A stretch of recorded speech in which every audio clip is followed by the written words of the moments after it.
never guess the places that I've been. You never guess the places that I've been. 'Cause everything is like a dream, yeah, but only in that dream that I live in.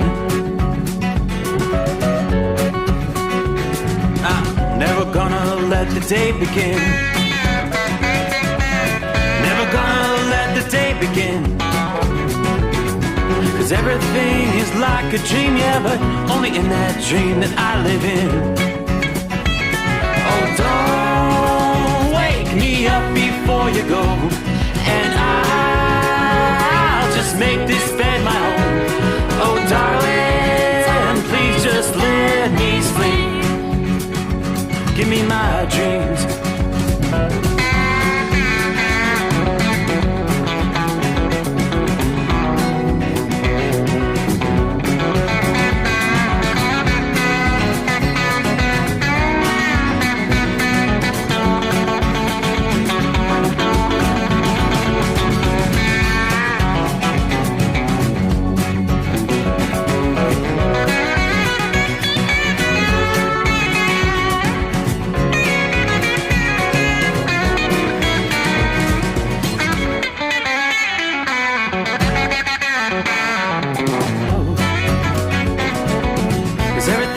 Better from above. Nothing's ever as it seems, yeah, except in that world that I dream of. Never gonna lose the ones I love. It's like a dream, yeah, but only in that world that I dream of. Oh, don't wake me up before you go, 'cause I face this day alone. Oh, darling, please just let me sleep. Give me my dreams. Give me my dreams. Give me my dreams.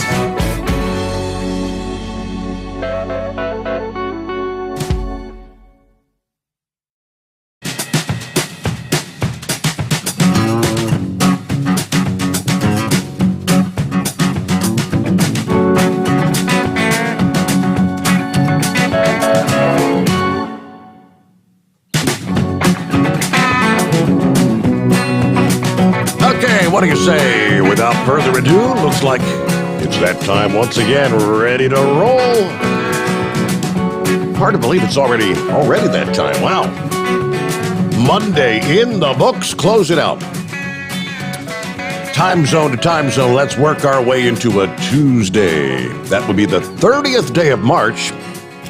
That's right. That means once you get through your Tuesday, just one day to go, and we'll close out another month. Get ready for April Fools. As many years as I've been doing this, I always try to be on my toes come April Fool's Day. There's always some prankster out there. And typically one or two of them get me. But I'll be watching. But I hope your week's off to a good start. Great to have you with us here around the country as we get ready to roll the Steve Sommers Overnight Drive live from the Hot Shot Secret Bunker here in Cincinnati, Ohio. Our toll-free number around the country is 844-844-3388. Hey, you've got a pretty decent night weather-wise around most of the country as we start things off, taking a look at our travelers' weather. Not a whole lot of precip out there, unlike the last several weeks. So a good night. One issue you may encounter is what you've dealt with through much of the day on Monday is some wind issues. Winds continue. Wind warnings continue tonight through much of North Dakota, South Dakota, on down through the heart of Nebraska, about the northern half of Kansas. The heaviest, strongest winds are going to be in north central and northwestern Kansas. Lighter winds over eastern portions of Kansas. Then we've got the red flag warnings in place once again tonight, all the way up into the northwestern portions of Minnesota, on down through the heart of Nebraska. Then into the southern tier of the country, red flag warnings for southeastern Arizona, about the southern half of New Mexico, and western portions of Texas. So if you've got the red flag warnings, obviously, you've got the dry conditions, but windy conditions that you're going to contend with there. In the southeast, a rather quiet night, a little break in the precipitation from the flooding we had seen over the weekend. That's not going to be very long-lived. We saw just days of record rainfall, the widespread flooding around the Nashville metro area. Forecasters are now monitoring a new round of showers that are poised to move into Music City and some of the surrounding regions of the South. Now, this upcoming rainfall will have nowhere to go. Obviously, everything, the ground is saturated, and the swollen nature of the streams and the rivers throughout the region after those rounds of downpours over the past several weeks. Now, this oncoming round of rain is expected to threaten to cause new flooding problems and exacerbate the existing conditions. We could again see some localized severe thunderstorms returning to some communities. We saw more than a half a foot of rain in the Nashville area over the weekend. That pushed the city's month-to-date precip to 10.91 inches. I mean, you're approaching 11 inches. That's like 265% of the March average in a normal month of March. Music City picks up just over 4 inches of rain. Elsewhere across the South, from Memphis, Tennessee, to Tupelo, Mississippi, to Birmingham, Alabama, all those areas, in excess of 150% of the average rainfall for the month of March. And a dry start to the week on Monday gave you just a brief reprieve from those soggy conditions before that wet weather is poised to return starting later today, believe it or not, Tuesday through Wednesday.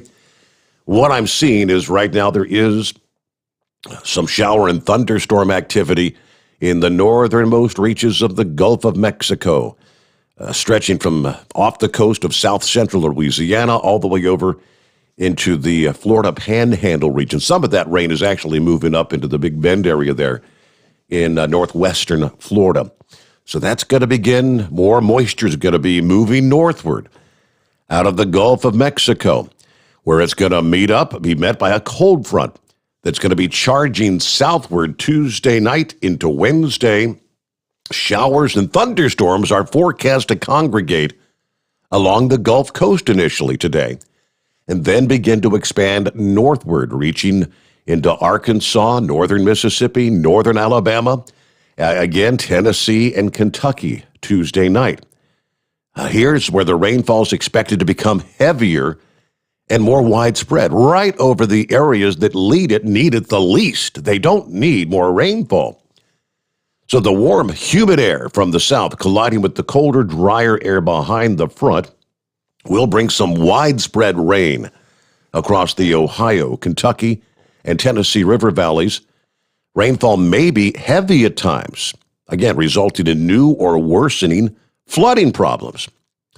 Runoff from the downpours may send a new surge of water into local streams and rivers that are already swollen. Also, the rain may act to slow the recovery efforts from not only the weekend flooding, but also the recent severe weather, the tornado outbreaks we've dealt with. Even in the absence of renewed flooding problems, downpours are going to create some travel difficulties and slowdowns along I-20, 40, 55, and 65, reduced visibility, ponding of water on the roadways once again. Unlike systems in recent weeks, spawning dozens of tornadoes and widespread swaths of wind damage, forecasters do not anticipate any sort of a large-scale outbreak of severe weather around the middle part of this week, thank goodness. You could see some localized risks for stronger thunderstorms that may become embedded with some of those downpours. Any thunderstorms kicked up by that cold front could turn severe, which we could see some damaging winds and hail and obviously torrential downpours. That would be the greatest risk with any of the stronger storms. There's just a slight chance. You cannot rule out an isolated tornado or two. Later Tuesday, we'll be watching a corridor from northeastern Texas to western Tennessee and northern Mississippi. That's kind of the zone with the highest chance of some feisty thunderstorms developing there. As that cold front charges southward Wednesday, then, torrential downpours and damaging storms may extend from Louisiana to the Carolinas and even southern Virginia. Behind the cold front, Mother Nature's going to pull what may seem like its own April Fool's Day prank across the south as unseasonably chilly air is going to plunge into the region Thursday. High temperatures are going to be 10 to 20 degrees below normal for the latter portions of this week. Generally in the 50s and lower 60s, lows expected to plummet to frosty or even freezing levels.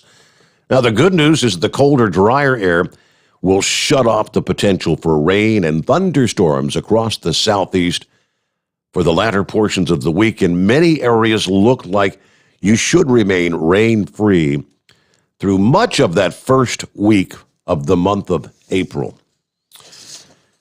All right, so going back, I remember it's early March. We were talking about, what's the old traditional saying? In like a lamb, out like a lion for the month of March. That was kind of reversed.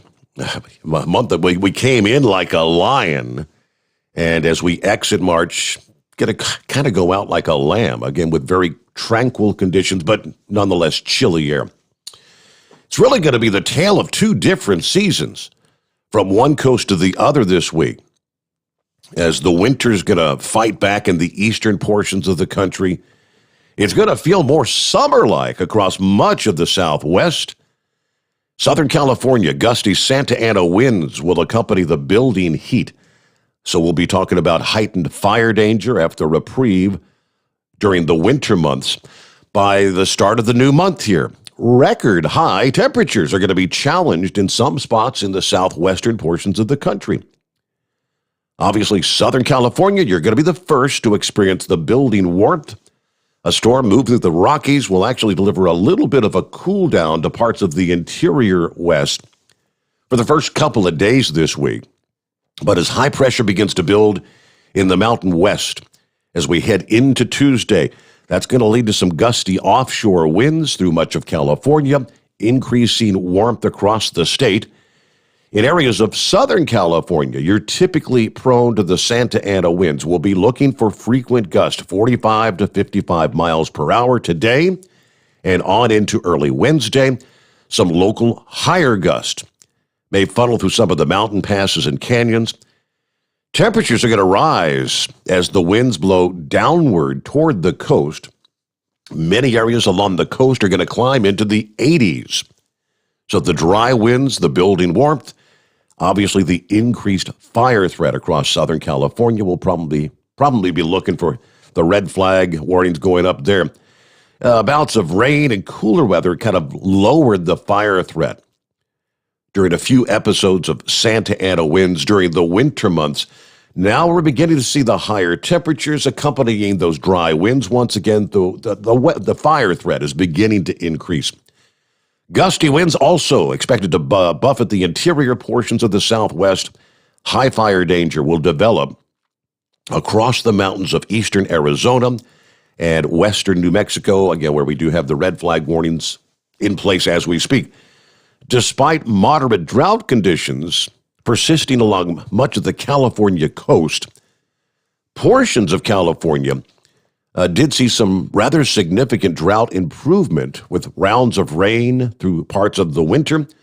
Much of the interior Southwest still in the grips of extreme drought conditions, though. So those are the areas where you've got the increased fire risk. By the middle and latter portions this week, that warmth's going to begin to expand throughout the Southwest. Again, we could be talking about challenging some record high temperatures. Thursday looks to be the hottest day for coastal areas of central and southern California. Temperatures in parts of the Los Angeles basin will climb into the 90s Thursday. The record to beat for downtown LA Thursday would be 93 degrees, set back in 1985. Last 90-degree downtown LA temperature was November 16th last year. Anaheim, California, where the Angels will be hosting The Major League Baseball home opener is forecast to reach a high in the low 90s Thursday afternoon.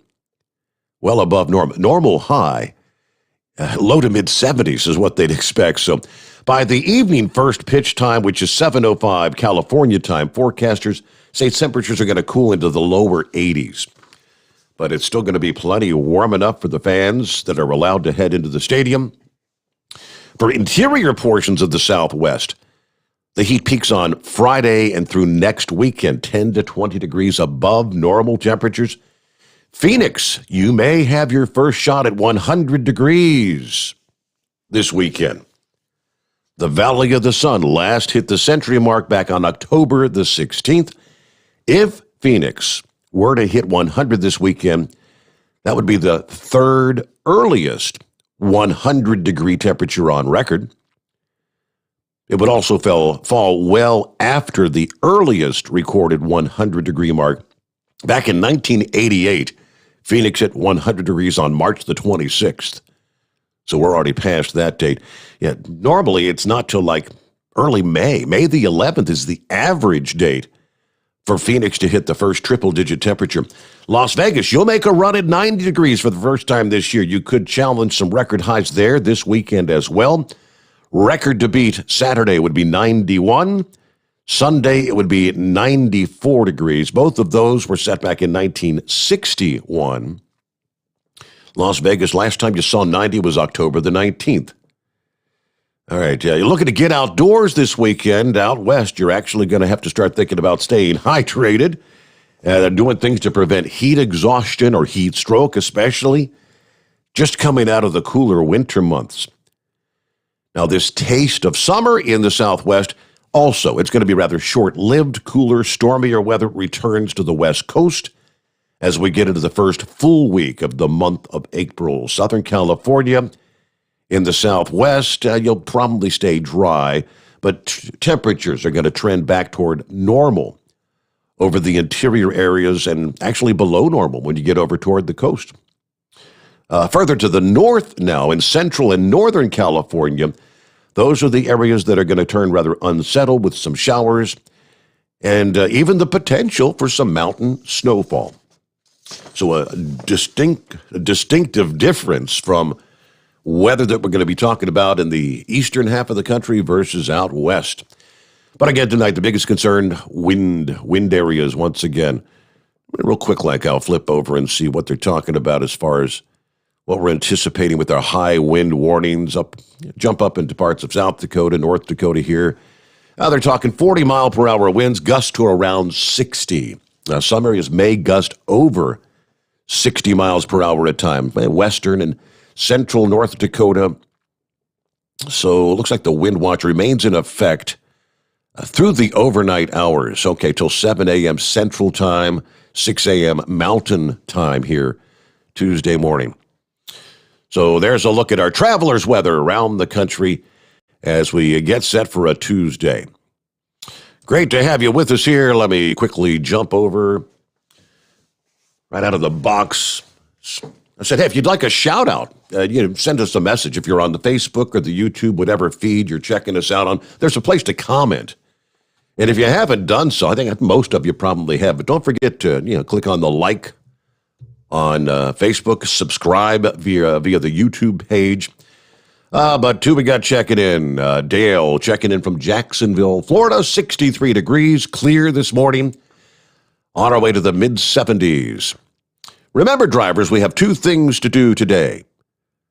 Stay safe and keep Steve awake. Have a great day, everybody. Thank you so much, Dale. Yeah, it's a two-way street, right? Richard checking in also. Good morning from Florida. Have a great day. Bill, good morning. Hi, good to have you with us. Bob checking in. Good morning, Steve. From Columbus. All right. Tank checking in. 57 degrees in Winslow, Arizona. I'm headed west toward Fontana, California. Have a great day. Raymond checks in. Morning, Steve, from Indiana this morning. There's Chris. He's in South Dakota. There you go. We were just talking about the winds. Chris says high winds in South Dakota. There, no doubt. What's up from Captain Ron? Trailer trucking north on I-75 through Gainesville, Florida. 65 degrees tonight. Looking for a great show. Hi to all the drivers out there. Looks like they're heat wave. Morning, everybody. Christian, morning, Steve, the milkman, checking in from Milwaukee. Steve, let's see here. Listening to Steve. I'm Steve, the four-wheeler in Ottawa, Illinois. One or two more here. Let's see. Chris, here we go. Morning, Steve Sommers. Another night on the unit night shift. Oh, the night shift nurse, Chris. Thank you for listening in there, Chris. Night shift nurse, a regular listener. Robin, New Jersey in the house. Good morning to everyone. And there, Kim King. Kimberly. Well, good morning, Kim. Good to have you with us. When are we going to get to go on another cruise? Seems like it's been so long, doesn't it? Yeah, Rick and Kim, some of our cruising friends, they've been on a majority of our cruises. Have you ever missed one? All righty, there you go. Shout out. And if you'd like us to give you a shout out, you can, if you're not on the social media thing, Facebook or YouTube, you can send me an email. You can actually text us a message via the toll-free number, the 844-844-3388, which Buckeye Boy did here a few minutes ago. Buckeye Boy from Georgia taking a couple days off, then going to be loading Thursday for Texas and then the left coast. Wanted to know, Steve, have you heard anything about the sale of post office buildings that aren't being used or that are being closed? They're talking about an approximate value like $1.9 billion. And the listings are being given into Senator Feinstein's husband's real estate company. Really? Now, I'm thinking, if that's true, how can that not be some kind of a violation? I mean, it's conflict of interest, at least incredibly bad optics, but not really hearing anything about it on the mainstream media. All right, Buckeye Boy, thank you much. I'll do a little check-in on that. I'll do a little search, see what I can find. Yeah, but the answer to the question, I haven't really heard anything about that. So that's the way it works. Here we go. We'll jump into it at 844-844-3388.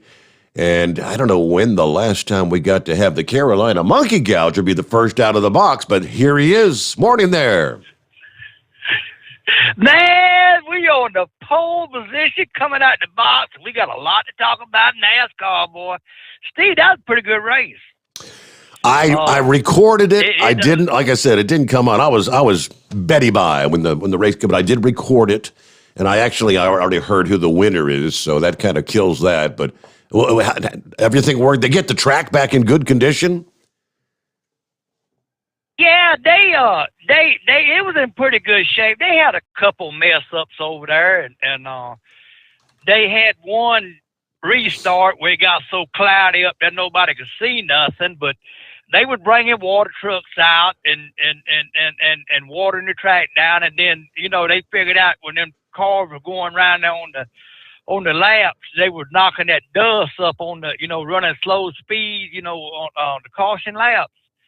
So they went to single file restart, and that seemed to cut down on the wrecking up there. I mean, it was a pretty doggone good race, and then right there at the last 20, 30 laps, the track started coming up, and they said, "Hey, look, we just gonna stop the race for 15 minutes, work the track back in." And the thing about it is, Daniel Suarez never drove on dirt, and I think he led like 80 laps today. Huh.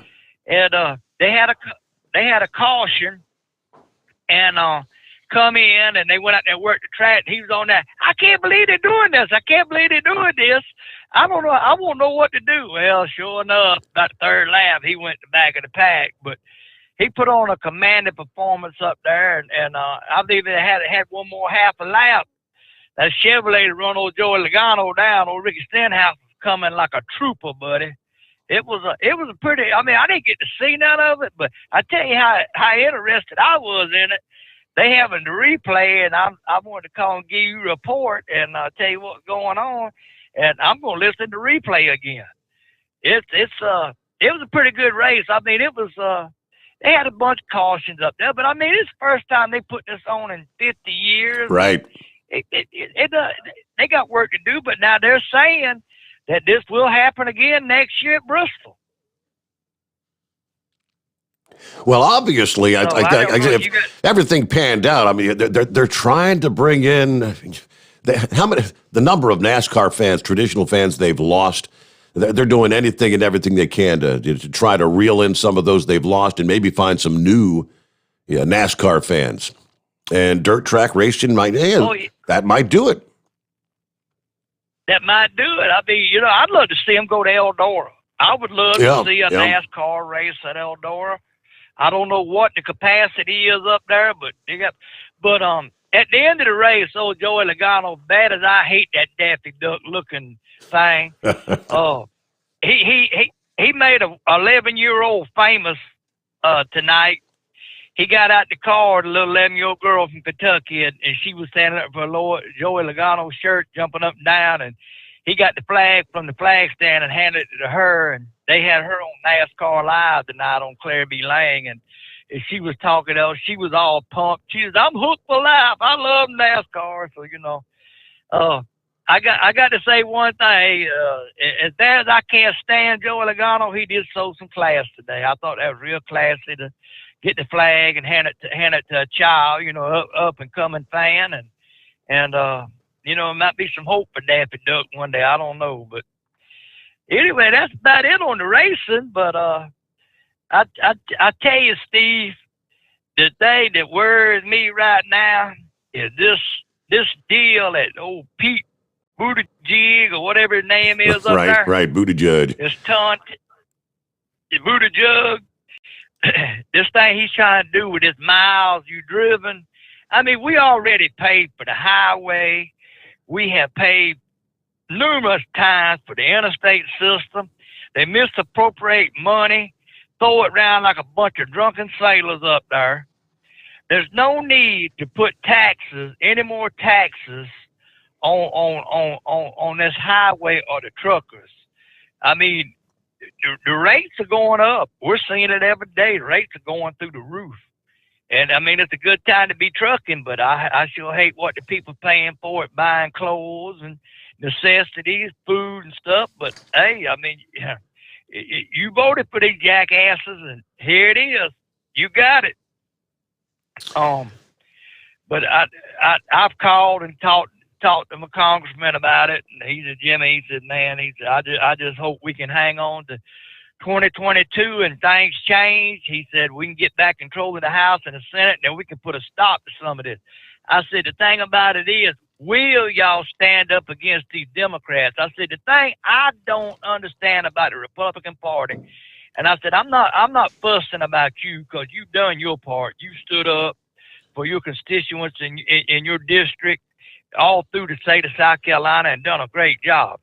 I said, I don't understand how in the world that every time that the Republicans got in charge, they wanted to play kumbaya. Paul Ryan was the worst nightmare Donald Trump ever had. And he said, well, I'm hoping that we get a good, strong speaker up there and somebody that sees what's going on and we can put some stop to some of this rhetoric. I said, the thing I don't understand is how the Democrats could derail something and didn't have the majority and y'all rolled over for them. He said, well, now don't say y'all. I said, well, the majority of them up there did. All right. I said, just give them a dose of that. I said, just give them a dose of their own damn medicine. I said, let's play hardball. I said, I know there's enough lawyers and stuff y'all got up there on hand that y'all can dig some stuff up out these books where y'all can give them a fit and stop it. He said, I feel your pain, man. He said, everybody feels the same way you do. But, I mean, it's just one nightmare after another. And, Steve, I was having a long conversation, old buddy of mine today. He called me just out of the blue. Me and him hadn't seen one another 4 or 5 years, and we grew up together and fished and hunted. He just retired, and he called me, and we was talking, and I said, Bo, I said, do you realize in the last 30 years, I said, it all started with George Bush Jr. coming in, and then Obama got in there. And I said it just went downhill from there. Donald Trump tried to turn it around, and they railroaded him right out of town. I said, but did you ever think you'd see this country in the shape it's in? He said, Jimmy, I never in my wildest dream. But he said, you remember what your granddaddy told us one time? I said, yeah. I said, he gave me two 6-shooters that were 45 back when I was a little boy. He said, son, said, you put these up because one day you're going to have these go to the grocery store. Now, you know what, Steve? It's a damn shame it's almost there. Yep. It's got that bad. So, anyway, that's my 2 cents for the night. And I tell you something. I heard old Knucklebuster on there bumping his gums last night, talking about he was in some bar over there drinking that Skullbuster beer and eating some kind of pie, looking at them little college girls. And you know what them girls was over there doing? They was over there laughing at his dumb ass. And you know that old man thinks he's actually got a chance at us. I think in his heart of hearts, he knows he ain't got a chance. Well, didn't he admit? He said, hey, I'm 63 years old, but he was in good company, though. Oh, yeah, they were probably making it night. It's like one time Granddad and them never been in Hooters. And we was down there at the Murder Beach down there. Boat motor tore up, you know. So they went down there to get the parts for me to fix the boat motor with. I missed them, you know. Where in the hell are they at? So I called down there to the marina. Man, they've been gone for 3 hours. Oh, man. I come, you know, I looking out the window up the road there, and I seen them coming. I could see Granddaddy smiling. It looked like the moon boy was glowing in that car. They got out. I said, Daddy, where in the hell have y'all been? They said, we took Daddy to Hooters. I looked in the car, man, he got lipstick all over the top of his head, got one of them white Hooters t-shirts on. I said, oh man, you had a hell of a time, but you go in that house right there, and Susie gonna kick your ass for all that lipstick on your head. Oh boy. Steve, it was great to talk to you tonight, man. And before I get out of here, one last thing is I heard a fella tell a joke about Justin Wilson last night. Justin Wilson was one of my favorite comedians, and it's real quick. He told a story about one time he had the smartest duck dog in Louisiana. Really?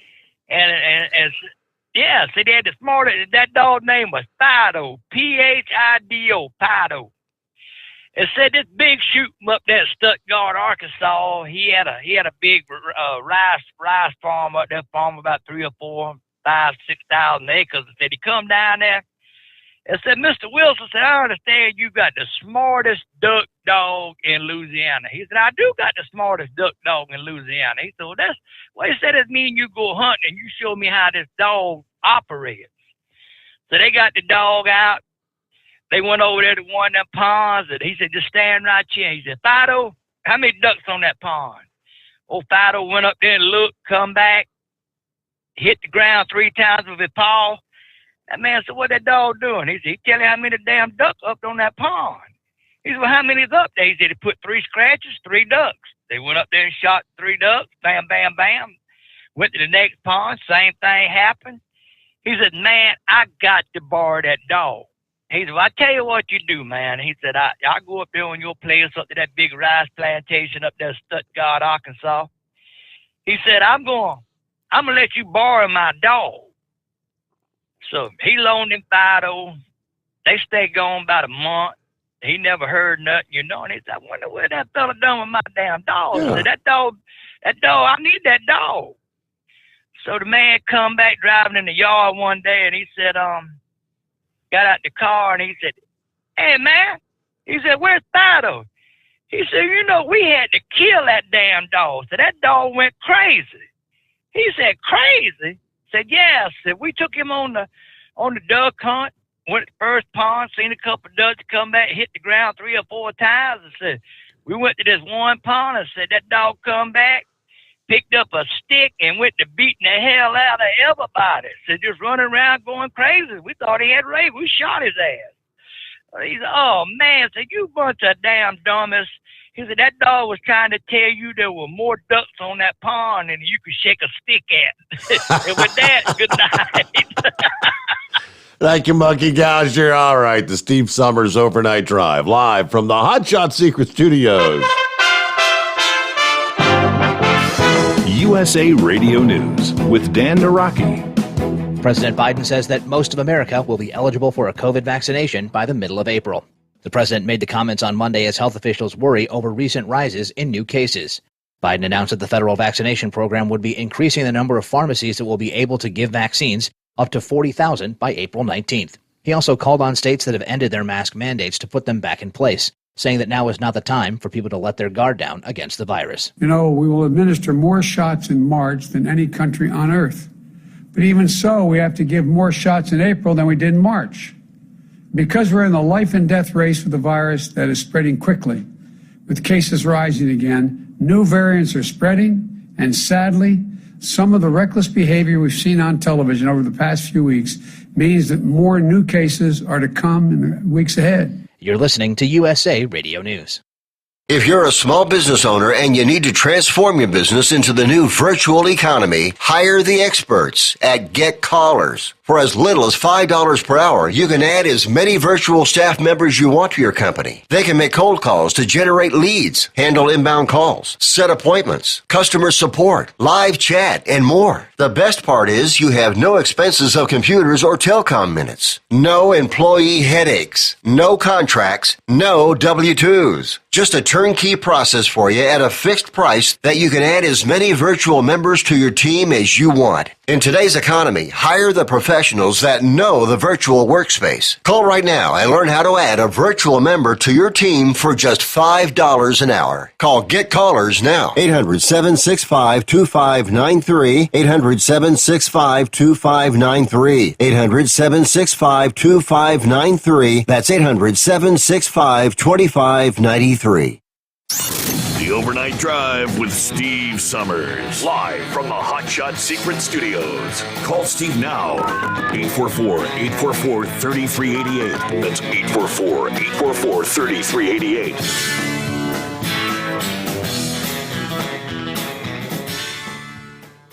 Attention all truckers, Dean Michael, the tax doctor here. I want to talk to you about those dreaded tax problems. I know you want to keep on trucking and not even think about them. Well, let's face it, they're not going away all on their own. You need professional help. I've been helping truckers put their tax problems in the rearview mirror for years. I can help you too. Call me for a free consultation at 888-632-4506 or go to mytaxhelpmd.com. It's like I always say, keep your eyes on the road, I'll keep mine on the IRS. 888-632-4506.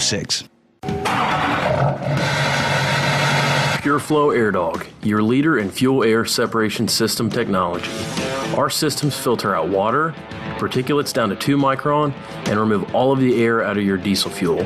This allows for nothing but pure, clean diesel fuel to reach the expensive injection system equipped in your vehicle. Not only do our fuel systems protect, they also come in a variety of flow rates to meet your performance needs. Our systems are compact and use OEM-style fittings for easy installation. Learn more about our product at www.pureflowairdog.com and be sure to follow us on Facebook and Instagram. Protect your investment with Pure Flow Air Dog.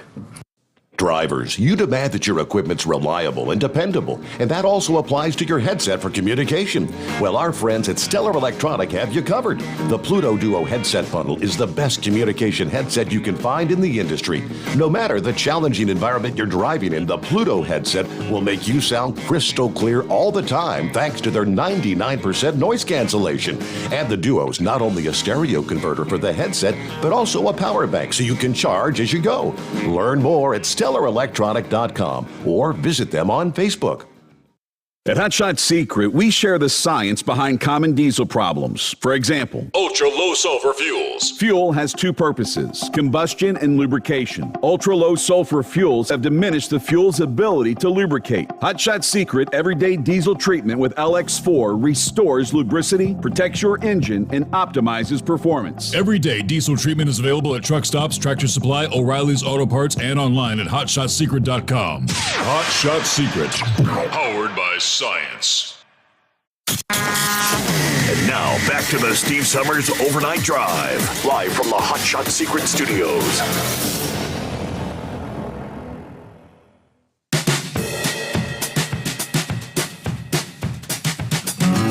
Okay, back at it here. And lines available at 844-3388 as we make our way into a Tuesday. Got a few more check-ins here. Bob says, where is Ranger? Guess you're talking about Lone Ranger. Yeah, we hear from Lone Ranger on occasion. Matter of fact, he was the first caller out of the box this past Friday morning. Yeah, on occasion, he checks in. But, as a retired driver, he's kind of living more of a normal life. Sleeping when the sun goes down. We do hear from Ranger on occasion. Good morning. Kentucky in the house. Thank you for listening there, Scott. Ron checking in from Rochester, New York, 34 degrees. Frank says, morning, Steve, from the Mackinac Bridge. A little windy up here, 43 degrees. Peggy checking in from Rogers, Arkansas. And Bob goes on to say, Steve, I've got an iPhone. I'm going to have to go buy an Android so I can download the app so I can hit the sleep button after 3 hours because I got to work in the morning. But I never miss your forecast. You're amazing. Thank you so much. All right, do appreciate that. But no, just you don't have to go that extreme. Go out and buy an Android. The iPhone app has been submitted. I know they're making some progress. There was some sort of an issue. Kyle was trying to explain to me Sunday evening that they needed some sort of an actual clarification about something. So they've got that taken care of. Hopefully, your iPhone app will be up and operational here in short order. Car number 15, hello from Charlotte. Good to have you with us. Stephen listening in from California. Tim, good morning from the Blue Oval plant. Stephen, haven't been on in a while. They slowed us down. I've been getting home by 11:30. All right, I guess so. Okay, so auto manufacturers, right? They're all cutting down, cutting back. They've got the big chip shortage thing going on. And one more here. Vicky, morning, Steve. Heard today that Biden's supposed to put a wind farm on the East Coast. Can you look that up? I have a bit of a problem with that. If I'm not mistaken, they get hurricanes on the East Coast. That is true. Yeah, I don't know how well wind farms would hold up in those sort of conditions. All right, before I get to the big story at hand, if you were not with us last evening, we did touch on it. I know a lot of drivers in particular that actually get the weekend, Saturday, Sunday off, and don't get back on the road till Monday, and always have more with us on like Monday night versus Sunday night, Monday morning. The big story is the headline about vaccine passports. Yeah, we've been bannering this around. Are we going to see a time where you're not going to be allowed to go to sporting events, movie theaters, any sort of gatherings in public if you don't have your vaccine passport? Yeah, kind of like going back to kind of reminiscent of Nazi Germany. Where's your papers? Your papers, please. And that's what many are alluding to this. So we're going to delve into that a bit more here coming up just ahead. First, let me get back to the calls. And I believe we got Austin on the line. Is that correct, Austin? Hello, Austin. Says riding with my dad. Hello? Hello. Question, is there an age limit on the contest? Not that I'm aware of. No, sir. Okay, can I sign up? For our weekly giveaway? Sure. Do I have to do it online or can I do it over the phone? Oh, you have to do it. You have to go to overnightdriveradio.com and then you just put your email address in there. If you don't have an email, you can use your dad's email address. overnightdriveradio.com. Yep. So it says you're out there. Are you're riding in the truck with your dad tonight? Is that what you're doing? Yes. All right. Where you calling from, Austin? Colton. Colton? Yes. That's your name, Colton. Okay. I'm sorry. Well, so where you're riding around the country with Dad? What part of the country are you in? You know where you're at right now? We are hitting Dayton, Ohio right now. Okay. And we're going up to Wayne, Michigan. Mm-hmm. All right, so keeping Dad company out there on the road, I guess. Yes. All right. Well, yeah, you just go on over to overnightriveradio.com and click on contest. And sure, I bet your dad would be mighty happy if you were able to win our big top prize there, which, of course, that's a good point to plug our giveaway this week. Yeah, week number 2 of our 4-week giveaway. Top prize, again, is our Pluto Duo headset. And then we've got a second place, third place winners of Hot Shot Secret packages. Starting off with Stellar Electronic, grand prize, a brand new Pluto Duo bundle headset, providing premium sound quality with the Stellar Electronic Noise Armor technology, 99% noise reduction, 32 hours of talk time. Then you connect the Duo. You get full stereo conversation, and that's your battery pack that extends your talk time up to 60 hours. Comes with its own very nice custom carrying case, Pluto Duo bundle, $200 value. Then our second and third place winners. Thanks to Hot Shot Secret, second prize winner gets the semi-prevention pack. That's a 64-ounce bottle of Stiction Eliminator and 2 64-ounce bottles of Hot Shot Secret Diesel Extreme. Exactly what you need to clean out and protect both your oil and fuel systems on your rig. That's a $120 value. Third place gets the semi-performance pack. That includes a 64-ounce bottle of FR3 friction reducer and a 32-ounce bottle of everyday diesel treatment, $78 value. Again, it's as simple as going to overnightdriveradio.com, click on contest, enter your email address. Then you'll also have the ability, and it'll show you where you can get all kinds of additional entries to the drawing by sharing the contest, and there's a bunch of different ways to do that. So check that out. Colton, thank you so much for listening in tonight. Out there on the road with Dad. All right, again, we touched on this last evening, but this is, it's almost kind of sinister what they're talking about here, which I will explain. I'm looking at the story from WDW News Today. That's Walt Disney World, the worldwide leader in Disney park news, WDW Today.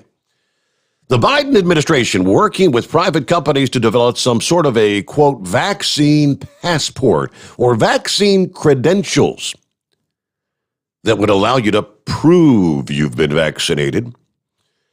While Disney and Universal theme parks have not yet announced any changes in policies regarding vaccinated guests, some companies have announced they will require proof of vaccine before allowing visitors. Vaccine passports could be an easy, standard way for people to prove their vaccination records. The Biden administration is currently exploring the best way to quickly provide these passports.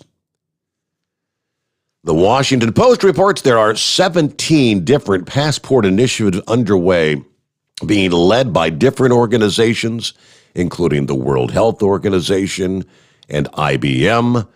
The administration is attempting to zero in on their best option for tracking vaccines, as well as dealing with other challenges such as data privacy and healthcare equity.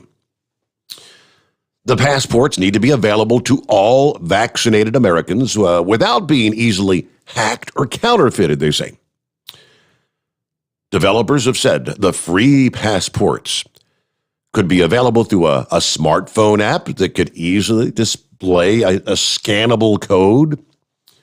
You know, so we all kind of get our barcodes. If you don't have a smartphone, maybe you'd be able to print your passport instead. vaccine passports or credentials will likely be most important when it comes to air travel. Major air and travel associations have called on the White House to finalize the vaccine credentials plan by the month of May. Proof of vaccination could also be necessary for cruises. And of course, it could go to anything and everything, and that's where it gets kind of sinister. I don't want to get all religious on you, but being brought up in a Christian home, we all learned about the whole, what they called the mark of the beast, the 666. See, a knucklebuster kind of alluded to that last evening, and when he was talking about the vaccine passports. I remember, anybody remember as going to the grocery store way back when we were youngsters, and you put all your groceries on the little belt there, and the cashier had to pick up the can of beans and punch in 98 cents, and a loaf of bread, back in the day it might have been 35. They had to punch all the numbers. And I recall when they first came out with the first barcodes, some people said, oh no, this is the mark of the beast. This is what it's coming to. But this is kind of sounds to me like it's one step closer, maybe. You've got to have your barcode. Could it come down to you've got to have your barcode to buy, sell, or trade? Believe it or not, there's actually a former Clinton advisor by the name of Naomi Wolf that says mandatory COVID vaccine passports that's been proposed in recent days could be the, quote, end of human liberty in the West if this unfolds as planned. Vaccine passport. Okay, it sounds like a fine thing if you don't understand what those platforms can do, she explains. I am the CEO of a tech company. I understand what this platform does. It's not about the vaccine. It is not about the virus. It is about your data. Once it rolls out, you don't have a choice about being a part of the system. What people have to understand is that any other functionality can be loaded onto the platform with no problem whatsoever. With this data, it can be merged with your PayPal account, with your digital currency. Microsoft is already talking about merging it with payment plans. You get that? You got to have your barcode to buy, sell, trade. Wolf noted this happened in Israel. 6 months later, we're hearing from activists that it is now a two-tiered society, that basically activists are ostracized and surveilled continually. It is the end of civil society. They're trying to roll it out around the world. It is absolutely so much more than a vaccine pass. It is. I cannot stress enough, it has the power to turn off your life or turn on your life, to let you engage in society or be marginalized. Going a step further, Wolf likened this plan to the Chinese Communist Party's surveillance of their population and the promotion of what they call a social credit score. How does the Communist Party keep 1 billion people under the thumb of a totalitarian regime, she asked. Well, it's like this.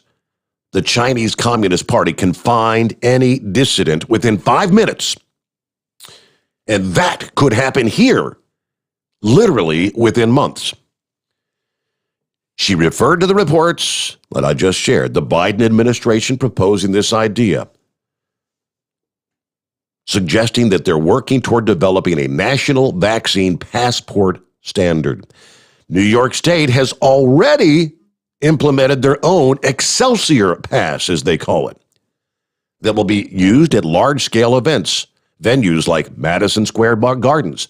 This has been lambasted by civil liberties groups and proponents.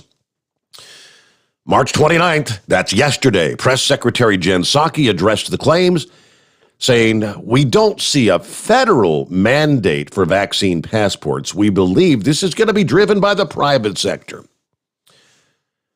Now, again, in other countries, the passports have already been created. Israel set one up in February to grant people access to gyms or hotels.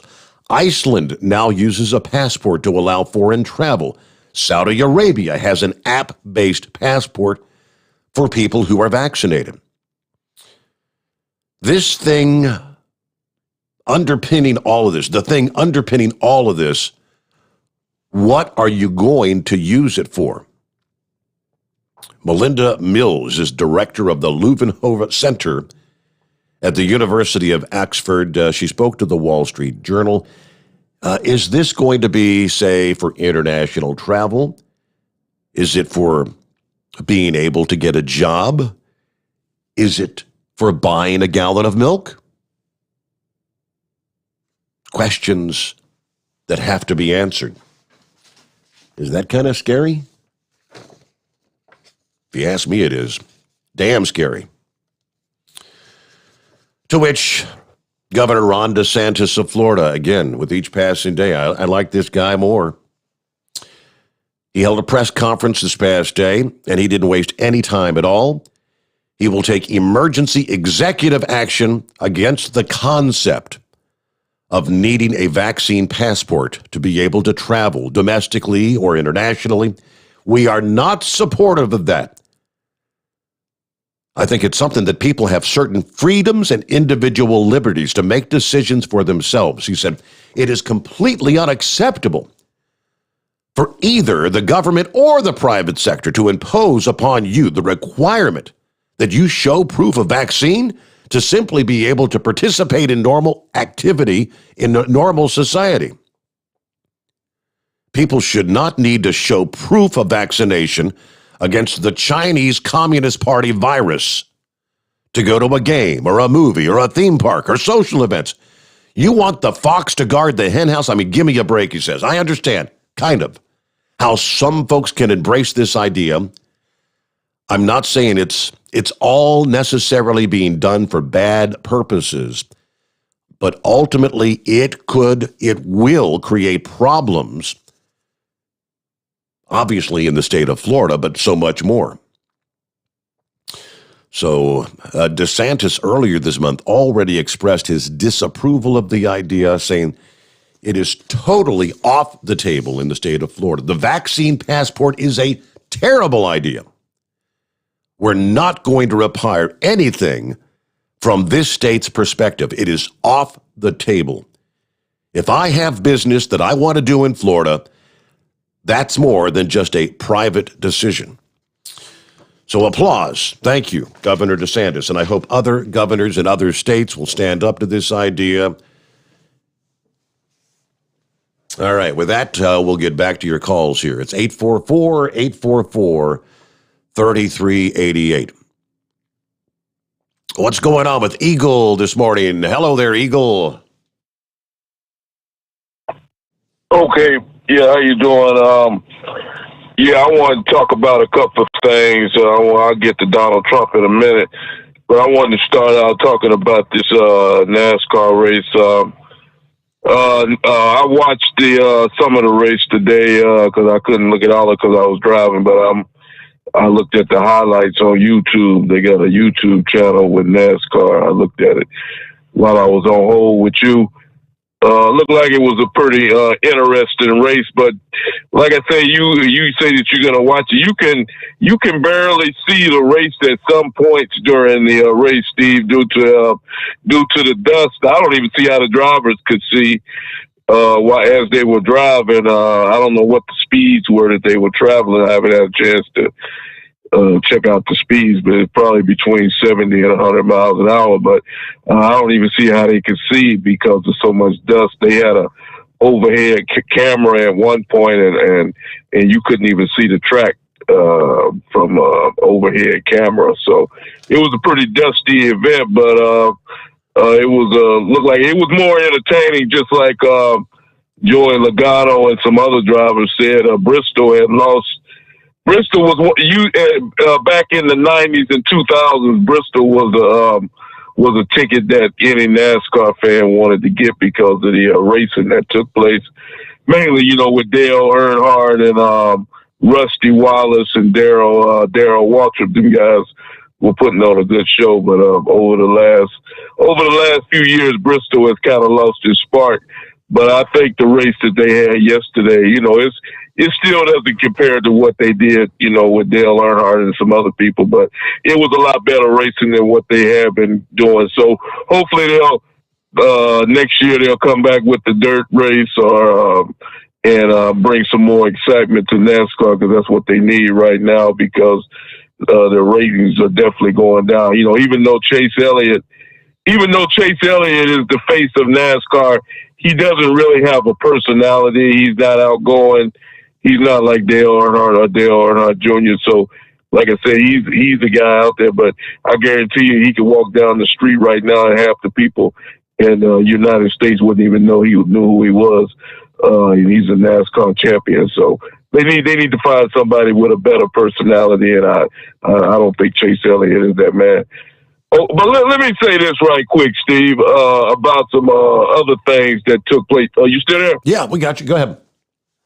Okay, yeah. I want to say one quick thing about this ship over there in the Suez Canal. I don't know if you went over that. I'll say this before I get to Trump.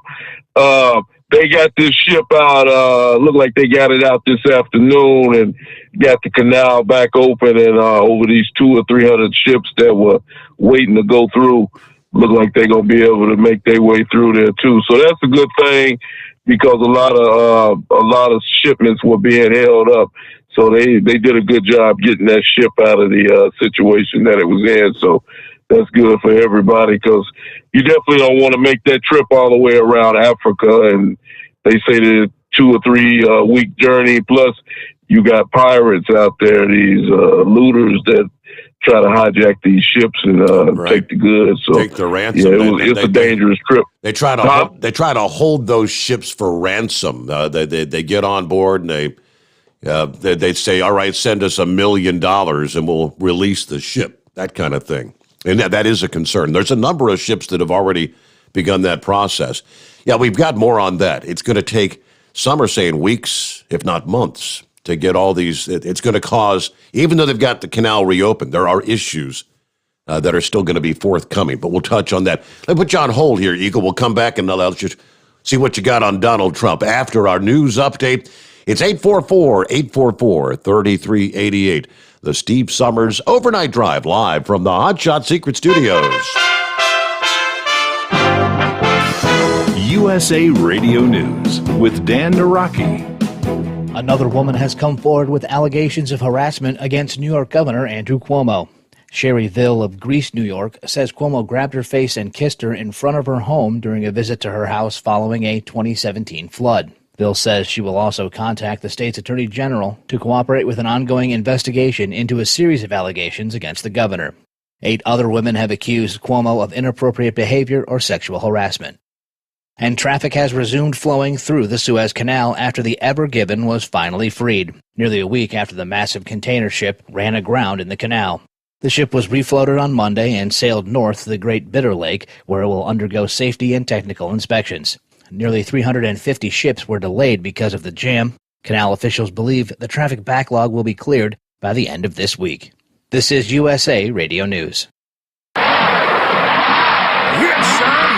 Do you hear that? That is the sound. No, that is the sound of the wrecker. That is the sound of the tow truck. That is the sound of your car stuck in the snow and the tow truck is on its way. You know what the tow truck is coming for? The tow truck is coming for your wallet. That's what it's coming for. I know. That's what it's coming for. Listen, this is Billy Gerard here, Rockstar Radio. And I have the solution. It is called Track Grabber. TRACGRABBER. Go there, trackgrabber.com. Winter is coming. Do not let this sound be you. TracGrabber, TRACGRABBER. Go there, get these. They are inexpensive. They will save you a fortune in the long run, and they will save you from getting stuck. Go to TracGrabber.com. Log on, get yourself a pair. Get a pair for the family. They're easy to install, and they will get you out of the mud, the snow, the sand. They will save you from the wrecker bills. Oh my goodness. They will pay for themselves the first time you use the TracGrabber.com. Promo code ROCKSTAR saves 25%.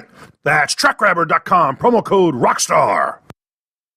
The director of the CDC says she's scared that a fourth surge in COVID cases is on the horizon for the United States. Dr. Rochelle Walensky saying Monday that the country is trending right now on the same track that several European countries followed before seeing a new surge of infections, and called on Americans to get vaccinated as soon as they could. But it will take all of us recommitting to following the public health prevention strategies consistently while we work to get the American public vaccinated. I'm calling on our elected officials, our faith-based communities, our civic leaders, and our other influencers in communities across the nation. And I'm calling on every single one of you to sound the alarm, to carry these messages into your community and your spheres of influence. We do not have the luxury of inaction. For the health of our country, we must work together now to prevent a fourth surge. You're listening to USA Radio News. Hi, this is Wyatt Cox. Each and every day, the USA Radio Network produces 3 hours of the greatest radio programs of all time. Comedies, drama, suspense, it's all there. Classic radio theater. Now, if your radio station doesn't carry the program, you can find them anywhere podcasts are served, including iHeartRadio, Spotify, Spreaker. Just search for USA Classic Radio Theater. Find it. USA Classic Radio Theater. You'll love it. The trial of a former Minneapolis police officer charged in the death of George Floyd began Monday with opening statements.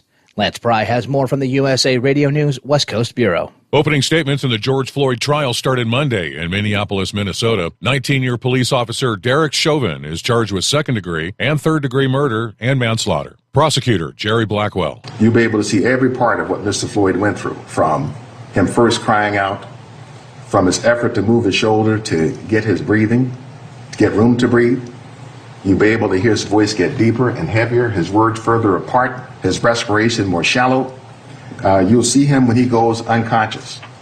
And you'll be able to see the uncontrollable shaking he's doing when he's not breathing anymore. Defense attorney Eric Nelson. During this trial can be assigned to one of four basic locations: Cup Foods, the Mercedes-Benz, Squad 320, and Hennepin County Medical Center. And you will see and hear everything that these officers and Mr. Floyd say to each other. The evidence will show that when confronted by police, Mr. Floyd put drugs in his mouth in an effort to conceal them from the police. And Joey Logano took home a delayed but historic win Monday in NASCAR's return to dirt racing. The race at Bristol Motor Speedway was postponed to Monday by rain. Logano led 61 of 253 laps to claim his first win of the season. For USA Radio News, I'm Dan Naraki.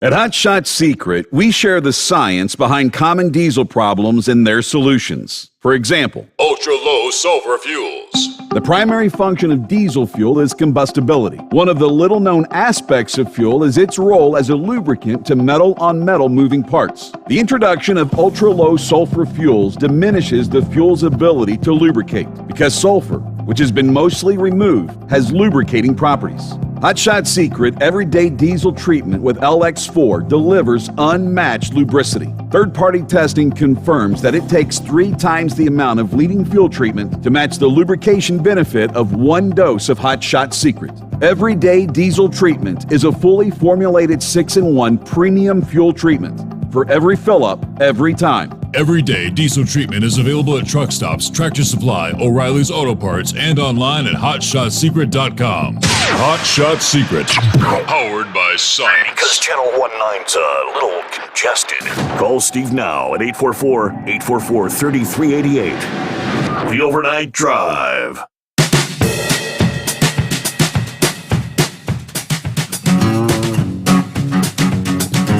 Alrighty, back on a Tuesday morning.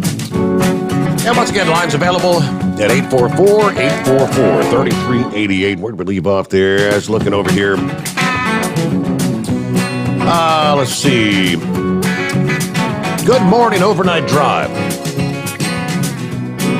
Back serving Thursday night. Busy night. Must be a full moon. Yeah, y'all be safe out there. Thank you very much. Kentucky Ken there checking in. Yeah, technically, I think Sunday night was the full moon. Sunday night into Monday morning. You step out there. If you got clear sky, it looks like a full moon. Might as well be. Crazy Ray, morning from West Michigan, sitting in front of my fat piece of pumpkin pie and a cold glass of milk, listening to the best 5 hours in radio. That's quite the compliment, Ray. Thank you. Morning from Hammondsville, Ohio. That's Scott checking in. Ernie checking in, trucking across western Tennessee where it's clear, 54 degrees. Thank you for all the check-ins. Now, let me see here. I left off. Let me get right back to Eagle. He had some things to say about Donald Trump. All right, take two. Okay. Yeah, I appreciate that. I wanted to finish up on that ship deal. But, yeah, like you said, they got these pirates or whatever you want to call them and try to hijack these ships. So, they said during your break on one of your newscasts, they said it's going to take about a week or so to get all these ships cleared out that's been holding out there 200 or 300 ships to get through the canal going south and north. So, yeah, hopefully they'll get this thing cleared up and get this goods to where they got to go. But, yeah, Steve, I got some interesting news about Donald Trump, but it's not something that I didn't know, and you probably knew it already, too, about Dr. Fauci and this scarf lady that was working with him. I don't know if you heard the latest news. These two, mainly her, she has done an interview where she has the nerve to badmouth Donald Trump, saying that Donald Trump is responsible for all at least 100,000 deaths because he didn't underestimated the virus and didn't take her advice. And Donald Trump, he threw the book at both her and Dr. Fauci today, and that's exactly what he should do because these people, Fauci and her, have done sabotage Donald Trump as far as I'm concerned with this bogus information about the virus. And Donald Trump, you know that about Donald Trump, Steve. He's not going to let anybody badmouth him, and he's not going to have anything to say about it. And he definitely has something to say about it. You might, some of your listeners, and you can check it out for yourself. But Donald Trump said that both of these guys are incompetent, and you can see with Dr. Fauci, this guy has flip-flopped all over the map since the virus came out. First, he said that you don't have to wear a mask. The virus does, Then he said you had to wear a mask. Then a couple of months ago, he said you have to wear 2 masks at some point. Then now he's telling people that not to let your guard down, that the virus is not gone, and that we got all these other variants out there. This guy Fauci, he every day is something new with this guy. He's on a different television program, running his mouth about the virus, and it's a shame that they let this guy. It's hard to believe that this guy is so-called expert on this deal because he hasn't shown me anything. Like I told the other guy that used to host one of your shows, Donald Trump, he should have fired that guy a long time ago when he was in the White House, Fauci, for bogus information that he was given to Donald Trump. You know something, Steve? Here's the bad thing about the whole deal when it comes to those two people is that they closed down all these businesses that are never going to be seen or heard from again. They got movie theaters, restaurants, nightclubs, bars, you name it. All these places are shut down, and they'll never be shopping malls shut down and never be heard from again. They told Donald Trump, you remember this, Steve, when the virus first hit last year, they said up to 1 million individuals could die in the United States. And Donald Trump took this man's advice and immediately shut down the United States. But he realized the mistake that he made and opened it back up weeks later. But by then, the damage had already been done. So like I say, Fauci, Trump, Trump, he made a bad decision by listening to these people, but he made the right decision by reopening things and getting things back on track. But let me say one other thing before I hang up with you, Steve, about this situation with the border again, right quick. Okay, Ted Cruz has gone down there to the border, and I told you this last week. Joe Biden and his people will not allow Ted Cruz or anybody else from Washington, the Republicans, to go into these facilities and check it out and see what's really going on. But somebody has leaked out photographs and videos of the conditions that these people are in, and it's not a pretty picture. And that's the reason why Joe Biden doesn't want these people going in to see what's happening. But you know something, Steve, like I told you last night, here, every time I say this, it makes me laugh because it's funny. You know, Joe Biden, every day he comes on TV and says that he's going down to the border to check out the situation. Well, it's been about 3 or 4 weeks now, and Joe Biden still ain't been down to the Texas border, any other border, to see what's going on. And he ain't going to the border because he already knows what's going on, and he knows it's not a good deal.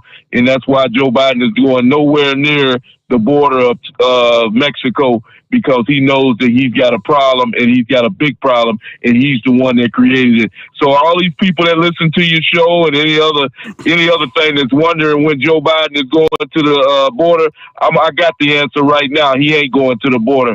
And I thank you for taking my call tonight, Steve. All righty. Thank you so much, Eagle. Well, seeing as you brought it up. He ain't going. Seeing as you brought it up, let me jump over here to Dr. Fauci and Dr. Scarf, a.k.a. Dr. Birx. Yes, Donald Trump said, based on their interviews, I felt it's time to speak up about Fauci and Birx, two self-promoters trying to reinvent history to cover for their bad instincts and faulty recommendations, which I, fortunately, almost overturned. They had bad policy decisions that would have left our country open to China and others, closed to reopening our economy, and years away from an approved vaccine, which would put millions of additional lives at risk. That's the recommendations if we would have followed them. We developed American vaccines by an American president in record time, 9 months, which right now is saving the world. We bought billions of dollars of these vaccines on a calculated bet that they would work. Maybe the most important bet in the history of the world. Fauci and Birx moved way too slowly. If it were up to them, we would right now be locked in our basements as our country suffered through a financial depression. Families and children in particular would be suffering the mental strains of this disaster like never before. In a fake interview last night on CNN, Dr. Fauci, who said he was an athlete in college, but as we all saw, he couldn't even throw a baseball even close to home plate. It was a roller. He's trying to take credit for the vaccine, when in fact, he said, go back and look at the records. He said it would take 3 to 5 years and maybe longer to have it approved. Dr. Fauci was incapable of pressing the FDA to move it faster. I was the one to get it done. And even the fake news media knows and reports this. Dr. Fauci, the king of flip-flops, continuously moving the goalpost to make himself look as good as possible. He fought me so hard because he wanted to keep our country open to countries like China. I closed it against his strong recommendation. Fauci also said we didn't need to wear masks.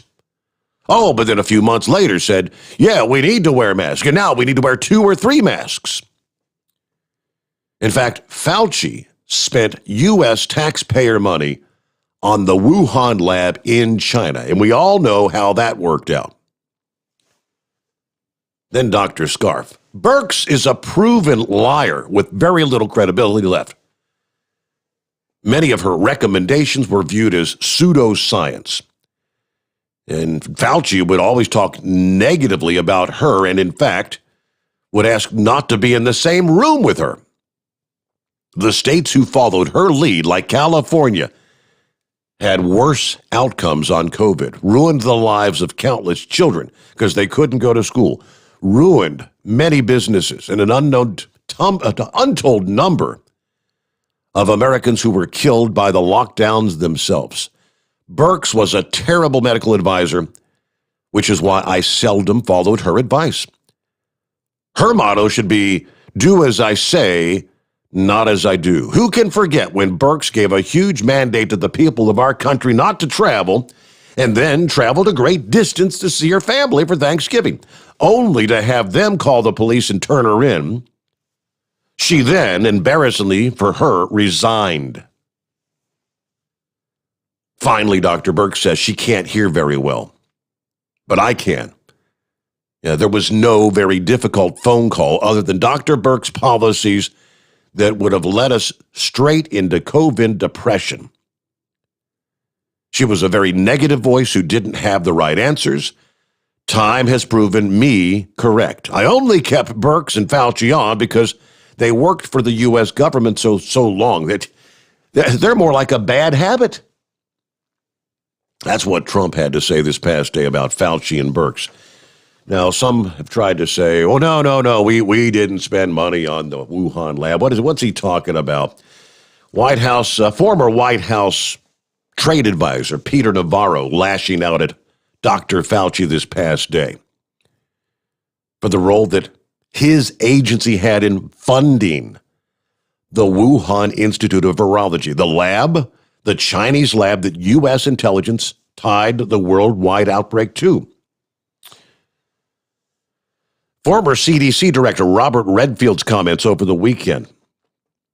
He tried to say, well, the disease escaped the facility. This is the building that Fauci built, Tony Fauci. He took American taxpayer money, he funneled it, he laundered it through the National Institute of Health and gave to this lab so they could conduct the kind of research that basically led us to the virus. Last month, the Daily Caller, citing the National Institutes of Health, reported the Wuhan lab got U.S. funding from 2014 to 2019 for studies on bat-based coronaviruses, and that funding would be eligible through January of 2024 for financing. Wuhan lab received $600,000 of U.S. government funding through the New York-based nonprofit group EcoHealth Alliance.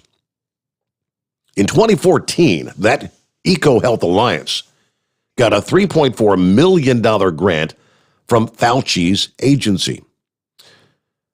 The grant money was cut off by the National Institutes of Health last April, but was offered to be restored if the nonprofit could meet certain circumstances on investigating the Wuhan lab. Navarro accused Fauci of not only giving China money for the research, but he went behind the back of the Trump administration. In 2015, the Obama administration's National Security Council, to their credit, stopped Fauci and Francis Collins at the NIH from allowing this gain function research. But after Trump was elected, Fauci came in through the back door and said, no, this lab, you can gain functional research. The virus, in all likelihood, came from the house that Tony Fauci built. He needs to be held accountable. There are strong questions about where the virus came from. Yeah, the house that Fauci built. Looking at 21 past the hour. Lines available. It's 844-844-3388. Let's see who's next up here. Would this be Chuck? Good morning, Chuck. Hey, Steve, this ain't Fred. Oh, wow. Hello, Red Mule. Hello, Steve. Hey, could Fauci face criminal charges there? Good question. That's what Navarro kind of made it sound like, that he needs to be held accountable. Well, I think he should be. Give credit to the Obama administration for what they did, but Steve Hilton was talking about this a month or so ago on his program, and it just sounds to me like the guy, like I said, be held accountable, and it seems to me that criminal charges could be made to apply if we had a credible FBI director, which is also questionable. So, hey, Steve, on this passport deal, at one time, wasn't Bill Gates talking about putting chips in people? That was, I saw a bunch of those different headlines, yes, and I can't confirm whether that's valid or not, but I saw all those reports, yes. Well, it's been, 4 or 5 months since I went into a place, but there's some of those places, they used to make you, show your driver's license and sign a statement that you haven't had any symptoms and all that other stuff, and I'm not too concerned about going to big sporting events because I don't go to them, but what's going to happen to some of these outfits that got some lawyer that want to play CYA and make sure that every driver comes in there's got that passport? That's what's got me a little worried. Mm-hmm.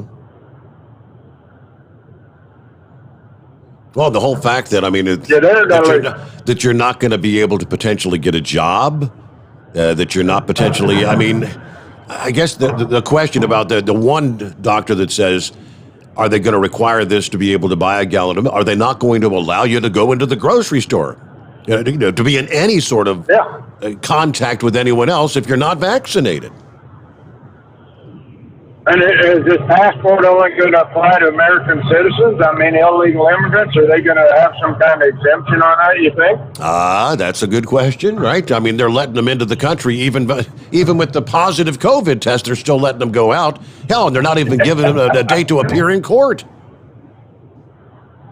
Yeah. That old boy wrote 1984. He couldn't even envision this. Everybody thought he was crazy, but he wasn't even close to the world we live in. Hey, Steve, before I forget this young man, Colt, best wishes to him. I remember 60-plus years ago, I won a prize off the radio for knowing what Abraham Lincoln's mother's name was, and my mother was gone. She came home. I told her I just won a pound of bacon down the supermarket. She didn't believe me, so that was a fun thing for me to do, and I imagine if he won, he'd have fun with it, too. So, Hey, Steve, still about the post office. Did you do any research on that? I did not get to that yet. No, sir. Well, the reason I bring that up, years ago, my father owned a little country store or whatever that had the post office in there. And my mother was a postmaster, postmistress, whatever you want to call it. And when they shut that down, then we had to go into the small town up the road. And I know that building and the building in the other town, they were always privately owned and leased to the government on long-term contracts. Now, like I say, that's been 60 years ago, and I don't know if that's still in effect or not, but that's what it used to be. So, changing the subject, Steve, recollect last week when I called in was whining about my new dash camera? I recall, yes. Well, I tried to get a hold of Cobra, and I never could make contact with them. I called them 4 different times, and one time they had me on hold for a while. Next time they took my number and were going to call me back, and I don't know. 2 years ago when I called that outfit to get a new cord for my STI Magnum, everything went bang, bang, bang, and it was all taken care of in, 10 minutes at the most. I don't know what the problem is with that outfit now, but anyhow, I want to put in a good word for one of your former sponsors, TA, because I got back to the TA that I bought that thing from a week later and took it in there and talked to the manager, had the receipt and everything. He said, no problem. Took my card, and I was out there in about 4 minutes, and they put the money back on the card. So I didn't know if they did anything like that on, what their policy was on electronics being returned, but they sure treated me good in there, so I don't want to give them credit for that. That's about all I got for Steve. All righty, thank you so much. Good to hear from you, Fred, Chuck, whoever the hell it was there. Red Mule. Okay, so real quick there, I did a quick search as he was speaking, and apparently that whole thing about post offices and Dianne Feinstein. I guess this is some sort of a rumor thing, a social media thing that's been circulating for a number of years. I see all the way back to 2013, maybe even back to 2011, 10 years ago. And here just a few months ago, it's resurfaced. A long circulating story about Feinstein using her authority in the Senate to help her husband secure a real estate contract to sell off U.S. Postal Service buildings has resurfaced, and it is only partly true. So there's a little bit of truth. A Facebook post recently breathing new life into the story, claiming the U.S. has entered into a contract with a real estate firm to sell 56 buildings that currently house U.S. post offices. All 56 were built, operated, and paid for by tax-paying American citizens. Post office says the sale of these buildings will bring in about $19 billion, and that CRI, a company that belongs to Feinstein's husband, stands to make a large profit as the sole real estate company working the sales. Feinstein and her husband stand to make a fortune, estimated between $950 million and $1 billion, according to the Post. They then link to two previous fact checks, one by Snopes and one by Truth or Fiction. What is the contract? Okay, they go into that back for 2011. The real estate firm C.B. Richard Ellis secured an exclusive contract with the Postal Service, which includes a 2 to 6% commission on the sale of the property. According to Snopes, Blum was the chair of the board and the director of CBRE, not CRI, as the Post says, when the contract was signed. Under the contract in fiscal year 2012, CBRE marketed 49 property sales valued at $118 million. According to a U.S. Postal Service Inspector General's report, in addition to conducting 1,698 lease negotiations. Let's see. The contract was under intense scrutiny because of Feinstein and Blum's relationship. It was also criticized by the U.S. Postal Service Inspector General's office, not because of the relationship, but because the contract allowed for dual agency, where CBRE could represent and negotiate for both the Postal Service and the leasers. In 2015, the Inspector General recommended terminating the contract, which at the time, both the Postal Service and CBRE fought against. 2017, Postal Service put the contract out for bid again, and this time selected Jones Lang LaSalle Americans Incorporated, who currently holds the contract. They go on into what did Feinstein and Blum have to say, Bloom or Blum, whatever his name is. 2013, Feinstein's spokesperson said, Senator Feinstein is not involved and does not discuss any of her husband's business decisions with him. Her husband's holdings are his separate personal property. Senator Feinstein's assets are held in a blind trust. That arrangement has been in place since before she came to the Senate in 1992. They also pointed out the legislation that she voted for that would make it harder to sell post office buildings. Okay, so yeah, it's been around for quite some time. In the review of the claim, Snopes found that Feinstein holds no position in Congress that provides her with any particular control or authority of the U.S. Postal Service. The only thing that really I found funny in there is, Feinstein does not discuss any of her business with her husband. Give me a break. Come on. Yeah, husband and wife, any husband and wife. You tell me, behind closed doors, damn good and well they talk about all these different things. Yeah, how do you think, maybe like, what's her name, Nancy Pelosi, how does her husband make decisions to invest whatever the $1 million+ investment in Tesla is, and then like 24 hours later, Joe Biden says we're going to mandate all electric cars by blah, blah, blah. It's just a coincidence. But of course, Nancy doesn't discuss any of that stuff with her husband. No. All right, a little bit behind here. 28 before the hour. News break time. It is 844-844-3388. The Steve Sommers Overnight Drive, live from the Hot Shot Secret Studio. USA Radio News with Dan Naraki. New estimates from the Biden administration show that the government is anticipating that the number of unaccompanied children illegally crossing the southern border will double next month. A report from the Wall Street Journal says that the government is estimating around 20,000 minors will make the crossing in April. That's up from the nearly 16,000 that have been apprehended this month. Senator Ron Johnson says the Trump administration had policies in place that had stopped the flow of illegal crossings. But the Wisconsin Republican tells Fox News that the Biden administration ignored warnings about reversing those policies. And we pretty well stopped the flow of unaccompanied children and migrant families that were exploiting our very generous asylum laws. But then President Biden, even though his transition team asked the Trump administration, what can we do to prevent a border crisis? They told them, keep those policies in place. So basically, the first thing that President Biden did is he just dismantled all those programs. This is USA Radio News.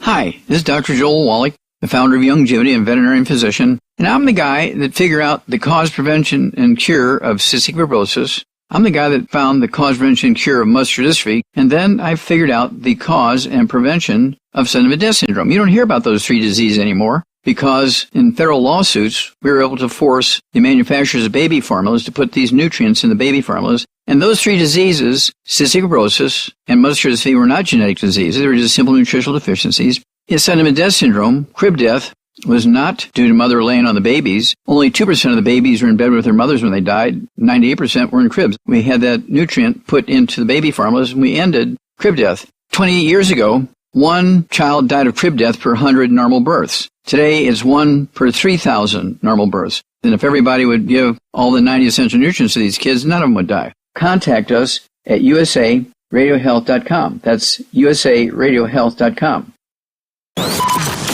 Live from the Hot Shot Secret Studios, the Steve Sommers Overnight Drive.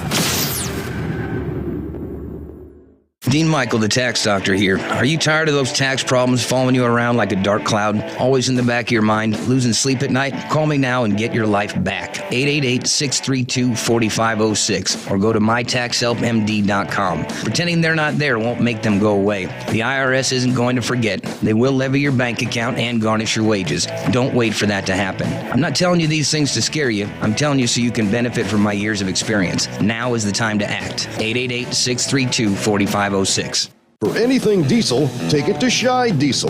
They provide a wide variety of services and diagnostics to determine what the problem is with the latest technology. From simple oil changes and preventative maintenance to fuel system diagnostics and repairs, engine rebuilds and cylinder head repairs, and rebuilds with our in-house machine shop. They also have on-site DPF cleaning for exhaust issues and DOT inspections. If your diesel is asking for some attention, Scheid Diesel has the specialist you need for anything diesel. Located in Terre Haute and Lafayette, Indiana, and Effingham, Illinois. Scheid Diesel has you covered. Getting a good night's sleep while on that long haul can be quite the challenge. That's why Commercial Vehicle Group has partnered with Serta Mattress to bring you the Bostrom plus Serta mattress for the best night's sleep possible while you're on the road.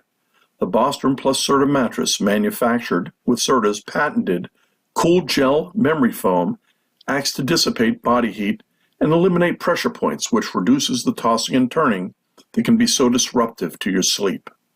The Bostrom Serta mattress comes in two thicknesses, 7 and 10 inches, offering support to drivers of all shapes and sizes. The mattress comes in the standard 80-inch length with 4 widths, 32, 36, 39, and 42 inches. For more information on the mattress or where to buy, call us at 800-459-7328. That's 800-459-7328. At Hot Shot Secret, we share the science behind common diesel problems. For example, Fuel additives. most fuel additives either impact performance or provide protection. Hot Shot Secret Everyday Diesel Treatment provides both performance enhancement and fuel system protection. Everyday Diesel Treatment delivers a 6-in-1 premium fuel treatment for every fill-up, every time. Everyday Diesel Treatment is available at truck stops, Tractor Supply, O'Reilly's Auto Parts, and online at hotshotsecret.com. Keep the bugs off your glass and the smokies off your This is the Overnight Drive with Steve Sommers. Yes, indeed it is. And we'll get back to your calls here just ahead. I'm looking through some of the comments again here. And, we talked a little Colton here. And he's obviously on the social media, listening in with his dad out there in the truck. Colton says, wow, I was on the show. Yes, you were, Colton. Hired Gun. Good morning, everyone from Kingston, Georgia, USA. Remember, rubber side stays on the bottom. Painted side stays on the top. Alan checking in from Walterboro, South Carolina, headed back to Ohio. Kentucky Ken back with us. Overnight Drive team. Say a prayer for a Covington police officer who was involved in a shooting tonight and is recovering from surgery. I had not heard about that. I'll double check. Thank you very much, Kentucky Ken. Fauci, according to Hitchhiker, is a 50-year government worker put in by Jimmy Carter. Yeah, he's been up there forever and ever. And Kyle responded to Colton, good job, Colton. I remember riding along with my dad. Hope you call in again sometime. Yeah, let's see. Steve, glad to have finally found you on the air again. This is from Beck. I missed hearing your show. I was a listener for years on that other channel. I was searching online, and here you are. Great to see you. All right, one by one. That's the way folks are finding us. Just doing a quick search. Ernie said Fauci should be in prison. I guess Chucky replying to the Steve Sommers Overnight Drive. Irish? So shout out to Chucky. And one last one. Dave says, what about the iPhone app? Yeah, I mentioned that here a little bit ago. It's making progress. I guess late last week, late last week, I had a conversation with them, and apparently they had been waiting for an actual physical confirmation about something that had to do with I don't remember exactly what it was, but they've got that confirmed now. So whatever the process that they had to go through, it should be forthcoming in short order. I appreciate all your patience. All right, so back to our calls at 844-844-3388. And I believe it's Darren. And if I'm seeing correctly, was that your son, Colton, that we were talking to earlier, Darren? Yes, it was, Steve. He's out on the road for the whole week with me. It's spring break. Spring break. Okay. All right. Yeah, grandkids, they're in school this week. And I think they're starting Friday. They're off Friday, then all next week. So I just want to remind these drivers out here, we're going to be having kids again walking through the truck stop parking lot with their parents. Please slow down in these parking lots. Oh, yes. Yes. It is scary. But he's already downloaded the app. He's already been on YouTube and subscribed to your channel, and he's already entered the contest. That's great. All right. Now, if he wins the contest, are you going to let him keep that Bluetooth Duo? Is he like a video gamer? He'd probably love it for video games. Well, Santa brought him the Blue Parrot. Okay. 350. Yeah. He would love to have the Bluetooth Dual. Bluetooth Duo. So yep. that would definitely be his 100%. All right. Well, that's. I wondered about that. If Dad would let him keep it. If Dad wanted, because I entered too. Yeah. It would get confiscated by the boy, and I would let him have it. All righty. Because we're only allowed to have one air covered going down the road. Yep. But he'll probably call you later this week before the week's up. Okay. Until then, you guys have a great night, and I'll be sitting back listening. Thank you so much, and have fun out there. Little Colton, thank you for being with us. You learn, maybe learning a little bit about trucking out there with Dad all this week, spring break there. He's right about that, yeah. Now, I know there's a lot of companies that have varying policies about not allowing to have passengers or whatever. Not allowed to have the wife in the truck and things like that. But, of course, owner-operators and companies that don't have those policies. Many drivers out there, like Kyle mentioned, he remembered riding with his dad.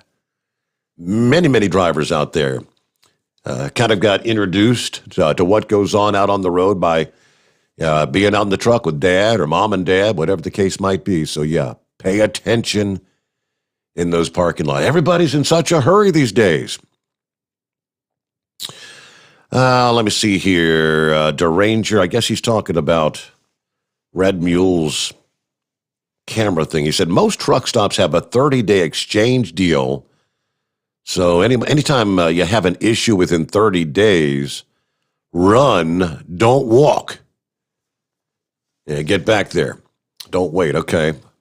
30 days. After that, I guess you own it, right? In regards to the vaccine, let me see here. Craig says, Steve, are the people invading our southern border being required to have a vaccine passport? Hell no.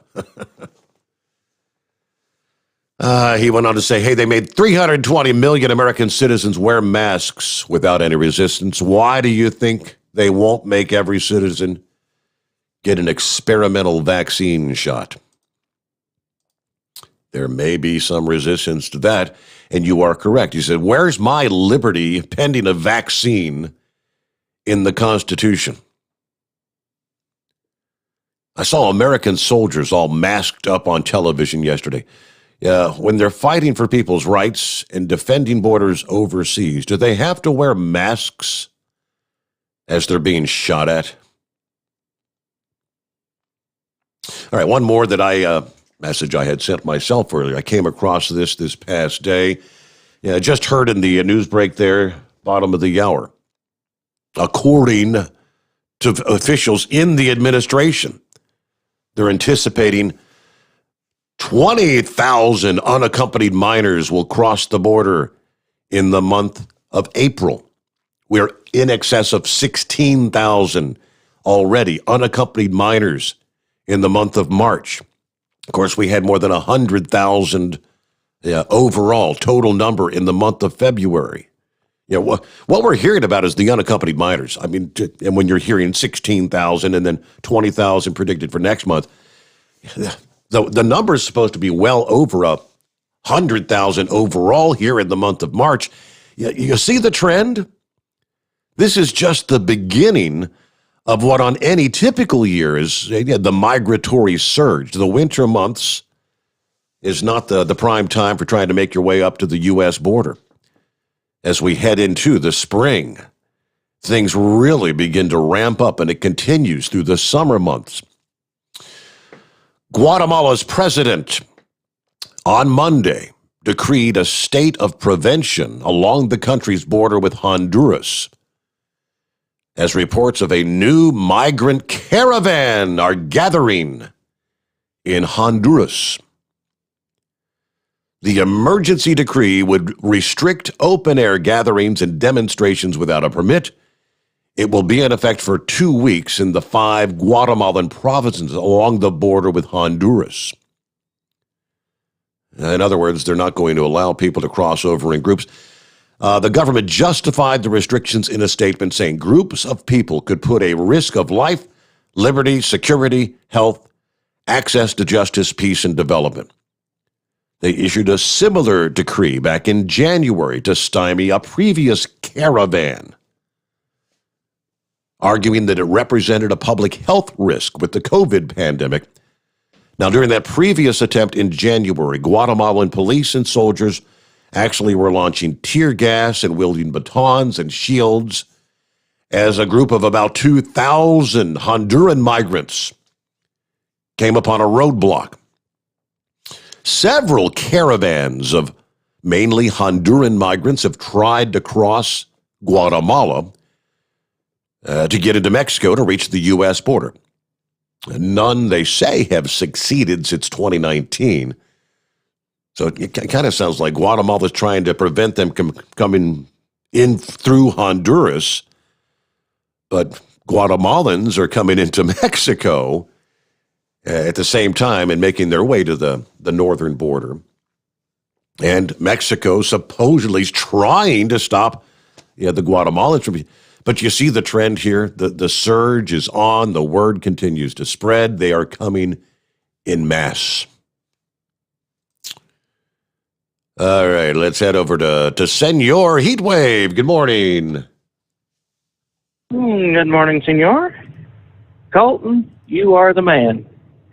I mean, I don't know how many kids could call and not be gun shy on the microphone talking to somebody that your voice is going all over the country and parts of the world.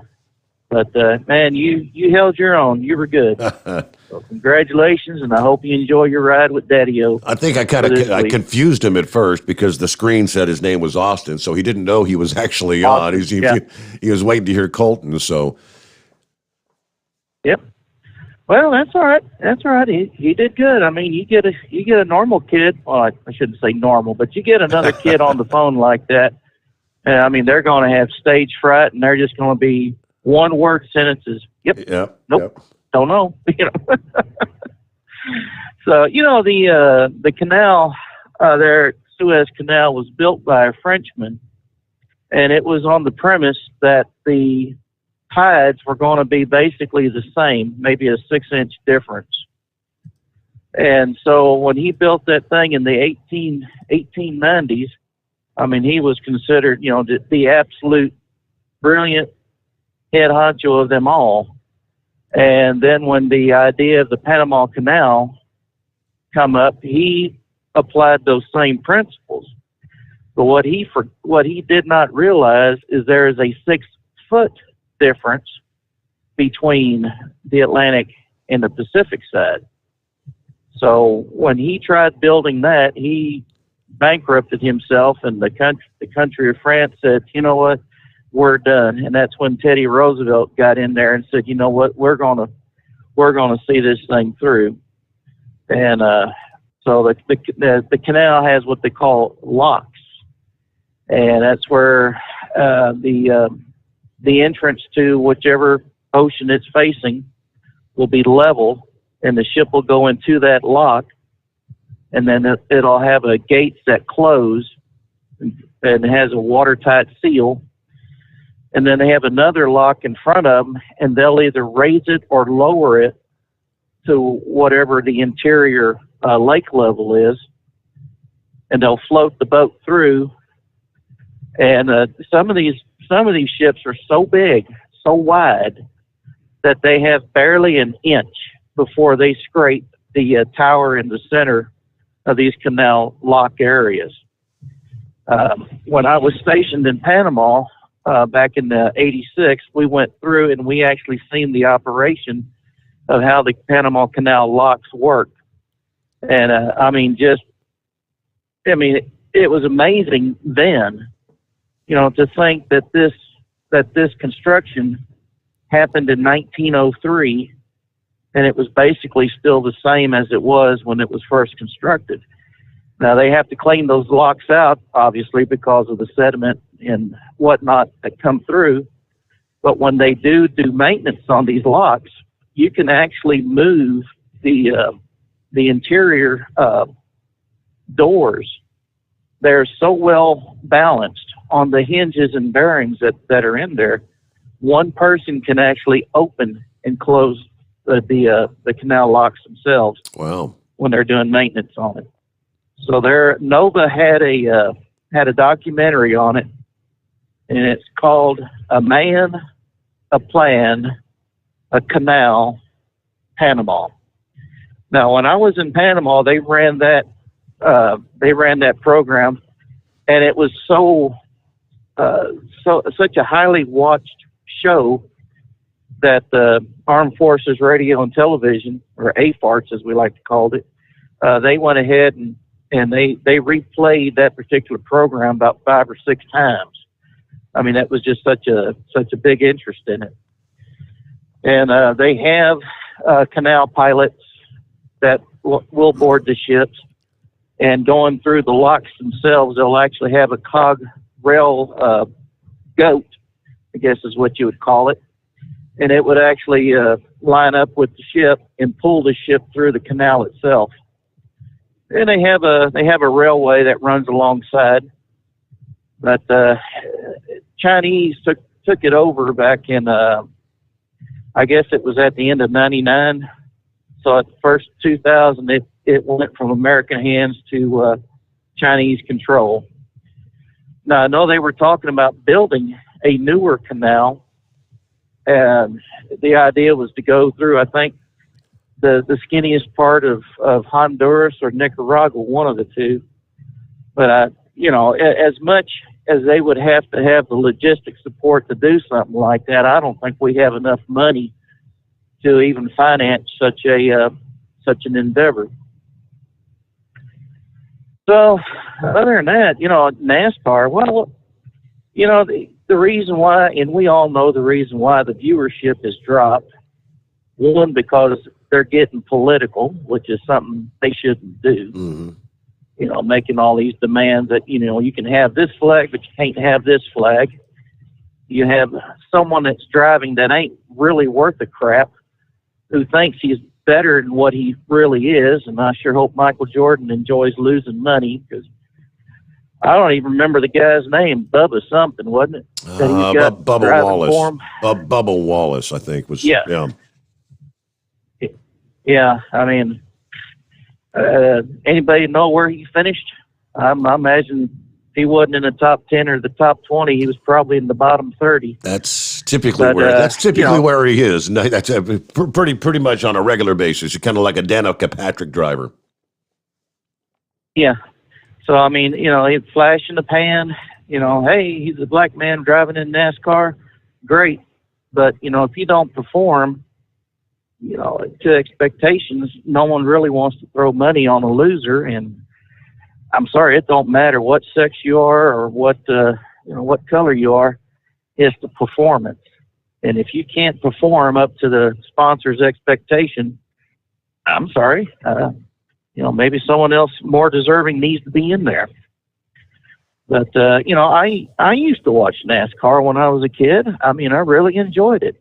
The straight runs. You didn't have these, well, after 250 miles, we're going to take a break type nonsense. No, it's an endurance. It's like running a marathon.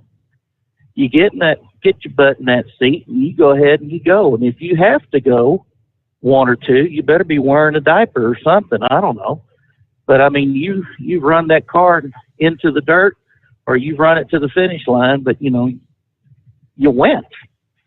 I mean, that was the name of the game. See who could finish up the fastest, and no brakes.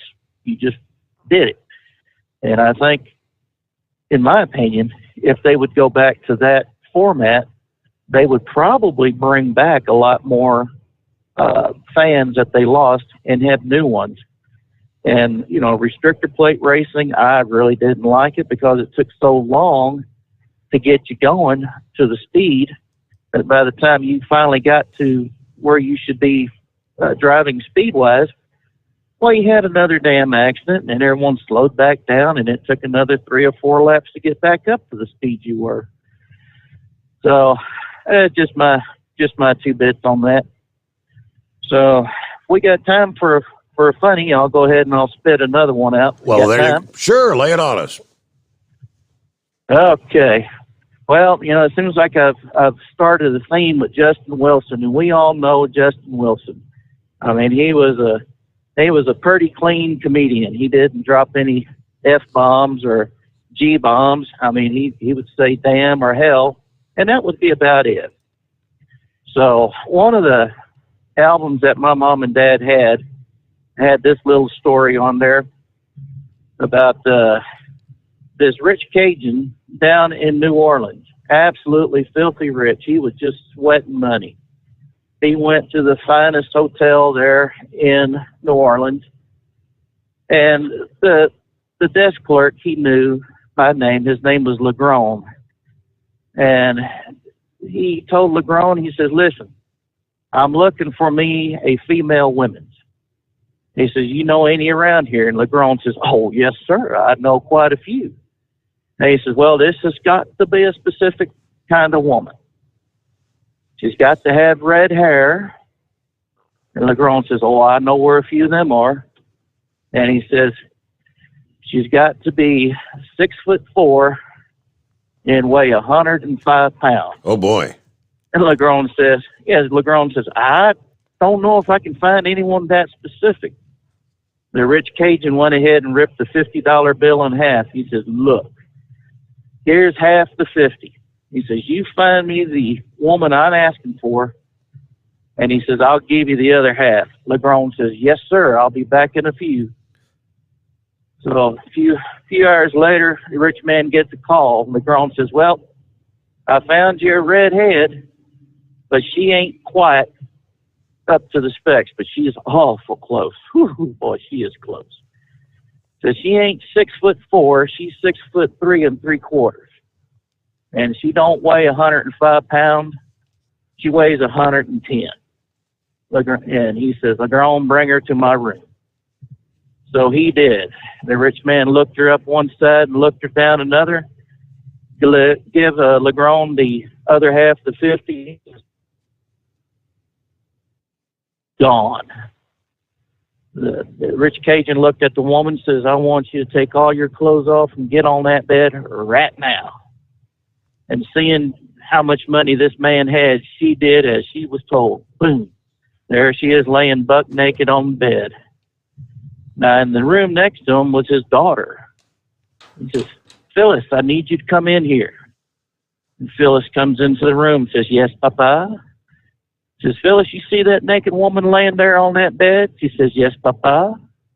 He says, well, that's the way you're going to look if you don't drink your milk. Oh, yeah. Oh, my. Yes, I know. Well, Senor, you have yourself a good night, and we'll holler at y'all later. Thank you for checking in there, Heat Wave. All right, funny.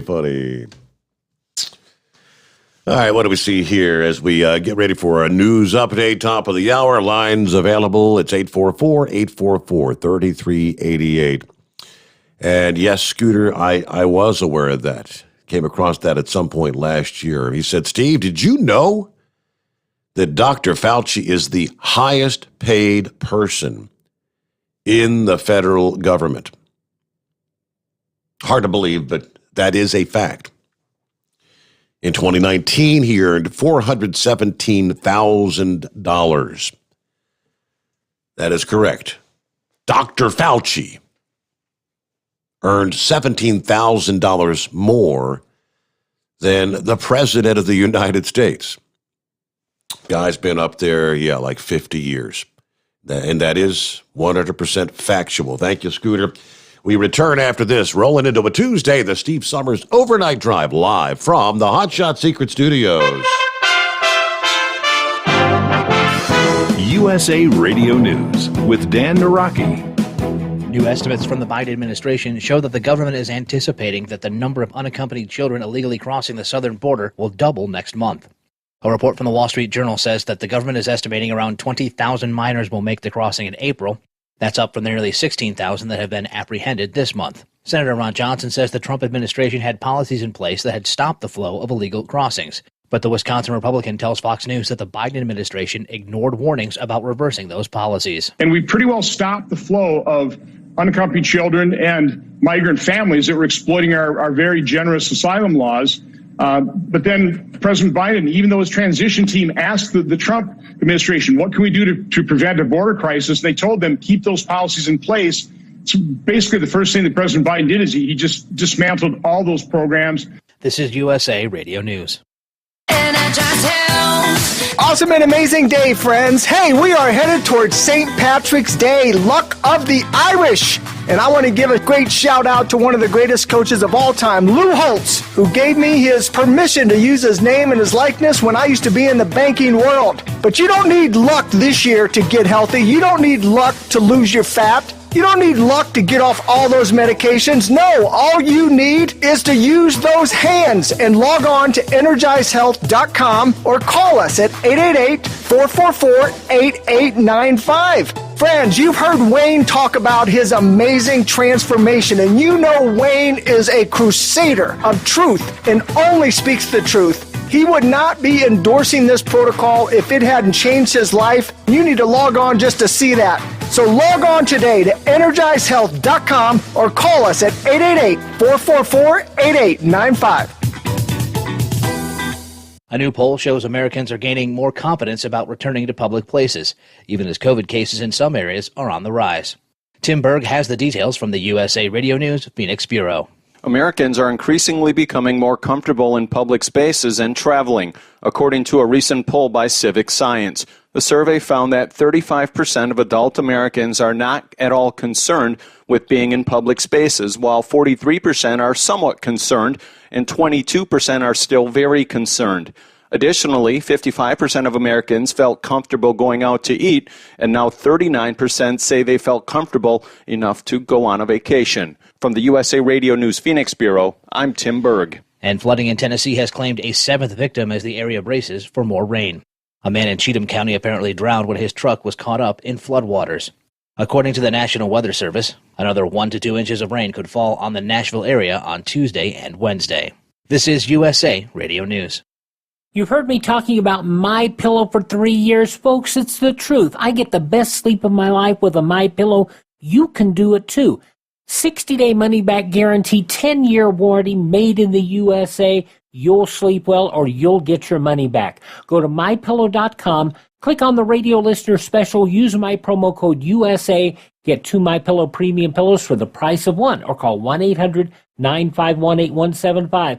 Get the best sleep of your life and do it now. Much has been said about the new Georgia voting reform law that was enacted last week. Tim Berg reports from the USA Radio News Phoenix Bureau. The Biden administration is looking at options to reverse or counter a newly enacted voting law in Georgia that brings a sweeping number of election reforms to the state. The 95-page law adds a slew of changes to the way Georgians vote. One of the popular lines of disinformation that's being put out there by the Biden administration is that now it is illegal to give food or water to people waiting in line to vote. Greg Bluestein is a political reporter with the Atlanta Journal-Constitution. He explains what the law really does regarding food and water. Voters can still bring their own water, their own food, of course, in line. What it says is that outside groups, that basically the members of the public can no longer come and offer them food, water, Coca-Cola, hot chocolate, pizza. Instead, that has to go through the actual elections officials, who will then make it available to the people waiting in line. That audio courtesy of Fox and Friends. And half of the men's Final Four is set. Houston beat Oregon State 67-61 in the Midwest Regional Final Monday to advance to their first Final Four in 37 years. And Baylor held off Arkansas 81-72 to take the South region and their first trip to the Final Four since 1950. The Bears and Cougars will face off Saturday for a berth in the national title game. For USA Radio News, I'm Dan Naraki. At Hot Shot Secret, we share the science behind common diesel problems and their solutions. For example, ultra-low sulfur fuels. The primary function of diesel fuel is combustibility. One of the little-known aspects of fuel is its role as a lubricant to metal-on-metal moving parts. The introduction of ultra-low sulfur fuels diminishes the fuel's ability to lubricate because sulfur, which has been mostly removed, has lubricating properties. Hot Shot Secret Everyday Diesel Treatment with LX4 delivers unmatched lubricity. Third-party testing confirms that it takes 3 times the amount of leading fuel treatment to match the lubrication benefit of 1 dose of Hot Shot Secret. Everyday Diesel Treatment is a fully formulated 6-in-1 premium fuel treatment for every fill-up, every time. Everyday Diesel Treatment is available at truck stops, Tractor Supply, O'Reilly's Auto Parts, and online at HotShotSecret.com. Hot Shot Secret, powered by science. You're listening to the Overnight Drive with Steve Sommers.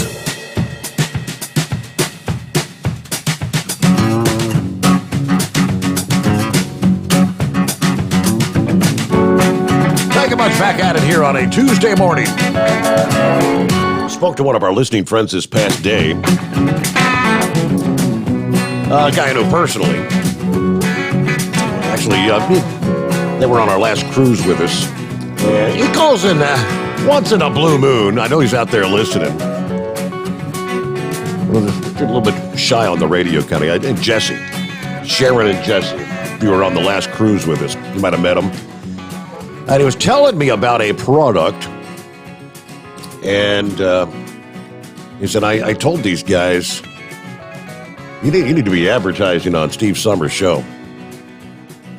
He said, I was kind of explaining to him that listeners to the program are a very dedicated, loyal audience. And they will purchase products that are, if it has the Steve Sommers stamp of approval, trust me, people will buy it. And he was trying to explain it to me. He's got one of these, the newer trucks, the newer engines, and it's got the whole regen thing. And I don't know how widespread the problem is, but if this company's developed a tool, obviously it's something that many drivers, I guess, find themselves facing out there. It's kind of a diagnostic thing that they've got tools available for all the different diesel engines: Cummins, Detroit, PACCAR, Volvo, Mack, International, Caterpillar. And it's got to do with the regen systems. Jesse was explaining that how many times he's found himself out there when his what is it with the regen system, and when you get to the point where you've got to have go through the regen process, and they have issues, your truck gets down to where it'll only go at a very slow speed. And he said, then if you can't get where you need to get, you'll find yourself in like 5 miles per hour, all the fast you can go. You're like in limping mode or whatever. And apparently it's a pretty widespread problem. And it's kind of a diagnostic tool where when you put this on your truck, and you can force a regen from anywhere, where otherwise you got to find your way. You've got to, if you can limp to a dealer or someone that has the capabilities. And oftentimes you said that you may find yourself having, first of all, you've got the downtime. Secondly, you've got the whole issue with, you may have to have your damn truck towed to get it to the dealer. And this kind of bypasses all that. Sends a dealer level command from anywhere, anytime. I was just curious if anyone else is familiar with that. OTR Diagnostics. Yeah, we'll get in touch with them. And I know Kyle's probably listening. You can check out their website. I pulled it up here a few minutes ago. But I've got the guy's name and number, and I'll forward that to Kyle. And yeah, he made it sound like, that's a real problem out there. So, what's the cost of a tow, right? I guess he was explaining, so you purchase this product one time, one cost for probably less than the cost of one tow, and you'll never have to worry about having that issue again. Ever again. Sounds very intriguing to me, so. And yes, I know that these new engines with the regen systems and all that I don't think any of them, as far as like the OEMs, the trucks, are living up to the expectations out there on the road. So many trucks. That's something maybe we can talk with Joel Morrow next Monday morning. I'll have to remember to bring that up to him. As we talk about new technology and things of that nature, this is probably right up his alley. He could probably give us a lot of information about just how widespread is the problem, how many drivers out there find themselves having to be towed to get a daggone regen kind of thing. All right, get back to your calls here at 844-3388. What do you say, Horse Feathers? Good morning. Yeah, morning, Your Honor. Yeah, even though I'm sitting in one of these new trucks, I don't know a whole lot about it, but But yeah, I know that they have systems, in the ECMs that are set up to derate the power and speed and everything that because the computer knows you can't do anything to hurt these engines, because these computers will stop you before you can do anything to hurt them. About the only thing you could hurt them with is if you let them roll downhill and get an overspeed that way. It'd be about the only way you could actually physically do something to these trucks. Otherwise, you no matter what you do to them, the computer won't let you do more than what it thinks you should be able to do. So, anyways, hey, I saw your favorite doctor was on the TV last night. She couldn't stay in retirement. She had to get back on the TV last night. Oh. I don't know if you saw that or not with NBC. Did she have her scarf on? She certainly did. Absolutely. She wouldn't be seen in public without a scarf. I think she thinks everybody should wear scarves. I think I've never known the mandate anyone that should have been made was that everybody should wear scarves. Have you ever known anyone that never ever appears anywhere without a scarf on? She's about the only one now. Now I used to wear a bandana. I used to fold a bandana up and wear a bandana around my neck a lot of times, but that was there was a use for it, and a lot of times, it would keep, sweat wise, it'd keep sweat wise from either rolling down your back from your neck, or if you were sweaty, you could actually take it off and rub off a little bit with it, or if it had a little bit of sweat in it, and you got a little breeze, it'd keep you cool. So it actually had a purpose. Now I don't know what the purpose of her scarf is. Maybe she's covering up hickeys or something. I don't know. So, anyways, there's a thought for you. Maybe we shouldn't say things like that in front of Colton. Speaking of Colton, I think he was a first-time caller, wasn't he? He sure was, yes. Oh, you didn't offer him the 60% off or $60. What is that code you give out there once in a while, those first-time callers? That's a $60 code for anything you want from Hot Shot Secret. You're right. Well, maybe when he calls in later this week, maybe we could do that. Yeah, because I bet Dad would probably appreciate that. Well, I was thinking he could just use the FR3 like on his bicycle, and they have some grease he could put in his bearings. I see they have some spray grease. You could probably use them in your bearings, and he probably get a whole bicycle set up there, with friction reduction and make it pedal better. And he might be the fastest kid on the block with his bicycle. You're right. But so anyways, I don't know if you can look up what she was talking about there, that Dr. Scarf there. She was talking about the mask mandate and the Trump administration, and I only kind of half caught it, and she kind of caught me off guard seeing her on the TV, because I thought she was in retire or out to pasture. No, wait a minute. Yep. Can you say retirement or out to pasture? Which one? I never know what to do. One of these days, I got to get a whole book of things there of what's allowed, what's not allowed, But yeah. Anyways, there. So yeah, it was good to hear Colton. It was kind of interesting there. Heat wave there kind of had a history lesson for us there with the Panama Canal. Mm-hmm. And that was kind of interesting. I knew a little bit, but kind of interested to hear a little bit more about that. And so did you stay up for the race? Did you stay up and watch any of the No. I set it to record on the DVR, so at some point, maybe when I get off this morning, I could go watch it. Yeah, that's about where I was at with it. So anyways, I didn't get a chance to see any of it. And I'll tell you the truth, I didn't even hear who won yet. So with everything being in and out of the truck, I'm sure you'd mentioned it, but as I say, I didn't even hear who won yet. So not that it matters. But anyway, so I guess they got a big cleanup job to do now, right? Because they're not going to leave all that dirt there. They got to haul those 2,000 loads of dirt back out now. I don't know. I don't know if they've been using that track. They've had big time late model races and whatnot for the previous 2 weekends. before we had the big, the NASCAR event there. I don't know if they may have more of dirt track racing on the slate for other cars in the coming weeks. I'll have to check on that.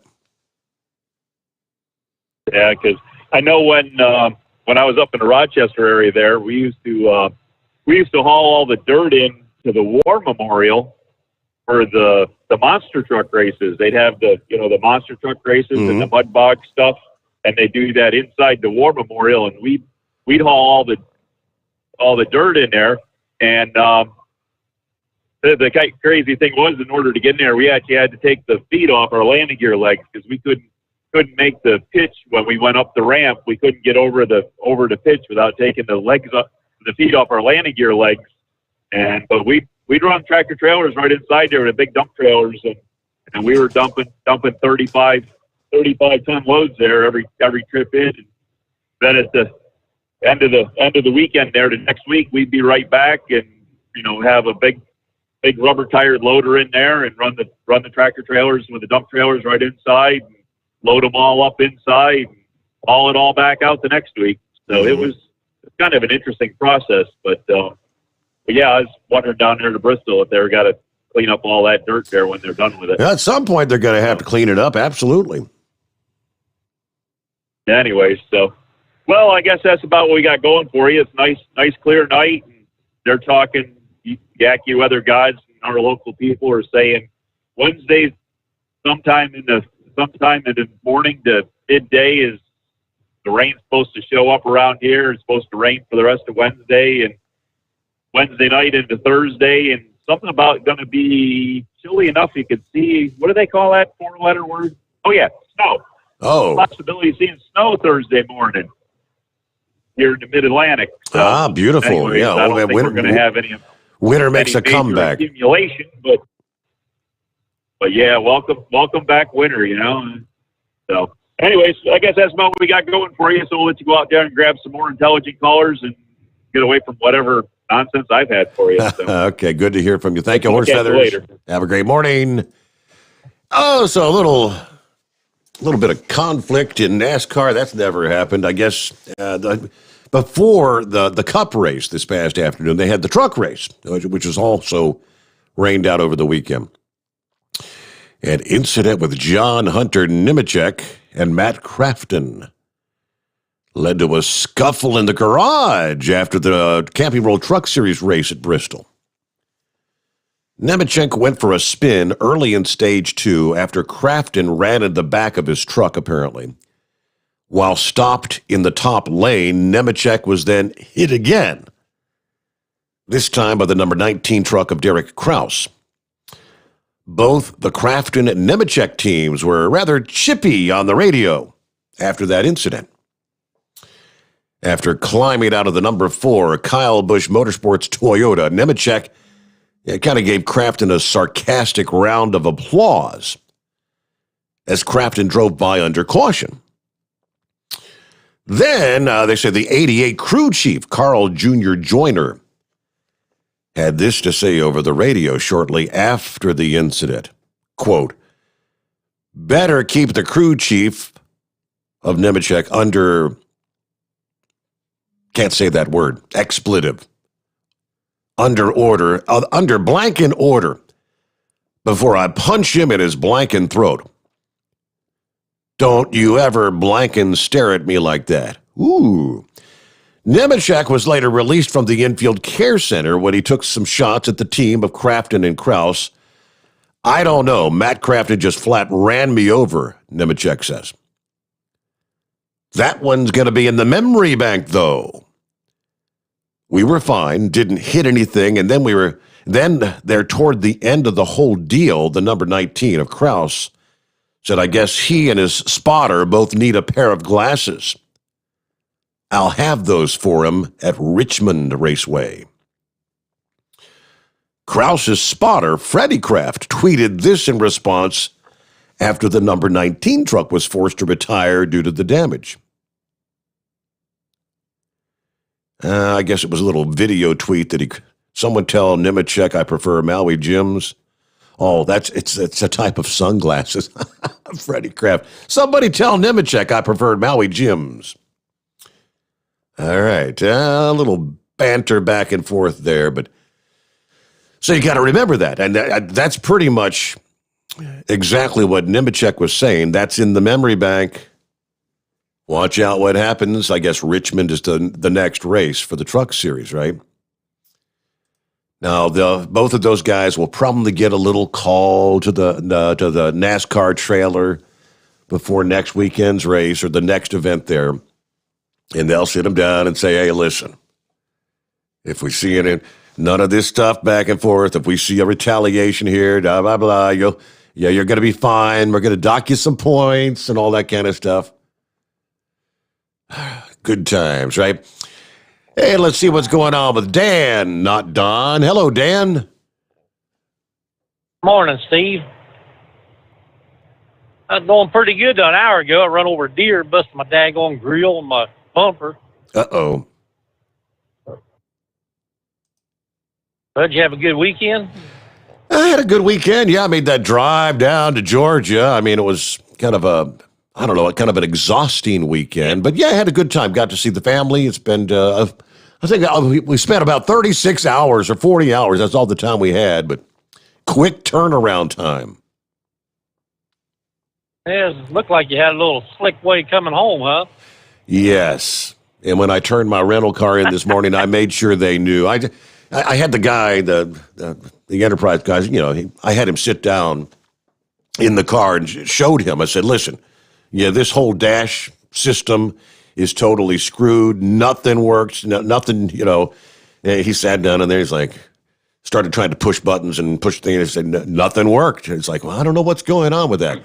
And I said, one other thing, this thing needs some new front tires. You're going to kill somebody out there. I mean, you got the slightest amount of moisture on the road, this thing hydroplanes. I said, I'm not one normally to complain, but I was very disappointed in this rental.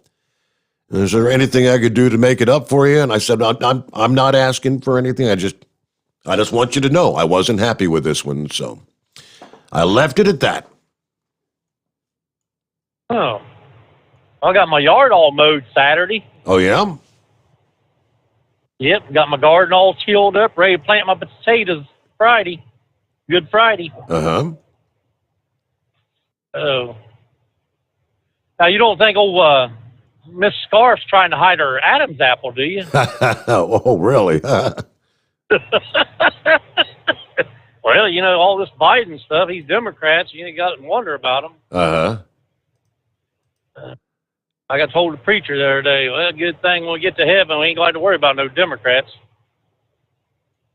He kind of looked at me weird. Mm-hmm. Hey, did you hear about that hair lip guy went in the peanut store?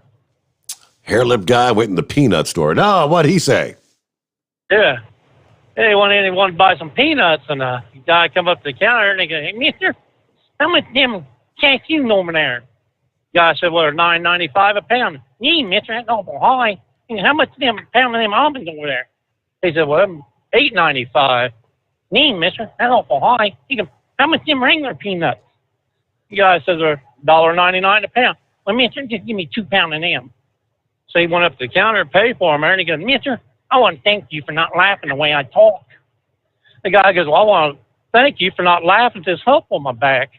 The guy goes, mister, I thought that was your ass, and that's just so high.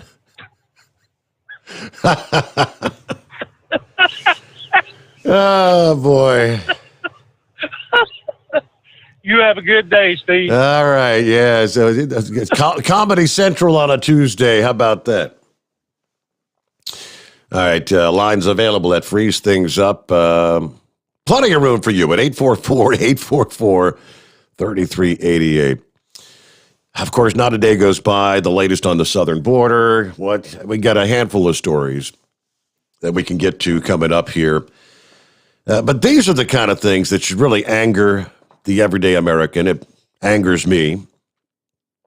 And I guess I'm assuming the Biden administration, the powers that be in it, I guess they don't care.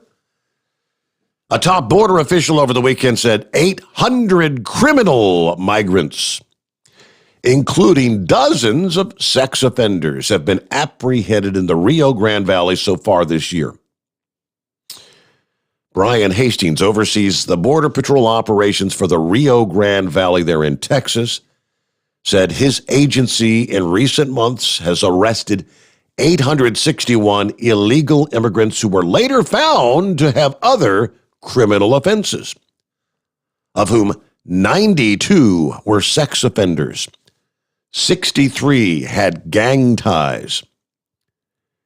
The law enforcement official included a photograph of a Salvadorian man who was taken into custody with a prior conviction for murder.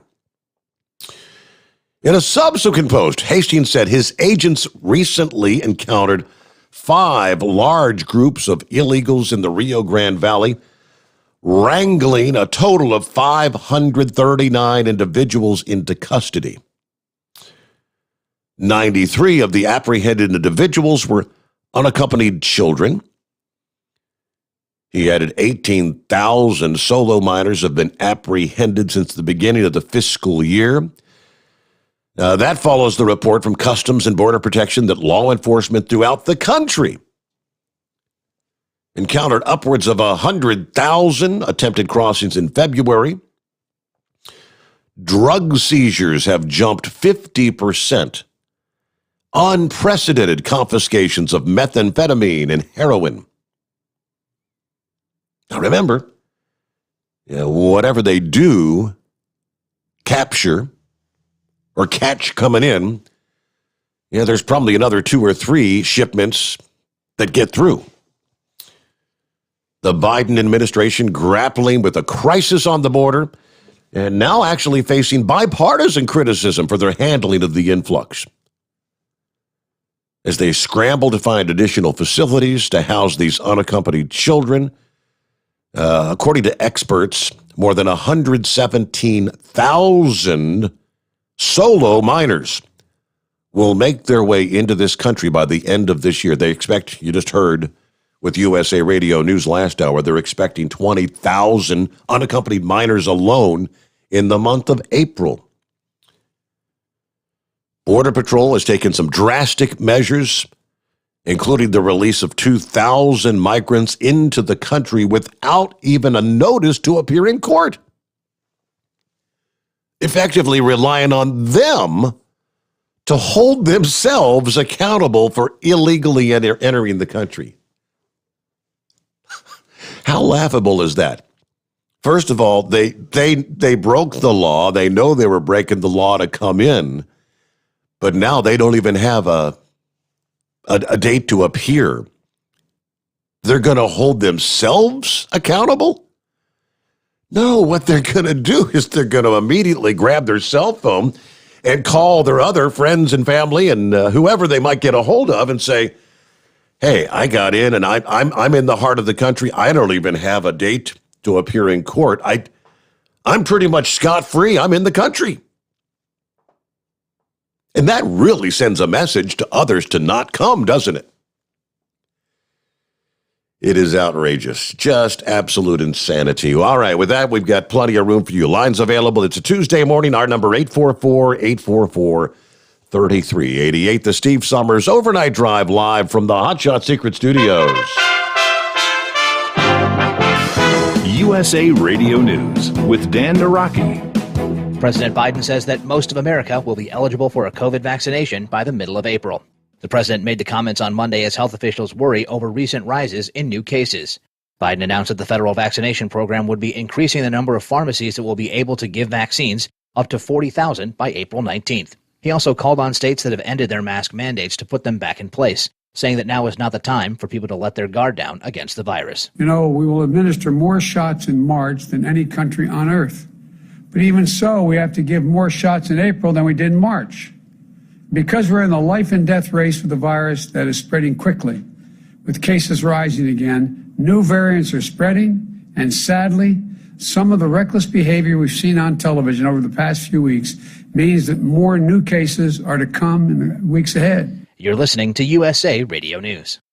Does your business spend $500 a month or more on gas and electric bills? Did you know by making a simple free phone call, you can save up to 25% on your bill every month? What could you do with a 25% savings on utility bills every month? Energy deregulation is now available in your state. Making one simple phone call will show you how we can lower your gas and electric bills instantly, with no changes to your bill and no enrollment fee. This is a free service. The only thing you'll notice is a lower bill every month. Call U.S. Power and Light right now. Learn how easy it is to lower your utility bills for your business and save money. We promise. So if you spend over $500 a month on your gas and electric bills, please call right now and unleash your savings. 800-941-3381. 800-941-3381. 800-941-3381. That's 800-941-3381. You're listening to the Overnight Drive with Steve Sommers. At Hot Shot Secret, we share the science behind common diesel problems. For example, fuel additives. The purpose behind most fuel additives is to impact performance of your diesel or provide protection to your fuel system.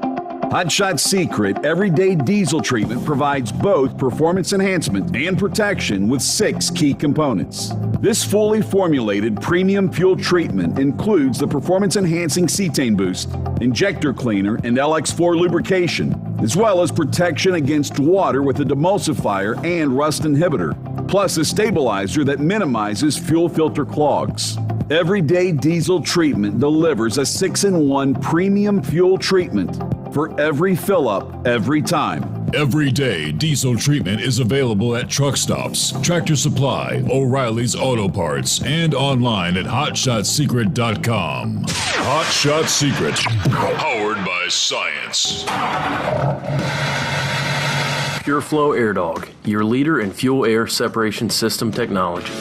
Our systems filter out water, particulates down to 2 micron, and remove all of the air out of your diesel fuel. This allows for nothing but pure, clean diesel fuel to reach the expensive injection system equipped in your vehicle.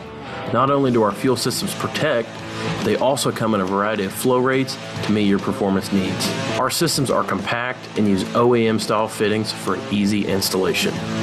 Learn more about our product at www.pureflowairdog.com and be sure to follow us on Facebook and Instagram. Protect your investment with PureFlow Air Dog. Drivers, you demand that your equipment's reliable and dependable, and that also applies to your headset for communication. Well, our friends at Stellar Electronic have you covered. The Pluto Duo headset bundle is the best communication headset you can find in the industry. No matter the challenging environment you're driving in, the Pluto headset will make you sound crystal clear all the time thanks to their 99% noise cancellation. And the Duo's not only a stereo converter for the headset, but also a power bank so you can charge as you go. Learn more at StellarElectronic.com or visit them on Facebook. Do you have a Dodge pickup and hate your automatic transmission? Of course you do. LaVon Miller at Firepunk Diesel here, and we specialize in heavy-duty and performance transmissions for your 3-quarter or 1-ton Cummins powered truck. So if you're interested in turning your stock slush box into a towing monster, call us today at 614-733-3744 or visit us online at shop.firepunk.com. Dean Michael, the tax doctor here. I have one question for you. Do you want to stop worrying about the IRS? If the answer is yes, then look no further. I've been around for years. I've helped countless people across the country, and my success rate speaks for itself. So now you know where to find good, honest help with your tax problems. What are you waiting for? If you owe more than $10,000 to the IRS or haven't filed in years, call me now at 888-557-4020 or go to mytaxhelpmd.com for a free consultation and get your life back. Whether you're a diesel pickup performance enthusiast or just looking for a small upgrade, when selecting common rail fuel system components, look no further than Exergy Performance. At Exergy, you'll find injectors, pumps, and more, engineered like no others on the market using state-of-the-art equipment run by people that have been in the business for decades. So if you're in the market for common rail components at any power level, contact Exergy Performance or one of the many dealers listed on our website at exergyperformance.com. At Hot Shot Secret, we share the science behind common diesel problems and their solutions. For example, ultra-low sulfur fuels. The primary function of diesel fuel is combustibility. One of the little-known aspects of fuel is its role as a lubricant to metal-on-metal moving parts. The introduction of ultra-low sulfur fuels diminishes the fuel's ability to lubricate because sulfur, which has been mostly removed, has lubricating properties. Hot Shot Secret Everyday Diesel Treatment with LX4 delivers unmatched lubricity. Third-party testing confirms that it takes 3 times the amount of leading fuel treatment to match the lubrication benefit of 1 dose of Hot Shot Secret. Everyday Diesel Treatment is a fully formulated 6-in-1 premium fuel treatment for every fill-up, every time. Everyday Diesel Treatment is available at truck stops, Tractor Supply, O'Reilly's Auto Parts, and online at HotShotSecret.com. Hot Shot Secret, powered by science. Live from the Hot Shot Secret Studios, the Steve Sommers Overnight Drive.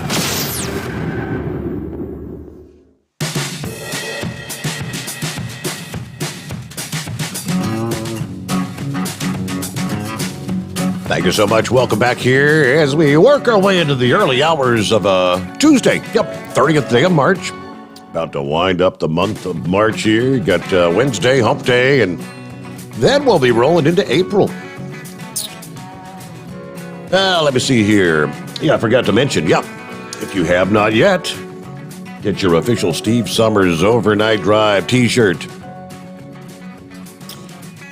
All you have to do is go to overnightdriveradio.com. It's that simple.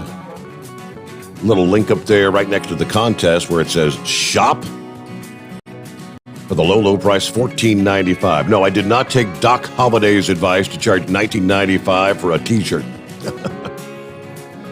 There you go. So, yeah, the official Steve Sommers Overnight Drive t-shirts available. We got some little dash calendars there. Again, the stickers, like 50 cents for the stickers, $1.95 for a dash calendar. Handy right there on your truck. Got the Steve Sommers Overnight Drive logo. Support the show. And, of course, never forget you can, if you go to HotShotSecret.com, they've got all kinds of apparel there. Hot Shot Secret t-shirts, hoodies, hats, beanie caps. There's, again, all kinds of stuff for the fans of Hot Shot Secret products. Check that out at HotShotSecret.com. And, of course, don't forget, if you're going to order via HotShotSecret.com, get you order some products, whatever you always get your 10% off by entering the code Overnight Drive at checkout. Overnight Drive. It gets you 10% off. And, of course, yeah, for your Hot Shot Secret, the Stiction Eliminator, the FR3, the Diesel Extreme, the Gasoline Extreme, you get an additional 10% off your entire order. If you're a first responder, if you're a military veteran or active duty, if you're a CDL holder, so you can get a whopping 20% off your entire order at HotShotSecret.com. And thank you so much for listening. Now, Spaceman had sent me a link. He wanted me to share this maybe with the listening audience because it's up in his county, apparently, in Pennsylvania. They're looking for a woman who may be in danger out of Cumberland County. Shippensburg police searching for a woman who was reported missing by her family. She may be in danger. 33-year-old Crystal Morrow was last seen leaving her home about 8 o'clock last Friday in Shippensburg. Police believe she's with 29-year-old Brandon Bowermaster. And the two are traveling in a 2000 silver gray Jeep Cherokee. Pennsylvania license plate LHV 0456. Family and friends haven't heard from her since Thursday of last week. And it was discovered that she left her cell phone at her home before leaving. So something sinister may be going on. They say anyone with information can contact the Shippensburg Police Department. Area code 717-532-7361. So I guess he's trying to get the word out there. If you see that silver gray Jeep Cherokee, Pennsylvania tag LHV 0456. Maybe get a hold of police, and they'd really appreciate it. There you go, Spaceman. Good to have you with us as well. So, talked about the Suez Canal earlier and the problems there. Okay, the good news is they got the shipping lane reopened. So I suppose as we speak, with this backup of more than 320 ships, it's going to take some time to get all them through the canal, but it could take weeks or possibly months, they're saying, to clear the top container shipping lines. About 30% of the world's shipping container volume, things like sofas, consumer electronics, apparel, and shoes, move through that 120-mile Suez Canal every day. Empty factories then, which Asian factories need to ship the goods, are also caught up in the backlog. So even when it's reopened, the ripple effects for the global capacity and equipment will be significant. According to the world's largest container shipping company, Maersk Lines. They issued a customer advisory this past day. Maersk has 3 vessels stuck in the canal, another 29 waiting to enter, they said. They had so far rerouted 15 vessels to make that much longer journey south of Africa, around the Horn of Africa. But looking at the current backlog of vessels, it could take 6 days or more for this queue of vessels that are there to pass through. Switzerland's MSC Lines, the number 2 line, also said the situation's going to result in one of the biggest disruptions to global trade in years. Their statement said, unfortunately, even when the canal reopens for the huge backlog of ships waiting at anchorage, it's going to then lead to a surge in arrivals at varying ports, and we're going to see fresh congestion problems at the ports. Remember, for months now, we've talked about ports around the world where all these container ships arrive, but it's not like you can unload the ship overnight and free that berth for another ship. It takes time. And with each passing day, more and more ships are stacking up out there and kind of anchoring offshore, waiting to get into the port. So this is really going to exacerbate that problem. Huge backlogs of ships waiting at anchor, and we envision the second quarter of 21 being more disrupted than the first quarter of 21. Perhaps even more challenging than it was at the end of last year. Shipping companies have been struggling for months with disruptions caused by the COVID pandemic, the surge in demand for retail goods, which led to big-time logistical bottlenecks globally. And this Suez scenario is going to make it even more difficult for U.S. and European companies to keep their products in stock. Uh-oh. The UK Maritime Trade Organization Naval Authority said separately ships diverting around Africa could mean that more traffic passes through high-risk areas where the pirate gangs are operating. Eagle brought that up earlier. While the threat of Somalia-based piracy is suppressed right now, with a combination of military operations, application of ship protection measures, and the presence of armed guards, the increase in maritime traffic around the Horn of Africa, though, may present opportunities for the Somali pirate groups to again begin going after shipping operations. Yeah, several years ago, there was a lot of that going on. Okay, where we leave off there, let's get back to the calls, and I believe next up is, would that be Icebreaker, I believe, on the line. Hello, Icebreaker, what's going on this morning? Good morning, Steve. How you doing this morning? Doing all right. How's your week starting out? Starting out fantastic. Couldn't ask for anything better. Got nice weather. No rain. Luckily, the wind ain't blowing like it was last night. So it's good. Good night. Good, real good night. Good to Clear hear that. and everything. Can you hear me? Yeah, what's happening this morning? What's on your mind, Icebreaker? Monkey Gouger had called talking about the race. I watched the race yesterday. Mm-hmm. It was probably one of the best races I've seen, and I couldn't tell you when. Really? I'd like to see them do more of those dirt racing than anything. It was really competitive and wrecking and bumping and grinding and all that good stuff there. And yeah, at the end when Joey Logano won and he gave that little girl the checkered flag. Well, I don't know if you watched the race from Atlanta last week, but his teammate Ryan Blaney did the same thing with a little boy last week. So I'm sort of curious that if Brad Keselowski wins Martinsville week after next, if he may do the same thing. Huh. You know, keep the trend going. You know what I mean? Yeah, absolutely. Yeah. And the other guy from New Mexico, I can't think of his handle right now. Heat Rise or something like that. Heat Wave. Talking about Bubba Wallace. Bubba Wallace finished 27th. I think last week he finished 28th or 29th. And I think since Daytona, he has finished in the upper 20s, like 26th to 30th every week. So sort of curious how long Michael Jordan will keep him behind the wheel of that Toyota. Uh-huh.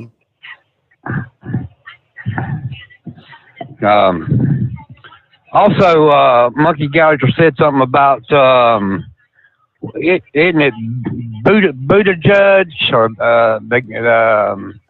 the transportation director was talking about the road taxes? Yep.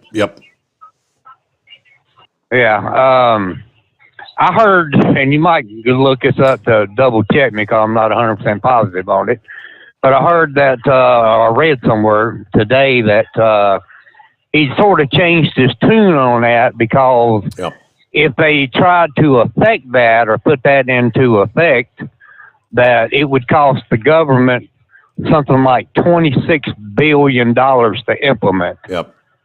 I think that's sort of a bad idea. They'd actually generate less revenue for the Highway Trust Fund than what they're doing right now. That was based on the cost of recouping all that money. Right now, there's several hundred. I think it's like at the racks, whatever the fuel racks that they pay the tax or whatever, and so it's several hundred accounts. If they went to a VMT tax, they would have 150 million accounts that they'd have to set up to get the money from each individual person for their vehicles. So, yeah, it would cost them billions of dollars more than it's costing them now. Oh, yeah. So I think he sort of dropped that idea. He did, yes. But what do you think Biden's thinking, or what's going through his head? Of course, we know it's not much, but right. That all this stuff that he's implementing now, is it Obama sticking stuff in his head to get back at Trump for what Trump did to Obama when Obama left office about, changing all these things and everything? You think that's what he's doing? He sure's not thinking about us. I wouldn't have a clue what's going through his brain. I mean, like you said, first of all, it ain't much, and if he does have a coherent thought, it pretty much disappears almost immediately. Oh, yeah. Like somebody whispering in his ear. For a guy who can't even read his own notes, I went back and saw some of the archives of that press conference last week where he had all the names of the media outlets, the news agencies that he was going to call on for questions, and he couldn't even read his own notes to know where he was going next. It's sad. Oh, yeah, it's terrible. I mean, no wonder he don't have a press conference. I'd be embarrassed. Correct. To get up there, to make a fool out of myself. So, all right, I just wanted to give them that information about the race and what took place, and they are talking about doing it again at Bristol next year, so I get the opportunity. I'd like to go to that. That'd be a pretty interesting race. take some extra change of clothes because you're going to come out there looking like a covered in red mud person when you come out there with all that dust and stuff. Yes, sir. Absolutely. All right. Well, Icebreaker, thank you for checking in this morning. Be safe out there. That's kind of an interesting way. Of course, in the world of politics, of course, you try to raise funds for your campaign, right? Everybody looking for ingenious ways to raise funds. And I guess with the whole Dr. Seuss thing a couple weeks ago, and the cancel culture is going after Dr. Seuss, Ted Cruz said, here's an opportunity to to maybe garner some support. Basically, it's a campaign donation. And they're kind of promoting it. He's sponsoring it, pushing it via Facebook and other social media. And stand with Ted and Dr. Seuss against the cancel culture mob. And claim your signed copy of Green Eggs and Ham. Okay, so if you click on the link via social media, it'll take you to the official Ted Cruz re-election campaign website. And for your $60 donation, you can claim your own copy of Green Eggs and Ham, signed by none other than Ted Cruz. In the fine print, fulfillment of autographed copies will take between 6 and 8 weeks to complete. Federal law requires us to use our best effort to collect and report the name, address, occupation, and employer of individuals whose contributions exceed $200 in an election cycle. By clicking Donate, I certify the following statements are true and accurate. I'm a U.S. citizen, lawfully admitted permanent resident. This is a contribution from personal funds, not from an account maintained by a corporation, labor union, or national bank, and it is not being reimbursed by another person. I'm not a federal government contractor. And I guess across the board, maximum amount for individuals to contribute is like $2,900 per election. Okay, and it's like not tax deductible for federal income tax purposes. But get your own autographed copy of Green Eggs and Ham. Might it be worth something one of these days? Ted Cruz.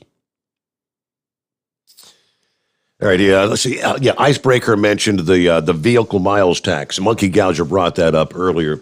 I guess in very short order, Pete Buttigieg did indeed kind of backtrack on that. Because according to the Business Insider article over the weekend, actually, this says the infrastructure plan does not call for a vehicle miles traveled tax, according to a DOT spokesperson, just days after Pete Buttigieg said that a VMT tax showed promise as a way to transition from the traditional fuel tax. The DOT said Buttigieg, who was testifying at the House hearing last week, was talking broadly about varying ways to fund transportation. That infrastructure plan is expected to be announced tomorrow, Wednesday, March the 31st. I guess Biden's going to do a speech in Pittsburgh. According to the Associated Press, the plan to rebuild roads, bridges, and other infrastructure is going to be the first phase of Biden's multi-trillion-dollar economic recovery package. A second separate plan addressing health care is expected to be announced in April. But at that transportation infrastructure hearing last week, Buttigieg pointed to a lack of infrastructure investment in recent years. And here's our opportunity to transform the United States. We have $1 trillion backlog of repairs and improvements that need to be done. Hundreds of billions of dollars in good projects are already in the pipeline.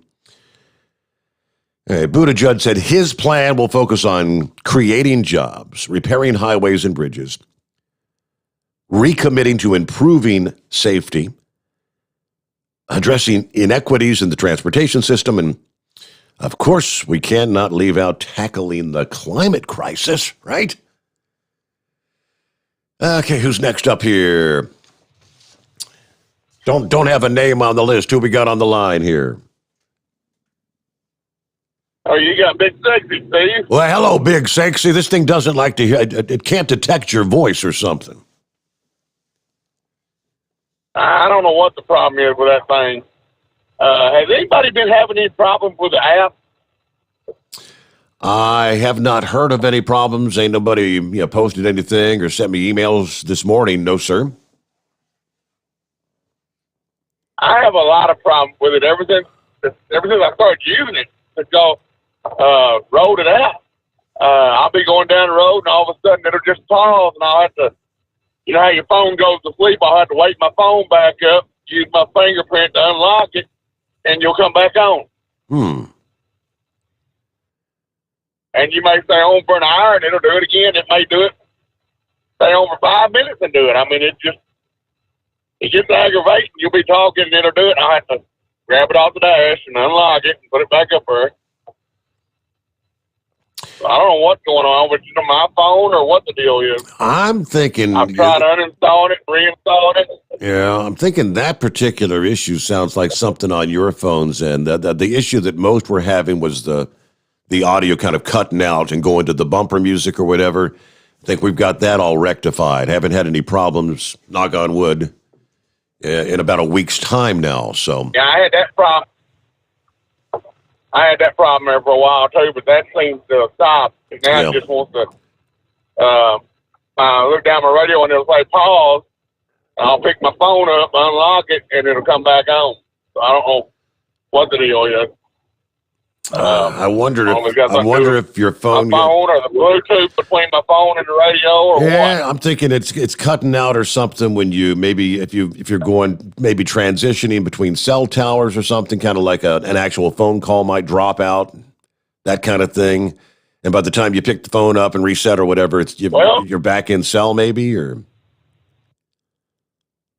I don't think that's the problem because I pretty well cover the same area every night, and I know where my cell signal drops out when I'm on a call or something. I'll lose the call or whatever, and it's not in those areas. It's an area where I've got good cell signal. I mean, as soon as I pick it up and unlock it, it comes right back. So I don't know what the deal is. It may have something to do with the connection between it and my radio. The Bluetooth may be pausing it or something. I don't know. But I have noticed I can go away from the app and go to your YouTube channel. Yeah. And it don't do it. Huh. So I don't know what the deal is. And then there's some nights it don't do it at all. It's done it 4 or 5 times tonight before I called in. So I don't know what the deal is on that. When is Chris going to be back on? His scheduled date was going to be this Friday, and I think that's kind of up in the air because it's Good Friday. You know, and the good Christian man that Chris is. I know Kyle was going to talk to him and try to get an official word about his whether he wanted to do it, Friday of this week or maybe wait till next week. But I don't have an official word yet. But I know I plan on calling him when he's back on there and giving him an update on this stuff that I've tried. It seems to be boosting the power in the truck and all that. So it seems to be working. That's what we want to hear. That's great. Yeah. Yeah. I still hadn't done the oil yet because I'm about another day or two. I'll have an oil change, and I wanted to wait and do it on a fresh oil change, not do it then a couple of days later. Drain it all out, Absolutely, sure. Yeah, that makes perfect sense. I held off on the oil, but I have put it in the transmission. I have put it in the some FR3 in the power steering, and that really hooked up my power steering. And then of course I've noticed more horsepower, and I've had a few people tell me my truck's got the loud exhaust. When I pull up to get my papers at night, I have them say, "Well, that thing sounds loud and proud tonight." Mm-hmm. So you can tell the difference. It really works. So I'd recommend that to anybody.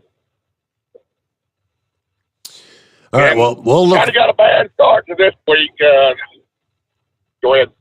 I was going to say we look forward to you calling in when Chris is back with us. I hope everybody calls in and gives them updates. I'd like him to hear some new voices out there, people maybe especially those that have tried Hot Shot Secret products for the first time. And he likes to hear different voices. On your NASCAR race day, I saw a part of that then, especially the end of it. I listened to most of it on Sirius because I was transporting a captain for my son, but that they announced during that last red flag deal that they are going to be back next spring on dirt again at Bristol. So, and then the night didn't end very well. I held off on going to get my paper and got a late start. Stayed home, watched the ball game, and my Hogs didn't do too good tonight. They lost to Baylor. So at least they made it to the Elite Eight. They made it that far. So, and when you start 3 freshmen, they're going to have a good team next year. So we're down. Back. Is it down to the? Are they ready for the? I'll get off final? They're ready for the Final Four now. Is that what it's down to? The Final Four? It will be after tonight. There's 2 games tonight that will pick the other 2 teams for the Final Four. Okay, all right. I didn't realize it was. Houston advanced. They're almost done with the March Madness, then, huh? It's incredible. I've paid absolutely no attention to the March Madness this year. I guess it's just with the whole COVID thing. Typically, I pay more attention, and obviously in a normal year, last weekend, Thursday, Friday, Saturday, we would have been in Louisville, Mid-America Truck Show time, and we always go down to the hotel bar in the evening and watch the March Madness games. Several years, especially if you had the Wildcats or the Cardinals in the March Madness games. Seems like there was one year when those 2 were playing. And that was crazy. That was incredible. But missed out on the truck show and everything. All right, a little bit behind here. We'll get news update and back to your calls ahead. The Steve Sommers Overnight Drive live from the Hot Shot Secret Studios. USA Radio News with Dan Naraki. President Biden says that most of America will be eligible for a COVID vaccination by the middle of April. The president made the comments on Monday as health officials worry over recent rises in new cases. Biden announced that the federal vaccination program would be increasing the number of pharmacies that will be able to give vaccines up to 40,000 by April 19th. He also called on states that have ended their mask mandates to put them back in place, saying that now is not the time for people to let their guard down against the virus. We will administer more shots in March than any country on earth. But even so, we have to give more shots in April than we did in March.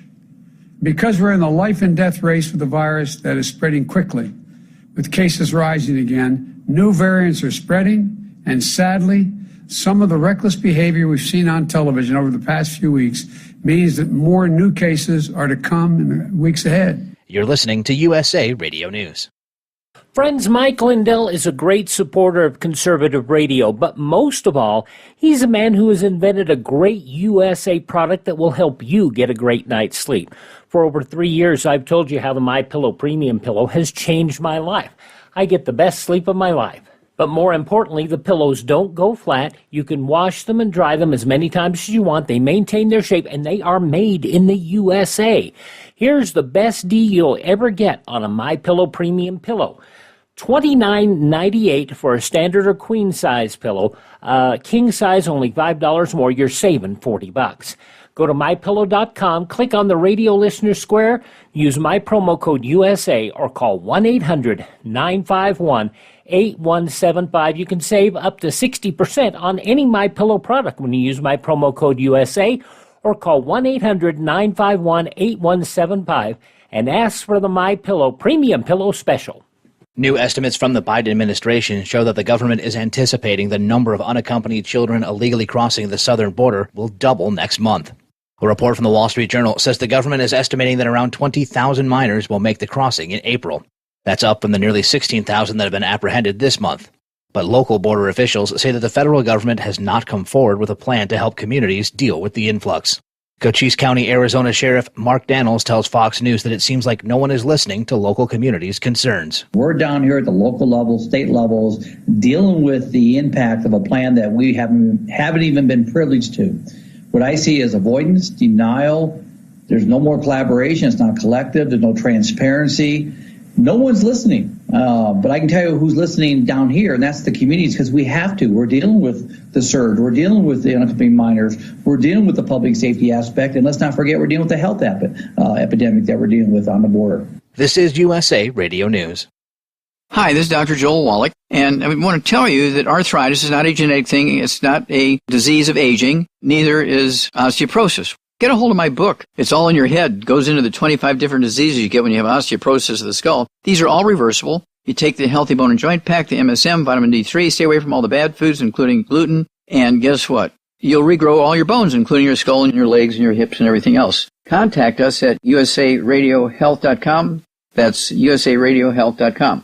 About 16,000 unaccompanied minors who crossed into the United States remain in the custody of the federal government, with officials estimating that more than 20,000 more could be on the way next month. The former acting commissioner of Customs and Border Protections says the entire crisis at the southern border was completely preventable. Mark Morgan tells Newsmax TV that he and other immigration officials warned the Biden transition team that the proposals they outlined on the campaign trail would lead to disaster. We could have prevented this. This was preventable. We have the tools and policies in place that were effectively dealing with the illegal immigration and crisis. And look, during the transition, even before, we told the Biden administration, if you do what you've done, you will create an unmitigated crisis that will pale in comparison to 2019. We're already there. During the transition, Grant, we warned them, exhaustive briefings. If you do what you said you're going to do, and they've done, the Border Patrol facilities will be overwhelmed. HSS will be overwhelmed, and you will see crisis-level numbers that will exceed what we saw in 2019. We told them it could have been prevented, and they let their ideologic hubris ignore the experts, and now we have this crisis. And another woman has come forward with allegations of sexual harassment against New York Governor Andrew Cuomo.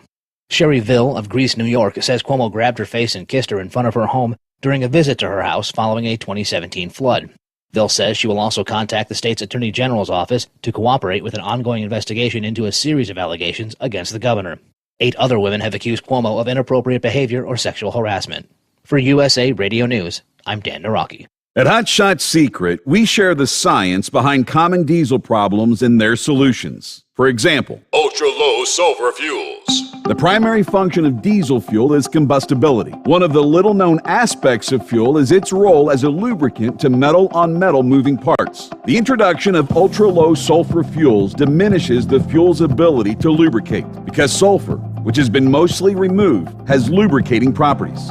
Hot Shot Secret Everyday Diesel Treatment with LX4 delivers unmatched lubricity. Third-party testing confirms that it takes 3 times the amount of leading fuel treatment to match the lubrication benefit of 1 dose of Hot Shot Secret. Everyday Diesel Treatment is a fully formulated 6-in-1 premium fuel treatment for every fill-up, every time. Everyday Diesel Treatment is available at truck stops, Tractor Supply, O'Reilly's Auto Parts, and online at HotShotSecret.com. Hot Shot Secret, powered by science. The Overnight Drive with Steve Sommers, live from the Hot Shot Secret Studios. Call Steve now, 844-844-3388. That's 844-844-3388.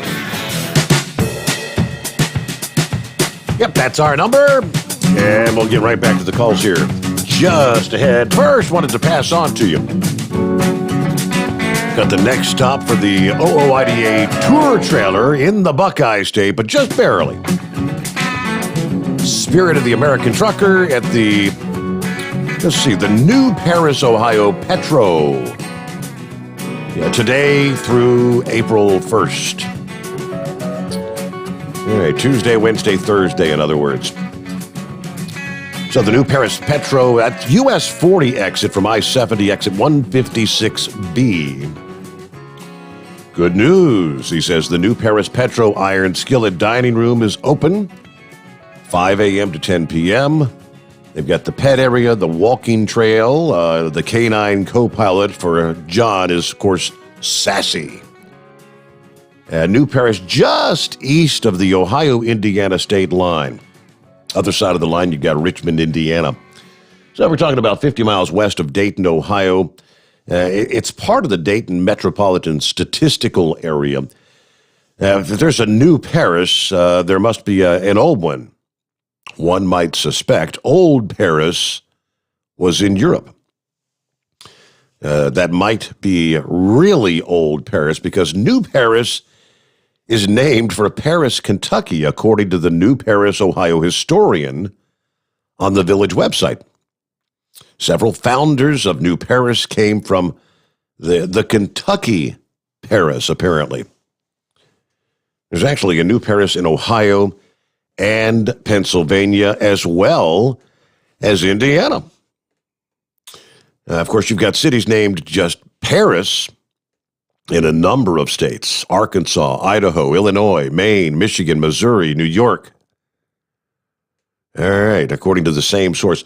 So if you see the tour trailer there, stop by, say hello to John. He loves to talk about what's going on in the industry. Normally, he's got copies of the latest Landline magazine. You can always join or renew your membership, $10 off the regular price there. You can also get forms for drivers without medical insurance to get flu shots, shingle shots, pneumonia vaccine. He's got the vouchers there at the Spirit. Looks like the next stop after New Paris, the next stop will be the 2nd through the 4th in Brazil, Indiana. Then it's off to Effingham, Illinois, April 5, 6, and 7. Stop by, say hello to John. All right, I think Eagle wanted to finish up on his call earlier. Go ahead, Eagle. What's up? Yeah. I just wanted to tell you I appreciate you backing me up after my call with your information you gave out about Fauci and this Birx person. I read it on my phone after I hung up with you later on, and all the information you gave was correct on what Trump had said about Fauci. Well, I didn't go into detail. I didn't know that Fauci was trying to take credit for the vaccine too. This guy here is stooped to all-time lows. You know, Donald Trump is the one that pressured the medical people to get this vaccine on the market before he left the White House, and he saved many lives. And you know, I don't know if you read that part about what Dr. Birx had the nerve to say. She's trying to say that Donald Trump is responsible for over 100,000 people being dead because he didn't listen to her warnings and what she had tried to say. When Donald Trump is the one, like we already gone over this, Steve, he's the one that closed down the border to Chinese people, the airplanes, the airports. Donald Trump, no telling how many lives he saved by shutting down the Chinese individuals from coming into the U.S. Donald Trump did everything he could to save lives, and he's still saving lives right now, even though he's not in the White House. And for Joe Biden and Fauci, for these two guys to try to take credit for this vaccine, they ought to be ashamed of themselves. But like I say, Democrats, nothing surprises me what these people do. They stoop to all-time lows. But one thing, they playing with the wrong guy, though. Here's the deal, Steve, because Donald Trump is, he's not going to bite his tongue for nobody, and that's the reason why I like Donald Trump, because he's not going to allow anybody to disrespect him or anything he stood for. Anybody in their right mind. Luckily, like I say, you got some good callers that call into this show. You don't have a lot of knuckleheads that seem to think that Biden is doing a good job. Biden, he has single-handedly destroyed the immigration. Everything that Donald Trump built up, this guy has destroyed in less than 3 months. One of the first things he did when he got in the White House was stop the construction of the wall, and so these individuals can come on in. And then he changed around the plan, saying that people didn't have to wait in Mexico while they were waiting for the immigration to approve their paperwork or whatever. He's just deciding to let these people come on in. And for him to come on television and you know, him and that his press secretary to say that the previous administration is responsible for the problem that we have right now, it's really embarrassing, Steve. I can't believe what I hear on television on a daily basis from this Biden administration, where they try to blame Donald Trump for this coronavirus and for this immigration that's out of control.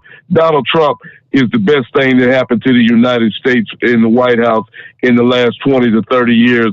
And the United States people, whoever those people are that voted for Joe Biden, you made a real bad mistake. If you ain't realized it by now, I promise you, by the time these next 3 years go by, you will realize that you made a very bad mistake. If you're not smart enough to realize it by now, 3 months should be enough. But like I say, some people, it takes a little bit longer for them to realize their mistake. But like I said, I promise you, by the time Joe Biden leave the White House, you'll regret the day you ever went to the voting booth and put your name on the dotted line for for Joe Biden. And I thank you for taking my call. All right. Again, Eagle, thank you much. Thank you for checking in there. There you go. All right. So let's see. Apparently, we did not get to have the actual launch of SN11 this past day. They did a static fire, like they fire up the engines briefly. But the actual launch is now slated for sometime today, apparently. Tracking a Tuesday attempt. Yeah, they had a second static fire launch. Of course, launch was slated to take place later Friday. It was scrubbed for some additional checkouts that set up a Monday target, only for the launch to be moved to today after apparently the FAA inspector failed to arrive on time. Over at the production site, Super Heavy Prototype BN1 was stacked ahead of rollout and ground testing.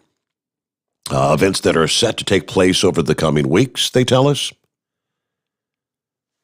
So we got the fourth flight in the current phase of Starship testing. That's SN11. They're going to try to mirror the previous flight's success, but the goal is going to be to nail that final objective of landing at a slow enough velocity to avoid what they call a RUD, rapid unscheduled disassembly. I didn't know they had a term like that. I call it crash landing. You know, those first two landings, the ship came down on its side and just in a ball of flames. Third one, actually, it landed upright but blew up a few minutes later. All right, so maybe later today. It is 844-844-3388. Would this be Katie from Alabama? No, it's not Katie. It's Troublemaker out of Alabama. Okay. Hello, Troublemaker. We're going to have to work on your secretary. Yeah, How's it going, Steve? All it says right now is for tonight's call, it says call it about the overnight drive. Then the previous call is when it said Katie from Alabama, first-time caller. Okay. I was just backing up, what was it, Big Sexy, talk about the app? Right. Mine does the same thing. It's always did it since day one when they started the app. And I have the Android app. But it'll play, and it'll just go off. And I just got to go back in there and just start it all over again. Huh. But it'll last maybe 30 minutes, and then it'll go off. And then I just go back in there and start it back up. And it does it again. And I got Verizon. I don't have a problem with cell phone signal or nothing. But it does do it. I don't know if he had the Android app, but I just dealt with it. I just restarted. It just took a second, But I put Hot Shot Secret in my work beater yesterday, so I don't really know yet. I just poured the Stiction Eliminator in there tonight before I came to work, and I did the gasoline treatment. And I guess I need to wait a while for that, FR3? Right. I'll wait a little while for that and put that in everywhere. Yeah, because the Stiction Eliminator. I heard today on the news, Steve. I'm sorry, the Stiction Eliminator, that technically has the FR3 in it. So if you've got the Stiction Eliminator in right now, yeah, you got a dose of that. Yeah, you don't need to put it in right now. Yes, next oil change maybe where you don't need the Stiction Eliminator, then just put the FR3 in. So the FR3 can go in the power steering and everywhere else? I think in the transmission. I better wait. I need to double check on that. Okay. I did hear today on the news before I went to bed that China did their own investigation in Wuhan, and they said they compared that to Russia doing their own investigation on Chernobyl. Sure. They thought that was the craziest shit stuff. Right? Yeah. But other than that, Steve, that's all I got, buddy. I just wanted to let you know about that app. Mine does it too. Yeah, okay. I mean, I'm looking at the discussion board, the comments and whatnot. Apparently, a lot of people have that. So it's not like the original problem where the app would, I'd cut out and the bumper music would start playing, or it'd start playing during commercials and all that. That's been rectified. I don't know what would cause it to just drop out like that, though. But a whole bunch of people apparently have that same issue. I guess I can ask Josh what he thinks it might be. Again, my first inclination would be that the cell was dropping cell, but Dave said no. I'm stationary, so it has nothing to do with going in between cells. Let's see. James said had the same problem as Big Sexy. Could you maybe share on Facebook or email me the article you shared about the COVID passport that the former Clinton staffer has concerns about? Yeah, I can do that. Yeah, that's because that was kind of disturbing, wasn't it? I think one of our listening friends actually emailed that to me this past day. Yeah, the end of the world as we know it, right? Who else we got here? Larry, same problem with the app. All right, let's see who's next up here. It's 844-844-3388, and I don't have a name on the list here. Who we got on the line? It's Bill. What's going on? Not much. How you doing this morning, Steve? Doing just fine. Week's off to a good start. How about you? Oh, yeah, just another day in paradise. That's all it is. But it's the same problem as Big Sexy was saying. It's like as soon as the screen goes black, it might last 5 or 10 minutes, and then it shuts off. And then as soon as you open it back up and where the screen's lit up, it comes back on. It's like, I don't know. It ain't a cell tower thing, because I have Verizon too, and I never lose a signal. Very interesting. Yeah, it's first I've heard about it tonight, but apparently a whole bunch of people have been dealing with it, I guess. Yeah, it's been doing it for a while. Well, it's like as soon as they quit doing the music thing where he would cut in and out, it started doing this. Okay, so I can take one step forward and one step back. Okay, all right. Well, thanks for checking in there, Bill. Have a good morning. Yes, sir. You got it. Yes, sir. Have a good morning. Okay, I was scouring back to find that article about the former Clinton advisor talking about, the kind of like the end of the world as we know it. And how nefarious this thing could be if they indeed do roll out vaccination passports. And I'll dig it up here. Meanwhile, what else we got here? I came across this and I thought, that might be worth sharing. The irony when I got up this past evening, getting ready to go to work, get on the show prep and all that. The wife's in the kitchen and she's talking about the dishwasher. This thing stinks, as in literally the smell. Yeah, this dishwasher less than a year old, and Opened it up. She had already run it. It had kind of smells like a dead animal or something. What the hell is that? And I went on in, did my show prep, and lo and behold, I come across this article from Newsmax, no less, this past day. And spring cleaning time has arrived, right? We've been spending a lot of time at our homes cleaning surfaces and other things. Experts say that germs oftentimes hide behind the scenes, and you need to dig a little deeper to truly sanitize your home. When you think about the germiest places in your house, of course, the toilet, the trash, obvious places. So it comes as a bit of a surprise to find that the less obvious places tend to actually be the dirtiest. So they have 6 essential items that are often ignored that we should focus on, according to the experts. Starting number 1 on the list, dishwasher. Really? Food left behind in the dishwasher harbors smelly bacteria, even if your dishes are sparkling clean. According to the assistant professor of the Department of Food Science at Purdue University, he suggests removing the filter from the dishwasher floor, clean it with dish detergent and a brush. They recommend doing that once a week to remove germs, and then run the dishwasher with a little white vinegar to remove scum from the interior walls. So, okay, I never realized. I've never thought that you need to remove the little screen in the bottom of your dishwasher. And I don't know of anyone else that's ever done it. I had no idea. It was news to me.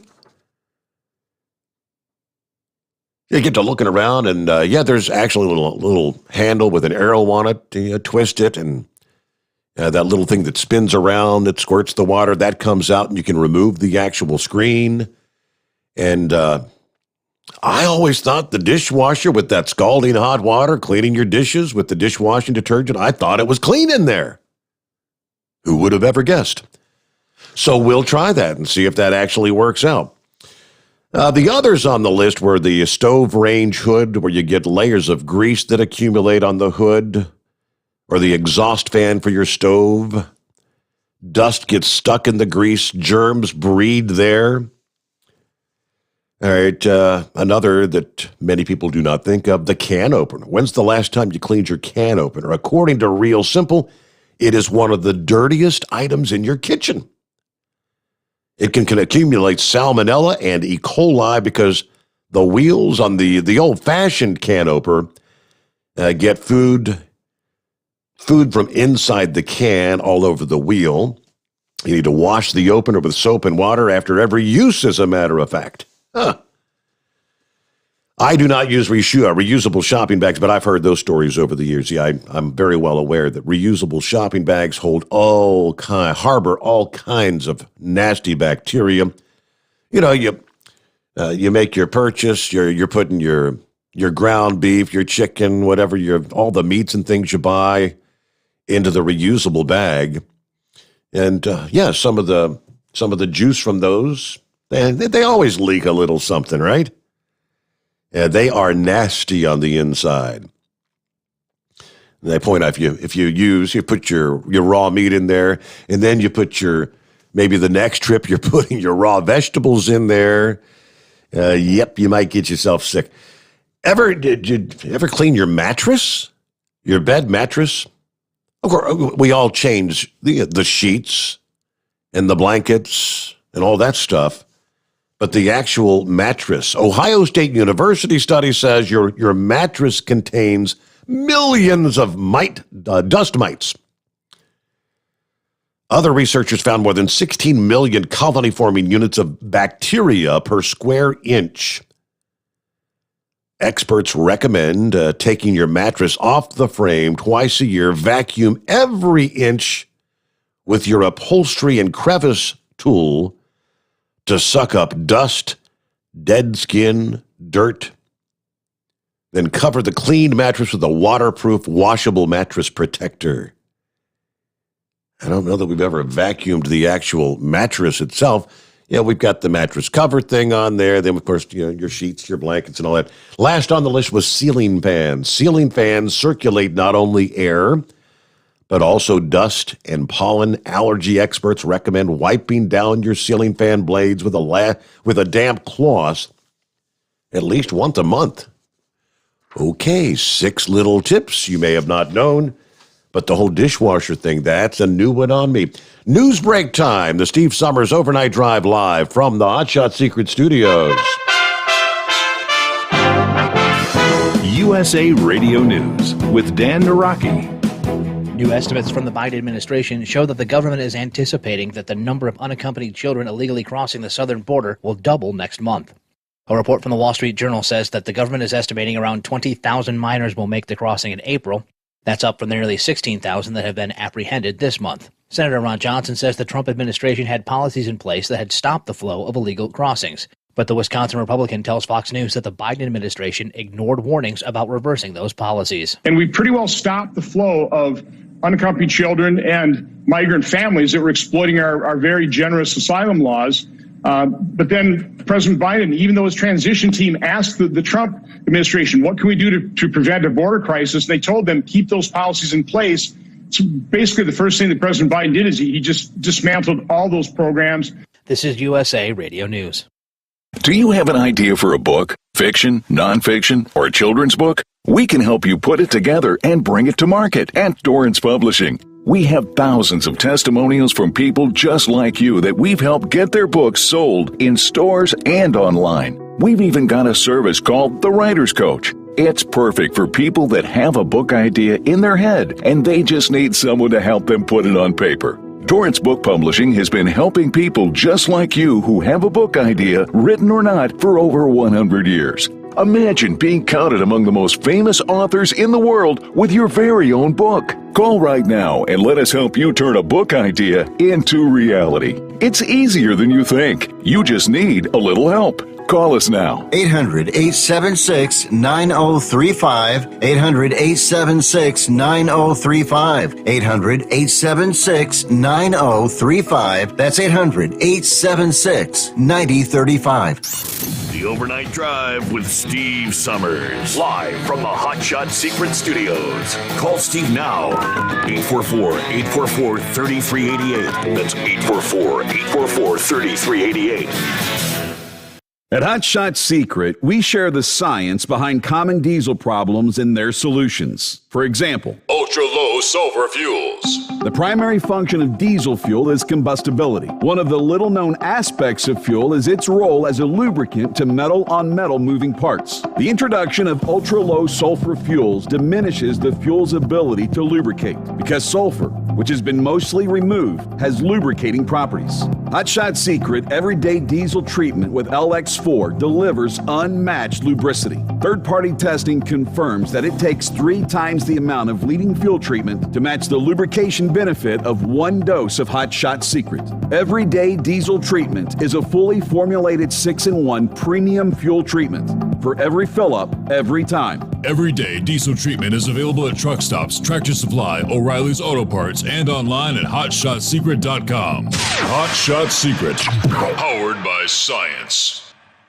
Dean Michael, the tax doctor here. Are you one of those truck drivers that came home after a long haul and found the only thing waiting for you was a stack of IRS letters? Your significant other was gone, but your newfound IRS problem is still there. I've heard this story many times over the years. While I can't help you with your broken heart, I can fix your tax problems. If you owe more than $10,000 to the IRS or haven't filed for many years, call me for a free consultation at 888-557-4020 or go to mytaxhelpmd.com. Like I always say, you keep your eyes on the road, I'll keep mine on the IRS. Whether you're a diesel pickup performance enthusiast or just looking for a small upgrade, when selecting common rail fuel system components, look no further than Exergy Performance. At Exergy, you'll find injectors, pumps, and more, engineered like no others on the market using state-of-the-art equipment run by people that have been in the business for decades. So if you're in the market for common rail components at any power level, contact Exergy Performance or one of the many dealers listed on our website at exergyperformance.com. levonperformance.com. Do you have a Dodge pickup and hate your automatic transmission? Of course you do. Levon Miller at Firepunk Diesel here, and we specialize in heavy-duty and performance transmissions for your 3-quarter or 1-ton Cummins-powered truck. So if you're interested in turning your stock slush box into a towing monster, call us today at 614-733-3744 or visit us online at shop.firepunk.com. Getting a good night's sleep while on that long haul can be quite the challenge. That's why Commercial Vehicle Group has partnered with Serta Mattress to bring you the Bostrom plus Serta mattress for the best night's sleep possible while you're on the road. The Bostrom plus Serta mattress, manufactured with Serta's patented Cool Gel memory foam, acts to dissipate body heat and eliminate pressure points, which reduces the tossing and turning that can be so disruptive to your sleep.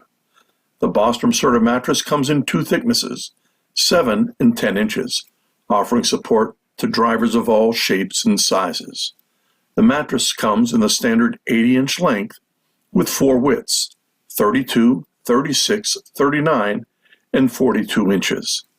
For more information on the mattress or where to buy, call us at 800-459-7328. That's 800-459-7328.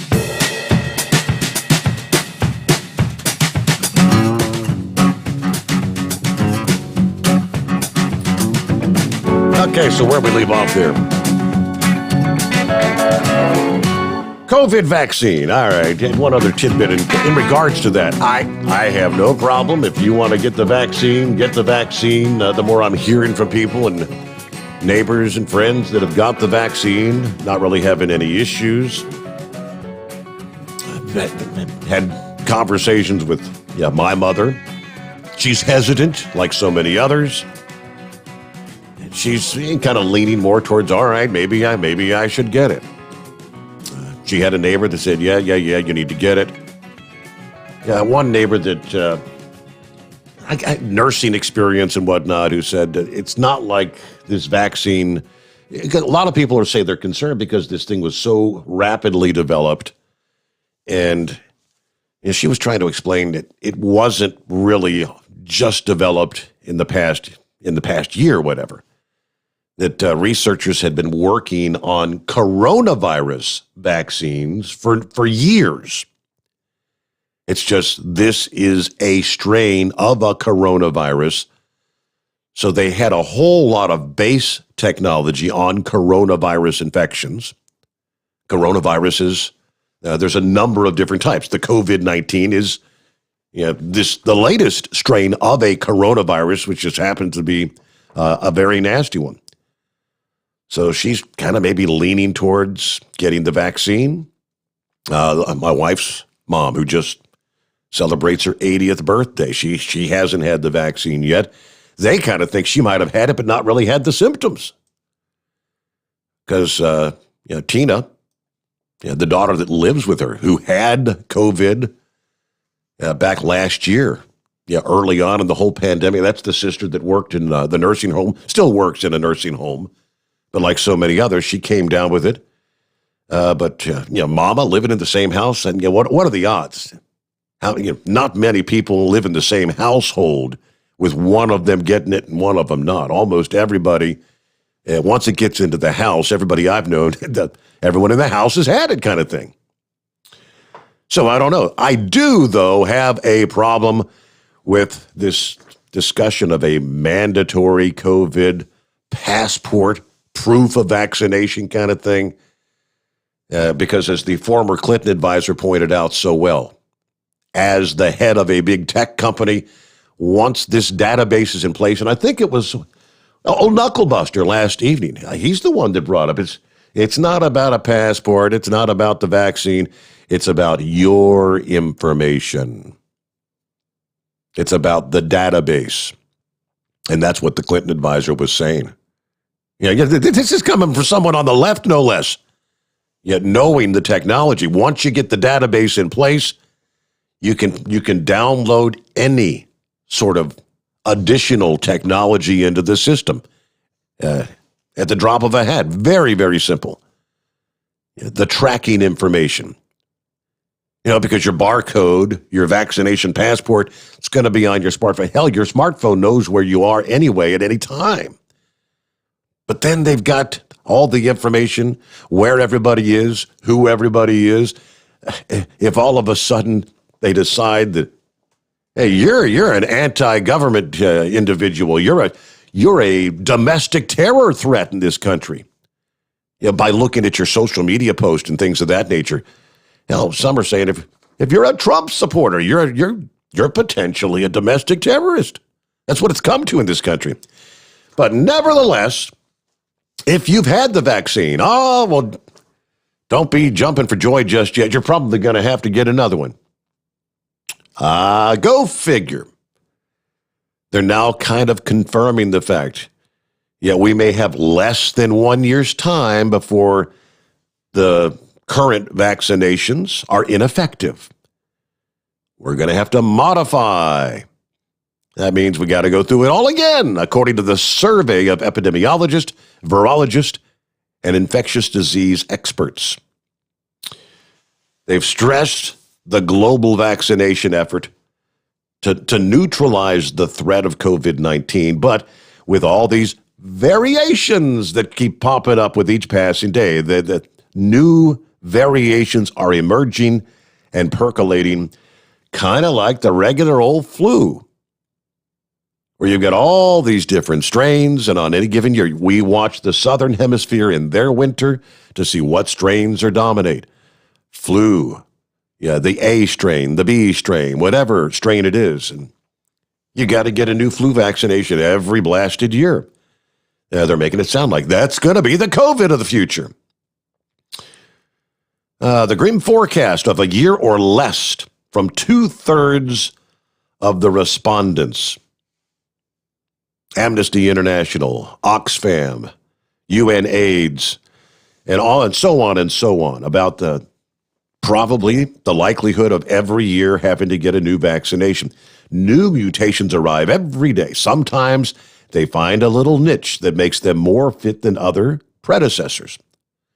Those lucky variants may transmit more efficiently and potentially evade the immune response from the previous strains. Okay, the current crop of vaccinations that have the emergency authorization in different parts of the world, they do kind of point out it is a mix of old technology with fresh technology, kind of confirming what my mom's neighbor said, that it's not like they just really put this all together from scratch over the past year. All right, I digress. Let's get back to your calls here. Scrapyard is checking in from Arkansas, I believe. What's up, Scrapyard? Yeah, definitely not the temperature, 57 degrees down here. I'm ready for some 70s. I'm with you. And all that. But on that, on the app situation on the Android phone, okay, you got to go in the menu, and each menu section has its own menu. You got to chase it down. But what I think is going on is the screen timeout. You go in there and then set it to where the phone stays on while plugged up. It'll never shut down. Also, battery saver, check that and go through all the various sections of it where it will kill an app after so much inactivity. Yeah. Say you set the phone down, it's like in a phone cradle or on your bedside table or whatnot. You're listening in, and then and standard cutout from the factory on a phone is usually 30 minutes. Whenever there's no activity, the phone blacks out, and then it kills everything to try to preserve the battery. But let's see, screen timeout, battery saver, and then go into app settings, and the app settings main page where that basically tell the phone what to do, and then go into the actual. That's very, because that's kind of what it sounded like. The first guy was saying it runs about 30 minutes and then it does it again. So that's, I didn't. A lot of times too, that whenever it goes to the break, whenever it goes to the break, and then there's a brief moment that there's nothing playing at all, and the phone says, wait a minute, it stopped, and it cuts it off to try to preserve battery. Okay. And because all I do is Android phones. All I ever use are Android-style phones. You couldn't give me a damn iPhone and all that because if your iPhone gets so old, they got their hind end. The federal government jerked a knot in iPhones hind end and all that because they were taking and sending signals to people's iPhones to kill the battery in them. So they'd have to go out and buy a new iPhone anywhere from $400 to $1,000, $2,000 a piece, and all that at basically a big cabal and all that. And they got some of the iPhone people was having a guilty conscience about it, and then started telling like U.S. Consumer Reports and other reporting agencies about it. And yeah, they got a knot jerked in their hind end. They got fined several $1 million over that. And but like on he's talking about that can opener too. On it, throw your old style can opener away and get the kind that cuts the outside of the can. Because if you got something going down inside of the can where the food is, well, yeah, that's a quick way to get yourself sick really, really quick. Yeah. You better pray to God it's salmonella and not botulism. Bingo. Yeah. That's because because if you get botulism, your chance of success of recovery from botulism is only about 0.1% of 1%. Wow. If you get it, it's pretty much a cut and dried case that you're going to die. Wow. Okay. And yeah, that. But yeah, on that dishwasher situation, every once in a while, pour about a half a box of baking soda down after you've taken all the dishes out and cleaned the bottom out. Yeah. Pour baking soda in there and run it again, because in that drain, the actual drain lines, there's a little nasty that builds up in that drain line that stinks to high heaven. It's a creeping slime mold, and it'll actually work its way. It'll grow in your drain lines. It'll work its way back up into the dishwasher. That's nasty. It'll start. It grows and propagates. I used to be I was a trained maintenance man long before I became a truck driver, and trained through Washoe Job Corps out in Hot Springs, Arkansas years ago. And I was also a wastewater treatment plant operator, and then became a maintenance man at the Little Rock Zoo for several years. Okay. Everybody, people ignore their drain lines on their home or their RV, and we all know just how quickly everything can go real bad in an RV just from one little water leak or one system, the sewage system and all that not being taken care of. I know how fast things can go bad in an RV. I know, people with the don't old think about that for their home. With the disposal, I know, because over the years, every once in a while, your disposal starts smelling like total crap. You've got to put your hand in there around the edge, around the lip. You got all that nasty, gunky black slime that's kind of built up in there. That stinks to high heaven.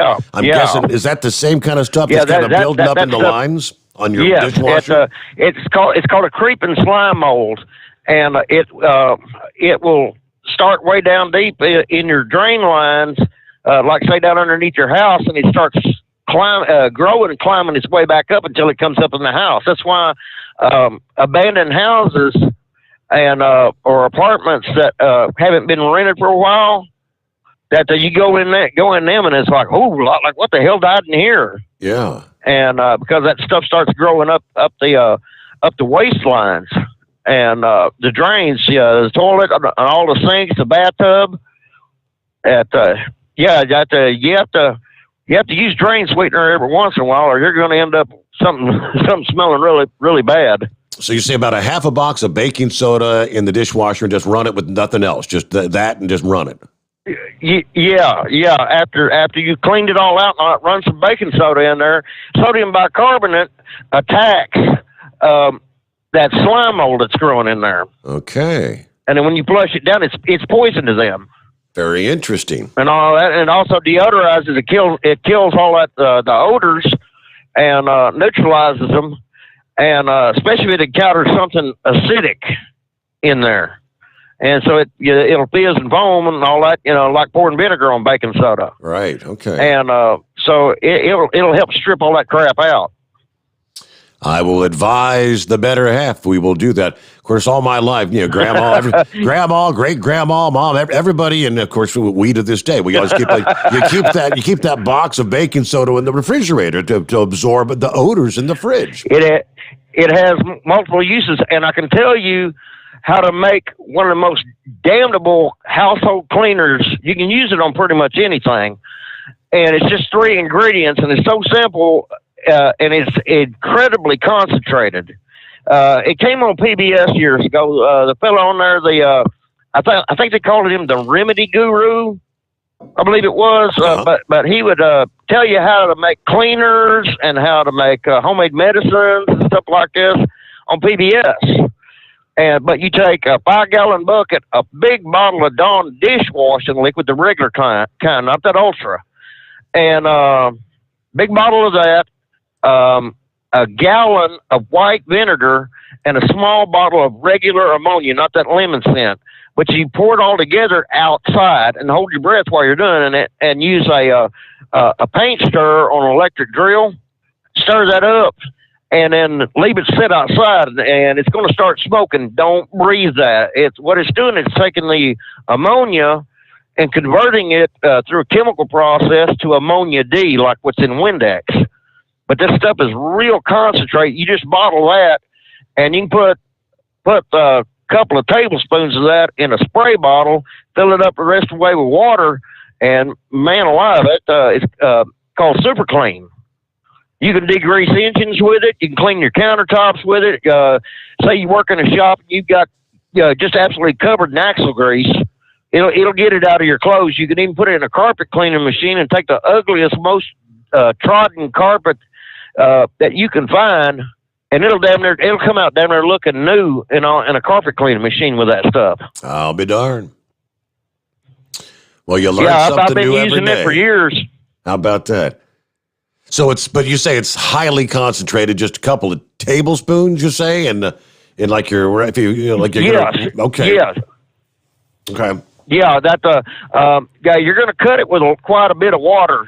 Because if you make it too daggum concentrated, you're going to have foam and suds and all over the place, especially in a carpet cleaning machine. Yeah, no doubt. And all that. Yeah. Yeah, it looked like some kind of college prank going on there, but it works extremely well. It even cuts like grease built up on the walls from cooking. Usually in someone older's home that hasn't really scrubbed the walls down. Nicotine stains. Yeah. It will flat strip everything. All right. Well, thank you so much, Scrapyard. That's great advice here. You have a good morning. I'll tell you what, for our friends on hold, I haven't found the opportunity to do a reset. I've had people pretty much holding all evening, so I got to do that now because in about 3 minutes, it's going to kill the feed. So we'll take care of that. And tell you what, I'll just do a quick 60-second timeout.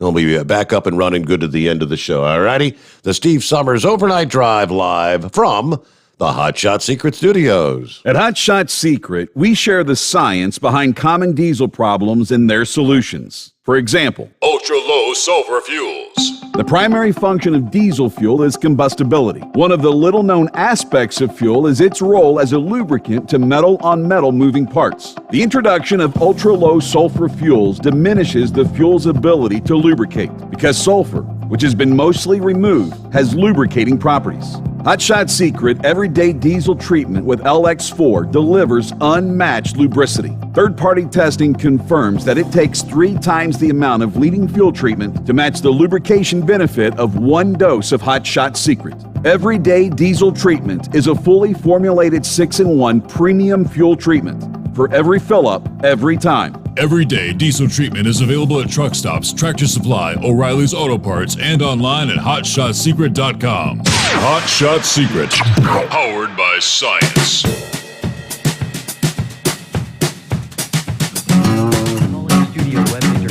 All right, look.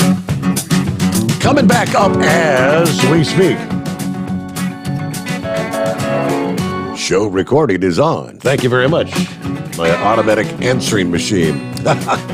What's happening there in the Sunshine State this morning? Philip, what's going on?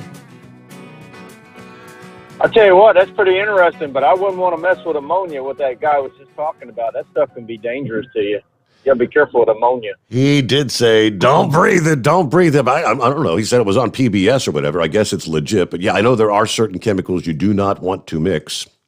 What's one of the really bad ones? People, if you mix Clorox and ammonia together, you're going to kill yourself. Ammonium chloride, it becomes. I know if you mix ammonia with certain acids, it can kill you big time. Yep. I mean, that's bad news there, man. You be very careful when you mess with ammonia, man, whatever you're doing. That Dawn dish detergent, that ain't too bad, but that ammonia, man, you don't want to get that stuff in your lungs. You get that in your lungs, you're done. That's why I said don't breathe the smoke or the whatever, the smoke it's making. Yeah, I was a Haz driver for many years. I watched my P's and Q's when I messed with hazmat. I didn't play no games with that stuff. So, SpaceX is going to try again today, Steve. Did you hear that? I did. Yeah, I did see that. Yes.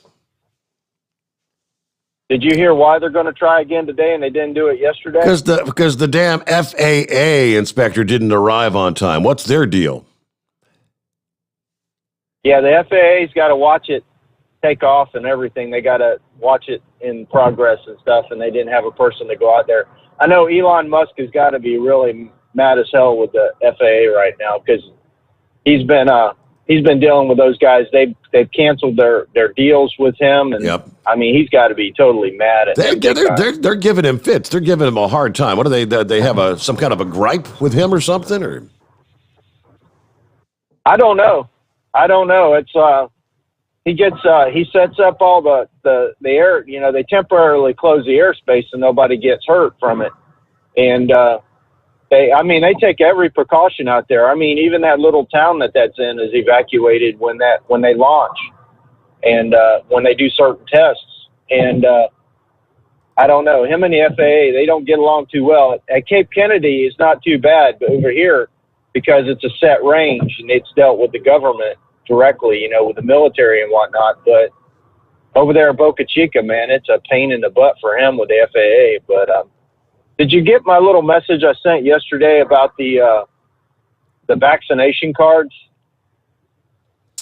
Yeah, we were talking about that earlier. The vaccination passport. Yes. Bad deal. Bad news. Yeah, it's I'm going to wait until I have to do the vaccination myself. It's not that I don't want to do it or anything like that, but there is a lot of speculation with big companies that they're going to make their employees take the vaccination to work. And that's a legality thing. I don't think that's going to fly. But the big thing with the vaccination cards right now is if you got a vaccination card and you've done it and you want to post your picture on Facebook, post a picture of your arm with a Band-Aid on it or something like that. Don't put your card on there because there's people that are counterfeiting those right now. So that was my big thing yesterday. There's a lot of people on Facebook just posting their picture with their vaccination card. Mm-hmm. And there's a lot of people that are going out there and counterfeiting that and doing some fraudulent things with it. You know, I'm not saying everybody's going to be straightened up and say they've had the vaccination. And there's a lot of people that don't want to get it, but they'll fake that card so that in the instance that card has to be used, they got one. And I don't think that's right. We shouldn't be doing that. You know what I mean? Yeah, they're making it sound like, you're going to have a vaccine passport to get into Disney World, to go to a movie theater, to go to a ball game, to go to the restaurant, maybe even to go to the damn grocery. Yeah, you never know, bud. So, I mean, that's all down the pike. I'm not worrying about that right now. I'll worry about that when it gets to that point. But I'm just going to do that one and done thing if I do it. I'm not going to do that 2-shot thing. I haven't heard too many great things about that 2-shot thing. I've heard a lot of people on the second shot have had bad reactions, but that's just from what I'm hearing from the folks that I deal with. But I just don't know how people are going to try to get in your stuff anyway. Think about this, Steve. You remember a few months ago somebody talked about there was going to be a new credit rating service that all your information would be on a different thing now. You remember that? Right. Okay, well, they could add your health stuff in there too. Think about this. Everybody that has an iPhone has a health app. So you check your blood pressure, you have your vaccination stuff in there, all that stuff's in your health app. All that information's being shared. I mean, it's out there. So just wanted to let you know about that, Bud. You have a good one. I know it's that time of the day. So you have a good one, Bud. Thank you. Yeah, we got our final hour just ahead we got several lines available at 844-844-3388. Now, he's talking about got to have the vaccine to get a job. That is happening with some companies. Deranger said, hey, did you see some colleges are requiring all students to be vaccinated? No exceptions. Forcing students. If you don't get the vaccine, you're not going to the college. Yeah, I did see that, Deranger, and the very first college that I'm aware of was Rutgers University, requiring all students to be vaccinated, no exceptions, if you're going to attend classes in person for the fall semester. They announced that late last week. More on that. Again, in our final hour, the Steve Sommers Overnight Drive, live from the Hot Shot Secret Studios. USA Radio News with Dan Naraki. New estimates from the Biden administration show that the government is anticipating that the number of unaccompanied children illegally crossing the southern border will double next month. A report from the Wall Street Journal says that the government is estimating around 20,000 minors will make the crossing in April. That's up from the nearly 16,000 that have been apprehended this month. Senator Ron Johnson says the Trump administration had policies in place that had stopped the flow of illegal crossings. But the Wisconsin Republican tells Fox News that the Biden administration ignored warnings about reversing those policies. And we pretty well stopped the flow of unaccompanied children and migrant families that were exploiting our very generous asylum laws. But then President Biden, even though his transition team asked the Trump administration, what can we do to prevent a border crisis? They told them, keep those policies in place. So basically, the first thing that President Biden did is he just dismantled all those programs. This is USA Radio News. Awesome and amazing day, friends. Hey, we are headed towards St. Patrick's Day, Luck of the Irish. And I want to give a great shout out to one of the greatest coaches of all time, Lou Holtz, who gave me his permission to use his name and his likeness when I used to be in the banking world. But you don't need luck this year to get healthy. You don't need luck to lose your fat. You don't need luck to get off all those medications. No, all you need is to use those hands and log on to EnergizeHealth.com or call us at 888-444-8895. Friends, you've heard Wayne talk about his amazing transformation, and you know Wayne is a crusader of truth and only speaks the truth. He would not be endorsing this protocol if it hadn't changed his life. You need to log on just to see that. So log on today to EnergizeHealth.com or call us at 888-444-8895. New estimates from the Biden administration show the government is anticipating the number of unaccompanied children illegally crossing the southern border will double next month. A report from the Wall Street Journal says the government is estimating that around 20,000 minors will make the crossing in April. That's up from the nearly 16,000 that have been apprehended this month. Senator Lindsey Graham recently visited facilities on the border, and the South Carolina Republican tells Fox News that many unaccompanied minors are smuggled into the border to be reunited with family members already in the country illegally. I saw children with numbers on their wrist, and here's what that means. They have family members in the United States, Sean. They send money back to Central America. They hire a human smuggler, human trafficker to get them to the border. Once we catch them, your tax dollars are used to reunite the family. This is not catch and release. This is catch and reunite. They call the family member, the number on the child's wrist, and the American taxpayer pays to reunite the family who's here illegally. You're listening to USA Radio News. Hi, this is Dr. Joel Wallach, and I want to tell you that arthritis is not a genetic thing. It's not a disease of aging. Neither is osteoporosis. Get a hold of my book. It's all in your head. It goes into the 25 different diseases you get when you have osteoporosis of the skull. These are all reversible. You take the Healthy Bone and Joint Pack, the MSM, vitamin D3, stay away from all the bad foods, including gluten, and guess what? You'll regrow all your bones, including your skull and your legs and your hips and everything else. Contact us at usaradiohealth.com.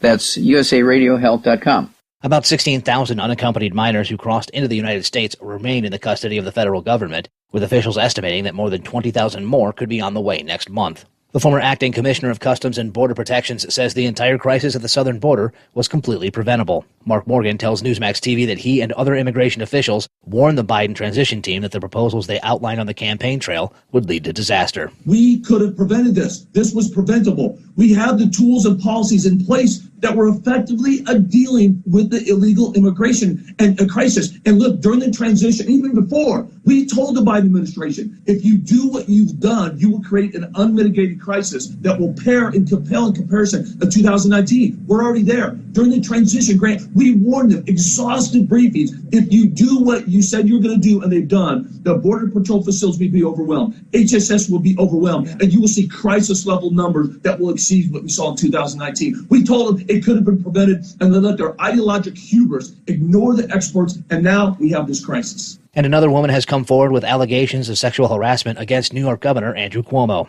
Sherry Ville of Greece, New York, says Cuomo grabbed her face and kissed her in front of her home during a visit to her house following a 2017 flood. Ville says she will also contact the state's Attorney General's office to cooperate with an ongoing investigation into a series of allegations against the governor. 8 other women have accused Cuomo of inappropriate behavior or sexual harassment. For USA Radio News, I'm Dan Naraki. At Hot Shot Secret, we share the science behind common diesel problems and their solutions. For example, ultra-low sulfur fuels. The primary function of diesel fuel is combustibility. One of the little-known aspects of fuel is its role as a lubricant to metal-on-metal moving parts. The introduction of ultra-low sulfur fuels diminishes the fuel's ability to lubricate because sulfur, which has been mostly removed, has lubricating properties. Hot Shot Secret Everyday Diesel Treatment with LX4 delivers unmatched lubricity. Third-party testing confirms that it takes 3 times the amount of leading fuel treatment to match the lubrication benefit of 1 dose of Hot Shot Secret. Everyday Diesel Treatment is a fully formulated 6-in-1 premium fuel treatment for every fill-up, every time. Everyday Diesel Treatment is available at truck stops, Tractor Supply, O'Reilly's Auto Parts, and online at HotShotSecret.com. Hot Shot Secret, powered by science. Because Channel 19's a little congested. Call Steve now at 844-844-3388. The Overnight Drive. Because Channel 19's a little congested. Call Steve now at 844-844-3388. You got that. The Overnight Drive. That's the one. That's what I was supposed to hit. There you go. Double play. All right, back for our final hour here on a Tuesday morning. Trust your week's off to a good start. Rutgers University, that's all students will be vaccinated. In a letter posted to the school's website, signed by the president, Jonathan Holloway, the executive vice president for academic affairs, executive vice president and chief operating officer, blah, blah, blah. Let's see, said President Biden's order to states to make the vaccine available to all adults by May the 1st had influenced their decision.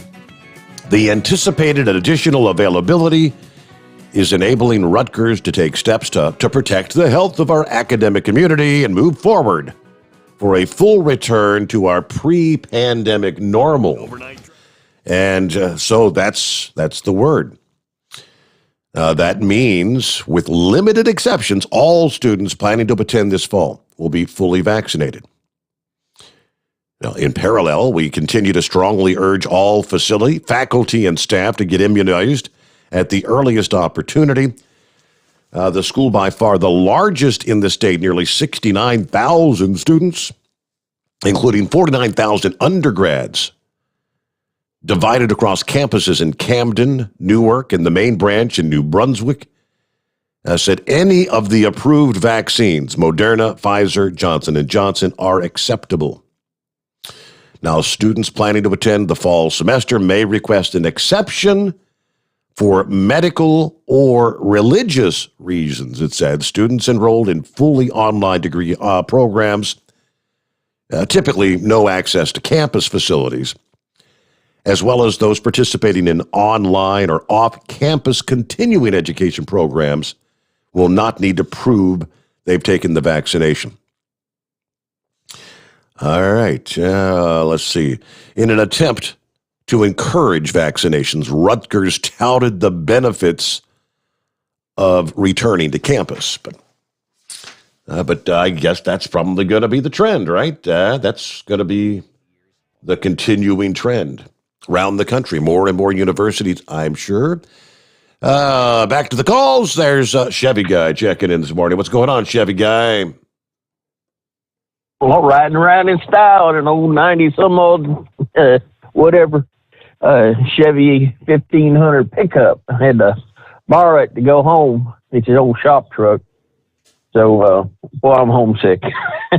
I do have a garage full of Fords, but this old Chevy's been fun. Okay, COVID. How about, what if I get called on jury duty, which I don't want to go, and I ain't got the shot? And when I was talking at the VA, I said, my doctor said, you going to take the shot? And I said, I don't believe so. I said, it's just all too brand new to me, and I just don't feel the need to, because I don't have any personal contact with that many people. So I wonder if I get, I said, will they ever force us to take it? She says, to her, in the foreseeing future, no, they have no plans of requiring us to have a COVID shot to enter the VA system. So I do got to wonder if all of a sudden I get called for jury duty and they say, well, you have to have a COVID card. Well, I ain't going to get one. Don't put my life on the line for anybody. It just, to me, and we don't know that next thing coming up the line, if it is, and if it is weaponized from China to, so they can come out ahead in the world economic market. And they've already in the past talked about collapsing the dollar bill. Yes. And get off the dollar standard. Well, this is a good time to do it. And I just, what's the next one coming up the line? And then when you tell, well, I want shot, a year from now. Well, you can't have it because you had the one last year. So you're wide open to whatever comes down the line. So, you know who the one who's been trying to kill the dollar for many, many years? Hell, I talked about this with an oil expert guy a number of years ago. It's the country of Iran. Iran, of course, has been pushing to get oil off the dollar. When oil is priced in U.S. dollars, they want oil. They've been pushing for years to get oil priced in what they call a basket of currencies, basket currency price.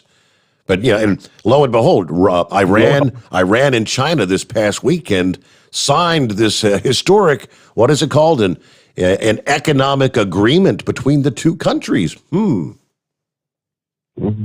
Talks about in the now I'm giving a little bit on the spacecraft side, but the Bible is what it says.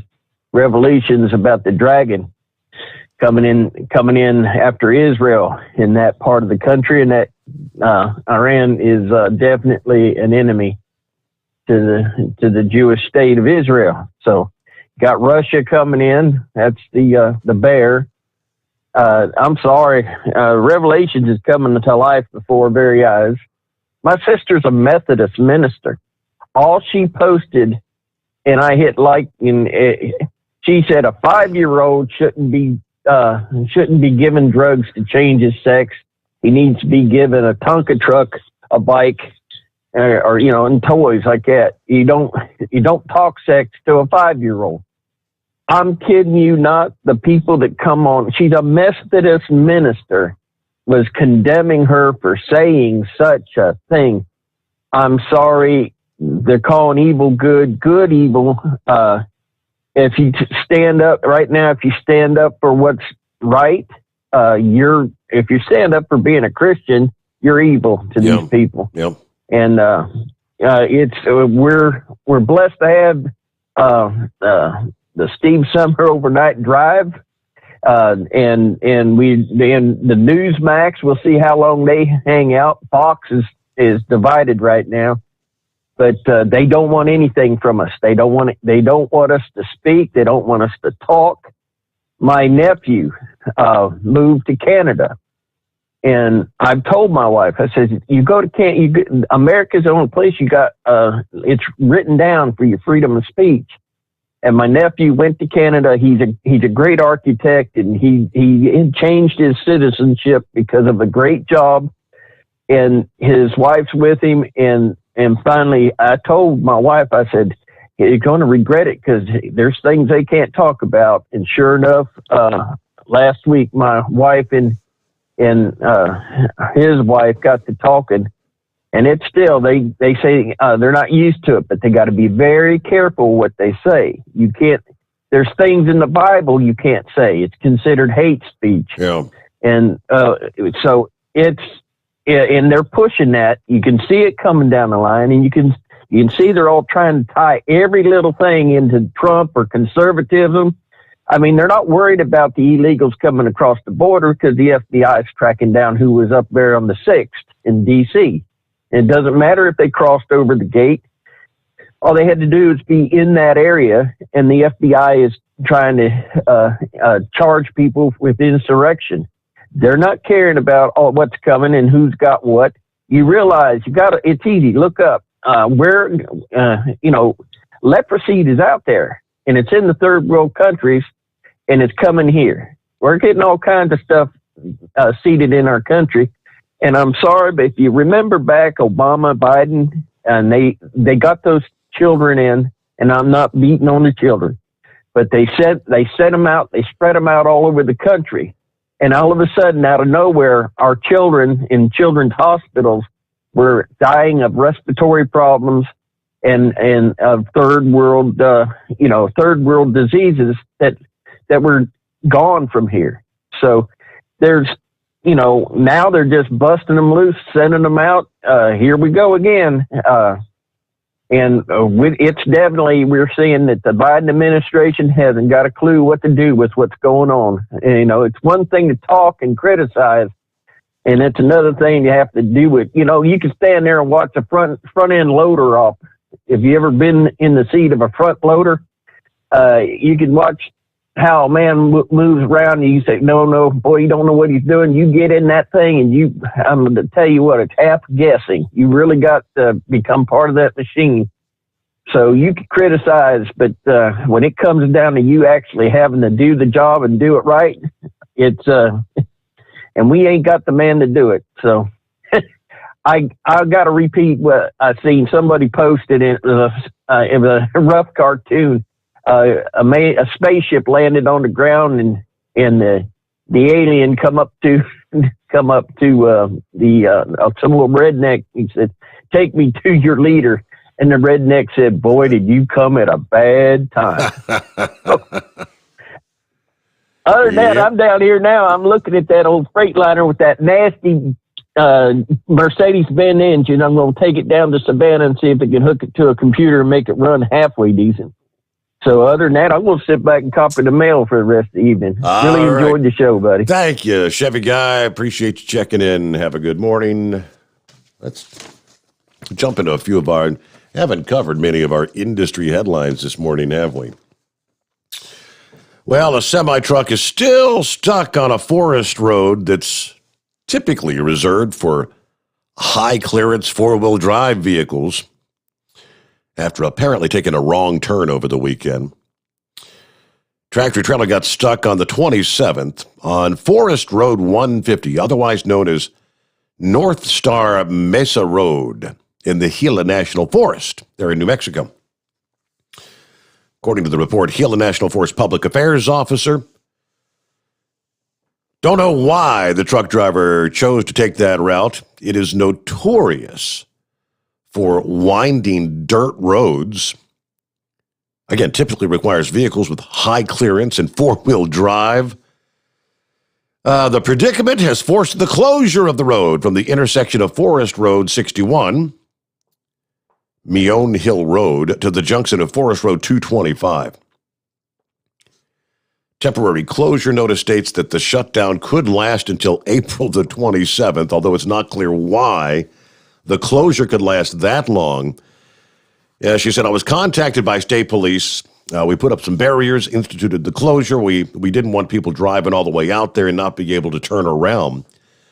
New Mexico police estimated that it would be removed over the next few days, she said. They were working to get a tow truck that can handle a truck and a loaded trailer. But again, this is like a skinny one-lane road. I don't know if they're going to have to bring the tow truck in from the opposite side and back it up to this thing. There ain't, looking at the photographs, there ain't no way that a tow truck could come in behind it and get around it. I don't know. Was he following his GPS? Police are asking any witnesses of a fatal crash for help determining exactly what happened this past Friday. About 10:38 in the morning, this was New Windsor, New York. A 2019 Subaru was headed south on Temple Hill Road when it suddenly crossed the yellow line, colliding head-on with an oncoming semi-truck hauling a tanker trailer. Force of the impact killed the motorist, 58-year-old Robert Stack, seriously damaged the cab of the truck, trapping 27-year-old truck driver Matthew Williams inside the rig. Luckily, the fire department was able to extricate Williams from the rig without much delay, transported to a nearby hospital, thankfully non-life-threatening injuries. The truckers expected to make a full recovery, but officers are still investigating the reason Stack maybe crossed the yellow line. I'm thinking, well, maybe distracted, you think? No, that doesn't happen there ain't nobody distracted driving out there. Suicide by truck? That's been known to happen as well. There was a video I saw last week. The trucker that had the dash cam. And this was unbelievable. The individual, so he's tooling down the highway in the low-speed lane. He got the emergency lane off to the right. A car had pulled off into the emergency lane.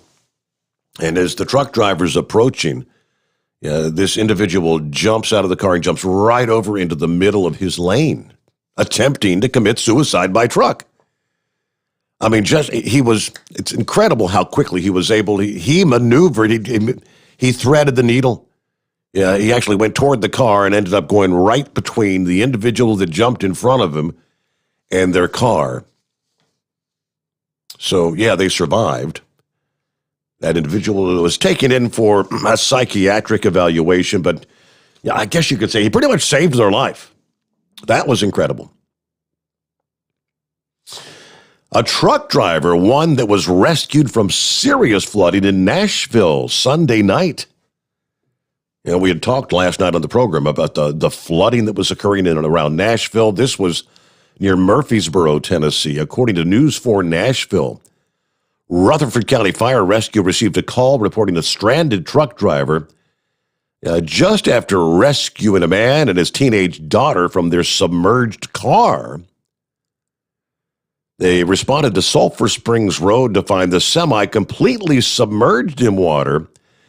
The truck driver standing on the hood of the rig, holding onto the roof for support. Crews were able to use a boat to rescue the driver from the floodwaters. Crews say that semi-truck was actually washed off the road by the flash flooding as the driver attempted to move through the area.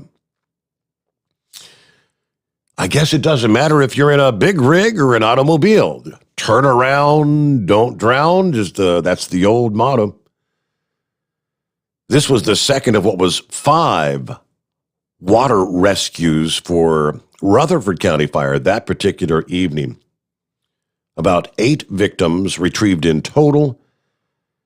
All right, please continue to exercise caution when you encounter areas with standing water. It may look like you can get through, but it's better and safer to turn around.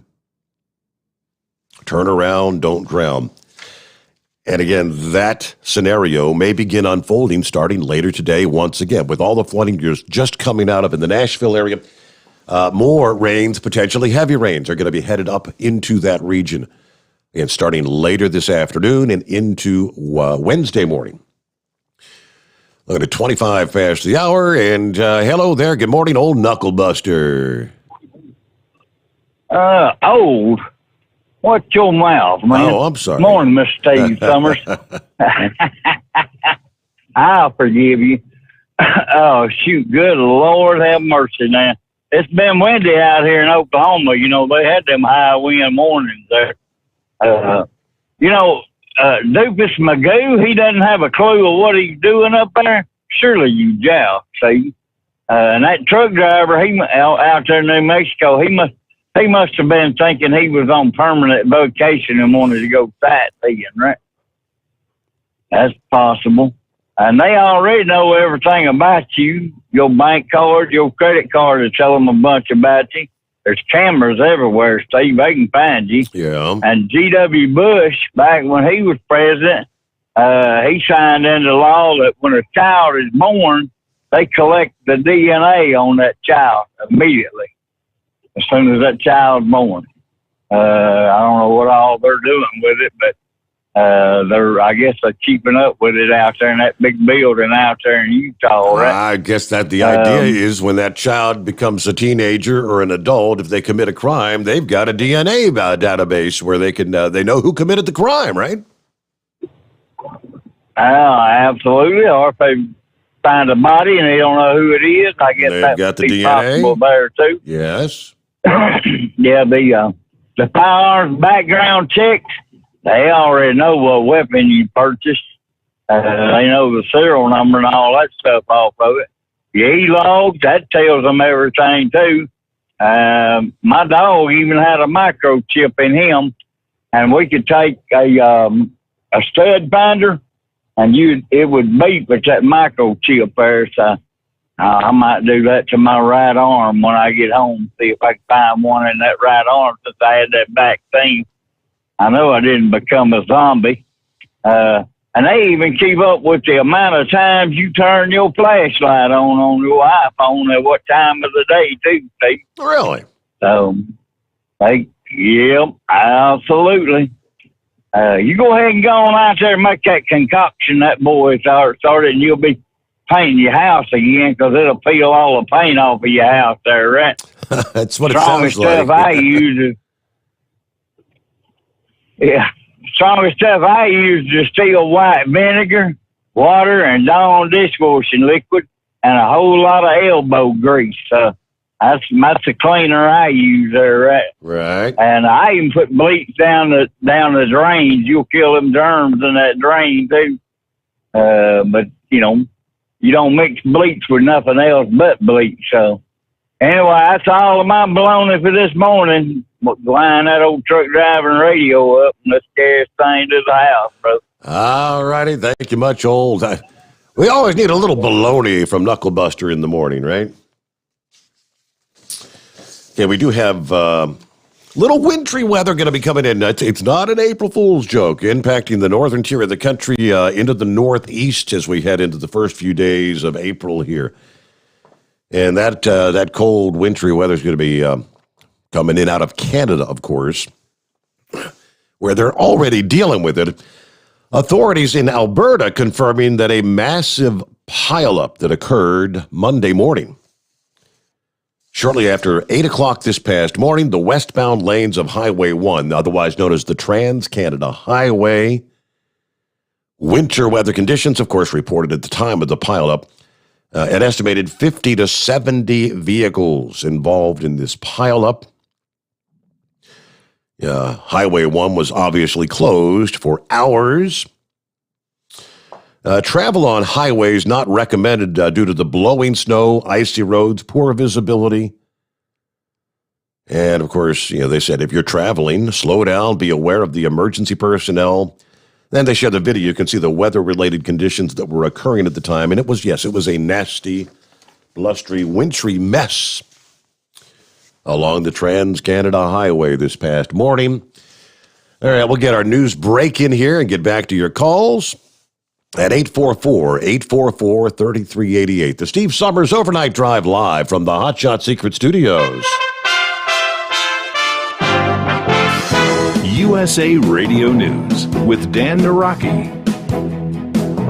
The first ship to pass through the Suez Canal in a week is making its way to a port in Saudi Arabia after a massive container ship was freed from the banks of the canal on Monday. The Ever Given ran aground last Tuesday with strong winds from a sandstorm being blamed for the accident. Officials over the weekend said they were also looking into the possibility of human error contributing to the incident. Nearly 350 ships were delayed because of the jam. Canal officials believe it will take several days to clear the backlog of waiting vessels. President Biden says that most of America will be eligible for a COVID vaccination by the middle of April. The president saying Monday that 90% of adults will be included in state vaccination programs by April 19th. He also announced that the federal vaccination program would be increasing the number of pharmacies that will be able to give vaccines up to 40,000. You're listening to USA Radio News. I owed the IRS $10,000. The IRS garnished my wages. They put a lien on my house. The IRS is the most powerful collection agency in the world. They do not give up until you pay. I couldn't sleep. We were being audited. I called Tax Solutions Now, and a great big weight was lifted off my shoulders. I called Tax Solutions Now, and they got the IRS off my back. Tax Solutions Now had my wage garnishment lifted in 48 hours. Tax Solutions Now can get you help. Our agents know the rules, can stop the pain, and get you the best deal. We connect you with a team of former IRS agents and tax professionals who will get the IRS off your back. We saved our home and overcame the most powerful collection agency in the world. Call Tax Solutions now. Time is running out. Call 800-987-0577. 800-987-0577. 800-987-0577. 800-987-0577. You're listening to the Overnight Drive with Steve Sommers. At Hot Shot Secret, we share the science behind common diesel problems. For example, fuel additives. The purpose behind most fuel additives is to impact performance of your diesel or provide protection to your fuel system. Hot Shot Secret Everyday Diesel Treatment provides both performance enhancement and protection with 6 key components. This fully formulated premium fuel treatment includes the performance-enhancing cetane boost, injector cleaner, and LX4 lubrication, as well as protection against water with a demulsifier and rust inhibitor, plus a stabilizer that minimizes fuel filter clogs. Everyday Diesel Treatment delivers a 6-in-1 premium fuel treatment for every fill-up, every time. Everyday Diesel Treatment is available at truck stops, Tractor Supply, O'Reilly's Auto Parts, and online at HotShotSecret.com. Hot Shot Secret, powered by science. PureFlow Air Dog, your leader in fuel air separation system technology. Our systems filter out water, particulates down to 2 micron, and remove all of the air out of your diesel fuel. This allows for nothing but pure, clean diesel fuel to reach the expensive injection system equipped in your vehicle. Not only do our fuel systems protect, they also come in a variety of flow rates to meet your performance needs. Our systems are compact and use OEM-style fittings for easy installation. Learn more about our product at www.pureflowairdog.com and be sure to follow us on Facebook and Instagram. Protect your investment with PureFlow Air Dog. Drivers, you demand that your equipment's reliable and dependable, and that also applies to your headset for communication. Well, our friends at Stellar Electronic have you covered. The Pluto Duo headset bundle is the best communication headset you can find in the industry. No matter the challenging environment you're driving in, the Pluto headset will make you sound crystal clear all the time thanks to their 99% noise cancellation. And the Duo's not only a stereo converter for the headset, but also a power bank so you can charge as you go. Learn more at StellarElectronic.com or visit them on Facebook. Do you have a Dodge pickup and hate your automatic transmission? Of course you do. Levon Miller at Firepunk Diesel here, and we specialize in heavy-duty and performance transmissions for your 3-quarter or 1-ton Cummins-powered truck. So if you're interested in turning your stock slush box into a towing monster, call us today at 614-733-3744 or visit us online at shop.firepunk.com. Dean Michael, the tax doctor here. I have one question for you. Do you want to stop worrying about the IRS? If the answer is yes, then look no further. I've been around for years, I've helped countless people across the country, and my success rate speaks for itself. So now you know where to find good, honest help with your tax problems. What are you waiting for? If you owe more than $10,000 to the IRS or haven't filed in years, call me now at 888-557-4020 or go to mytaxhelpmd.com for a free consultation and get your life back. Whether you're a diesel pickup performance enthusiast or just looking for a small upgrade, when selecting common rail fuel system components, look no further than Exergy Performance. At Exergy, you'll find injectors, pumps, and more, engineered like no others on the market using state-of-the-art equipment run by people that have been in the business for decades. So if you're in the market for common rail components at any power level, contact Exergy Performance or one of the many dealers listed on our website at exergyperformance.com. At Hot Shot Secret, we share the science behind common diesel problems and their solutions. For example, ultra-low sulfur fuels.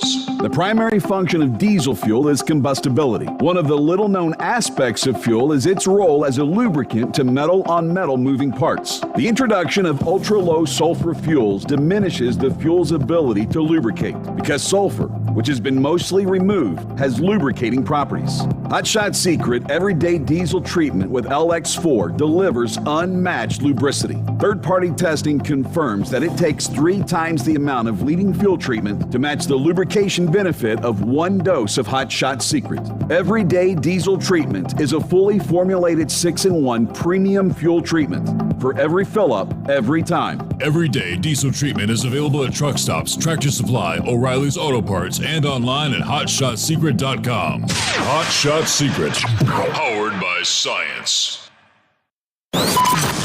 Live from the Hot Shot Secret Studios, the Steve Sommers Overnight Drive.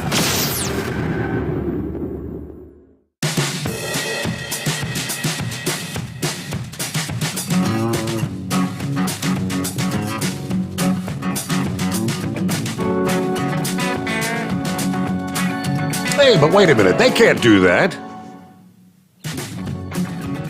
Rideshare drivers in Chicago requiring identification, a photo ID,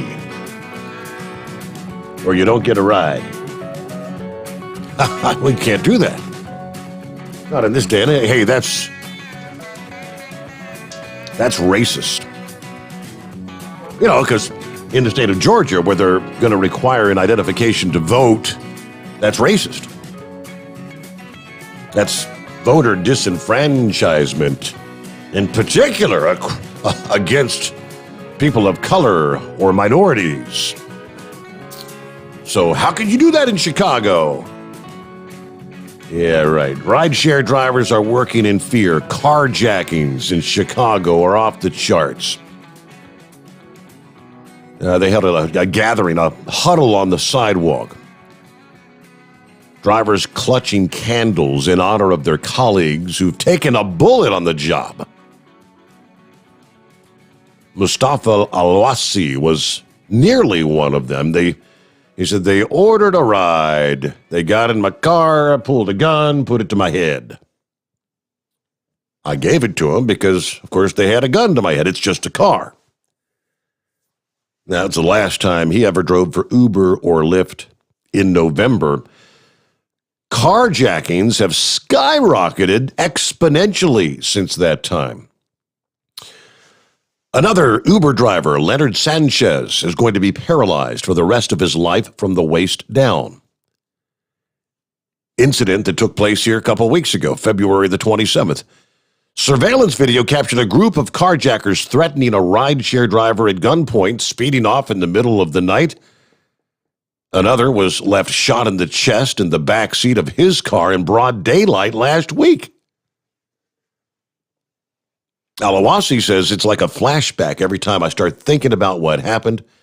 Chicago police records show 366 carjackings so far this year as of March the 7th.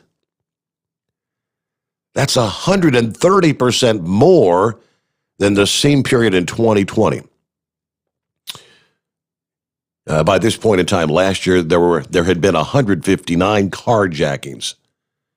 Now these drivers are demanding changes that will require passengers to show a picture before ordering a ride. If there's a group of carjackers, hey guys, let's go carjack somebody. Who's going to take the picture so we can order it? So that's going to deter the carjackers. Kind of what they're saying is, when you order your Uber or your Lyft, you must send in your photograph. I guess your photo ID. That way they know who the individual that ordered the rideshare, the Uber or the Lyft was. They know who to go after in the event of a carjacking. Lyft issued a statement pretty much just saying we appreciate the proposal for enhancing our driver safety protocols, and we're going to work together on these issues. But, boy, you couldn't pay me enough to be a rideshare driver in Chicago. My. Now back to the calls here, and what's going on this morning, pup? Oh, not much. About happy go home time for you. Won't be long. Hey, that problem those fellas are having with the app, the only time I have that problem is if I receive or make a phone call while the show's on, then it'll start doing that.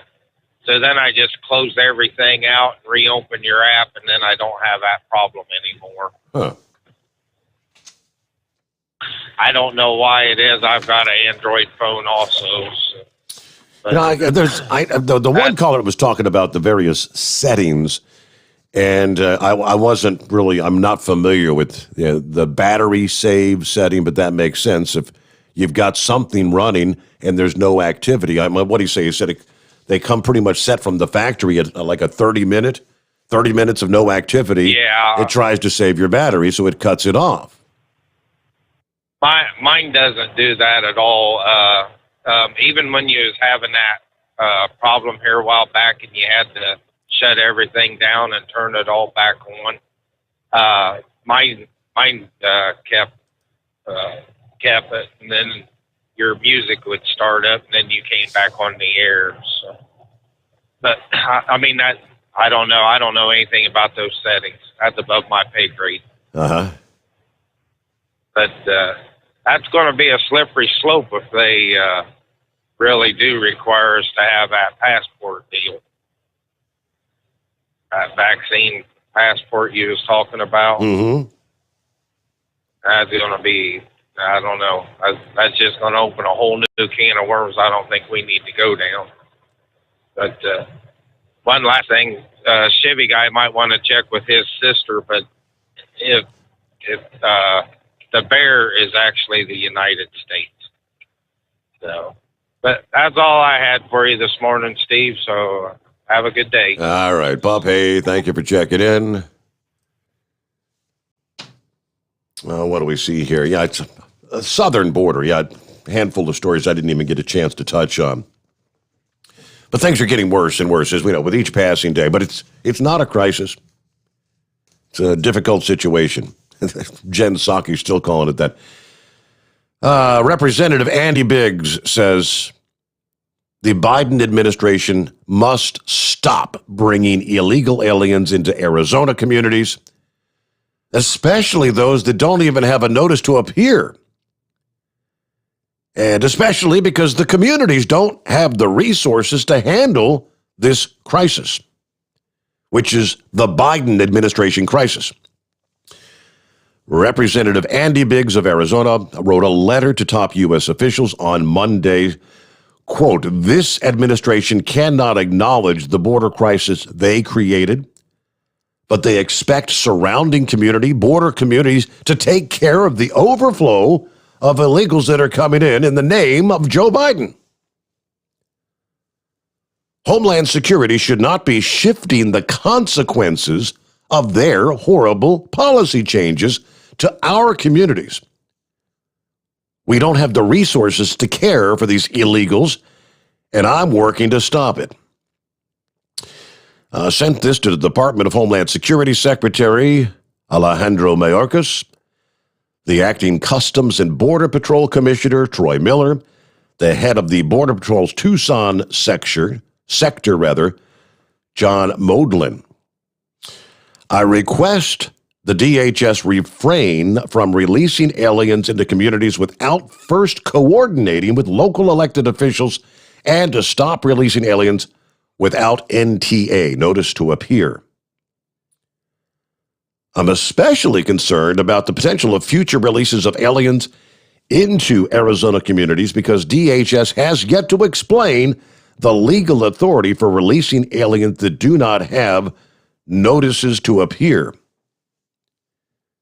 He says he is dismayed at President Biden's inability to understand that this is a direct result of his policy decisions. Among the directives in the letter were calls to restore the Trump administration border policies that have been unwound by Biden's first day in office. We all know what that's all about. If the Biden administration is unwilling to restart MPP, that's Migrant Protection Protocols, known as the Stay in Mexico policy,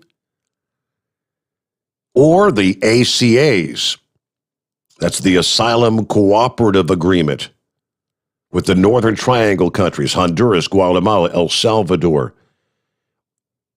At a minimum, begin placing aliens into expedited removal so that only aliens who establish a credible fear of persecution are allowed to stay in the country, to receive a hearing in front of an immigration judge. Now, his letter then referenced the mayor of Gila Bend, Arizona, declaring a state of emergency after 16 aliens were released in their town, their small town of 2,000 people, which lacks the resources to care for an influx of aliens. Officials in Gila Bend were told more drop-offs are coming. They're just bringing them into communities and dropping them off. I mean, to drop people off basically in the middle of nowhere, it's 30 miles to the next type of town. That's 30 miles of open desert, according to the mayor of Gila Bend. So especially come July and August, we're going to begin finding bodies out in the desert. And if you drop them off in town and they don't have anybody there that they know, what do they do? They start marching toward the next town. That sounds very compassionate, doesn't it? Let's put them out in the desert to let them cook in 120-degree heat. But I digress. Let's jump over to Kentucky. Ken, hey there. Hey, good morning, Steve. How are you? Doing well. What's up? I'm just going to give you an update on that officer-involved shooting that happened this evening in Covington, Kentucky. He is home and recovering, which is good. So I thank all the listeners for any extra prayers on that. Very good. I'm glad to hear that. Yeah, I didn't catch the story when I saw you mentioned that earlier, and I hadn't looked up what actually happened. Was it on a domestic call or something? Do you know? Or no, I do know. It actually started. It was a person threatening somebody with a gun. The incident started, believe it or not, the suspect who had the gun actually cut off 3 people in a drive-through at a Lee's a restaurant at the drive-through window. He cut them off, okay? And I guess the lady who had children in the car allegedly started yelling at the guy. The guy threatened her with a gun and took off. They dispatched the call. The officer observed the vehicle that was described, attempted to stop it, didn't stop, and the incident, it ended up happening in Newport, but right across the 4th Street Bridge.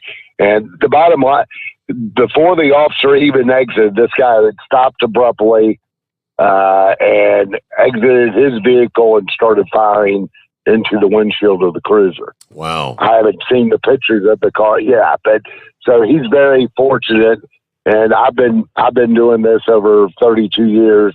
I actually not only worked with him, but I worked with his father and was on SWAT with his father years and years ago, back in the 90s.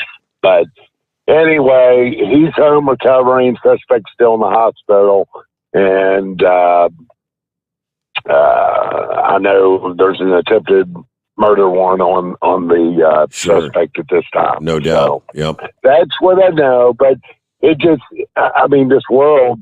Think about that, Steve. Cutting somebody off in the drive-through, and the next thing you know, you're in.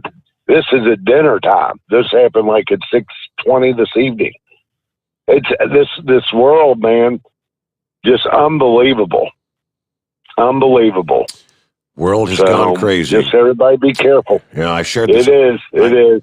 Shared the story last evening about the couple that was on their way to a vacation destination, celebrating their anniversary over the weekend. They were headed out to Hilton Head, and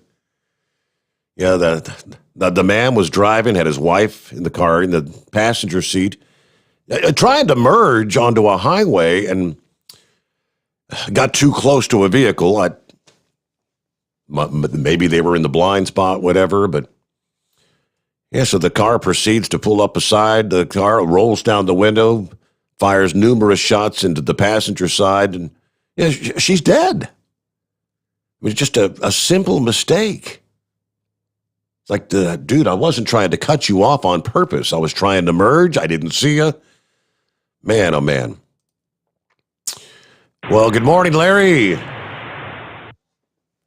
Good morning, man. I'm telling you what, listening to that story about the police officer there, we're out of control. I don't know if you saw my Facebook post over the weekend, but I was in Cincinnati, and I heard on national news that Krispy Kreme was offering a free donut to everybody who had had the COVID shots. Have you heard that? I have not heard that. Okay, well, in of itself, what a great little idea. If you choose to have the shots, you get a free donut once a day. Big deal. Well, nationally, people come out and called it discrimination. So therefore, those who have not had the shot do not get a free donut, and that in itself is discrimination. Have we gone completely crazy? I'm looking at the story here. Krispy Kreme faces backlash for free donuts for vaccinated people. The follow-up story from USA Today. Yes, Krispy Kreme vaccine giveaway, free donut and coffee offer on Mondays. No COVID required. No vaccine required. Wow, so they've got to give everybody a free coffee and donut, huh? Now, here's what's the next crazy. I mean, you can't make this up. House Bill 43 in Kentucky. Are you aware of this one? Can't say I am. No, House sir. Bill 43. Mm-hmm. Okay. I mean, we're talking about the Kentucky legislature spending a lot of time, and the Louisville News here spending a lot of time, I don't know about Cincinnati, about picketing because of House Bill 43. It is to abolish discrimination regarding African-American hairstyles. Really. Dreads. Okay. Are we so crazy about trying to find political correctness that there's no common sense anymore? Yes. I mean, yes. Okay. Well, good answer. The answer has to be nothing but yes, we have. We've gone insane. Can you imagine the time spent by the Kentucky legislature arguing this bill as opposed to any human rights, real human rights issues, or any infrastructure issues? I mean, it's just such a waste of time. We have gone completely insane. Where does it go next, Larry? Where are we headed? I don't know that there's any bounds for all this political correctness, and we've lost sight. When the whole Black Lives Matter issue started rising, you know, I was around during the 60s, during the riots and everything else. I was in Woodward High School in the 7th grade. I remember it very, very clear, all the stuff that was going on. And we've taken those issues or concerns of Black Lives Matter, females not being compensated as males and everything else, and we've gotten so far in the weeds beyond those basic issues that we've lost contact or lost any kind of sensibility about what is real.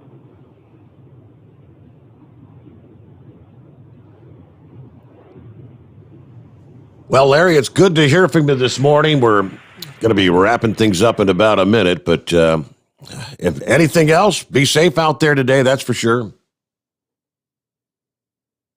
Steve, have a good day, and as always, love the show. And Knuckle Buster was so funny this morning, man. I was just laughing my butt off listening to him. Great calls. Have a good day. All righty, thank you very much.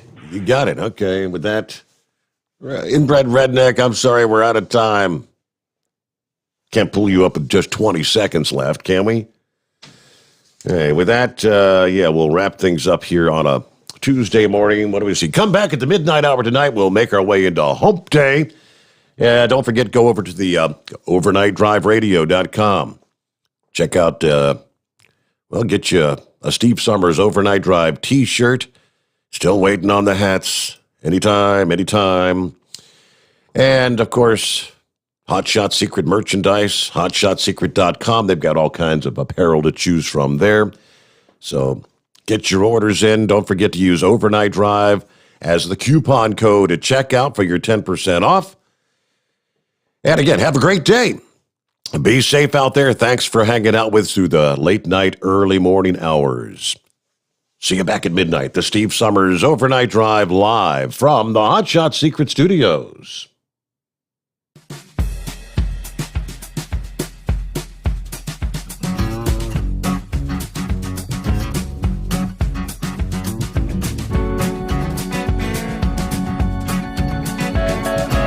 You'll never guess the places that I've been. You never guess the places that I've been. 'Cause everything is like a dream, yeah, but only in that dream that I live in. I'm never gonna let the day begin. Never gonna let the day begin. 'Cause everything is like a dream, yeah, but only in that dream that I live in. Oh, don't wake me up before you go, and I'll just make this bed my home. Oh, darling, please just let me sleep. Give me my dreams.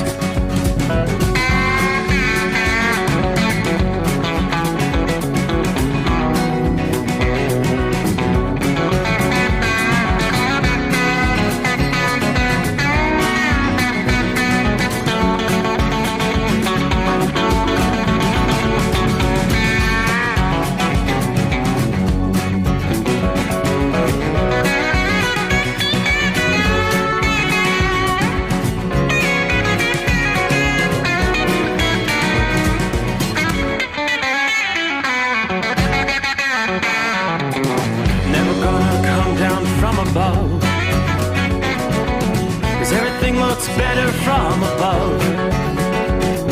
Nothing's ever as it seems, yeah, except in that world that I dream of. Never gonna lose the ones I love. Never gonna lose the ones I love. 'Cause everything is like a dream, yeah, but only in that world that I dream of.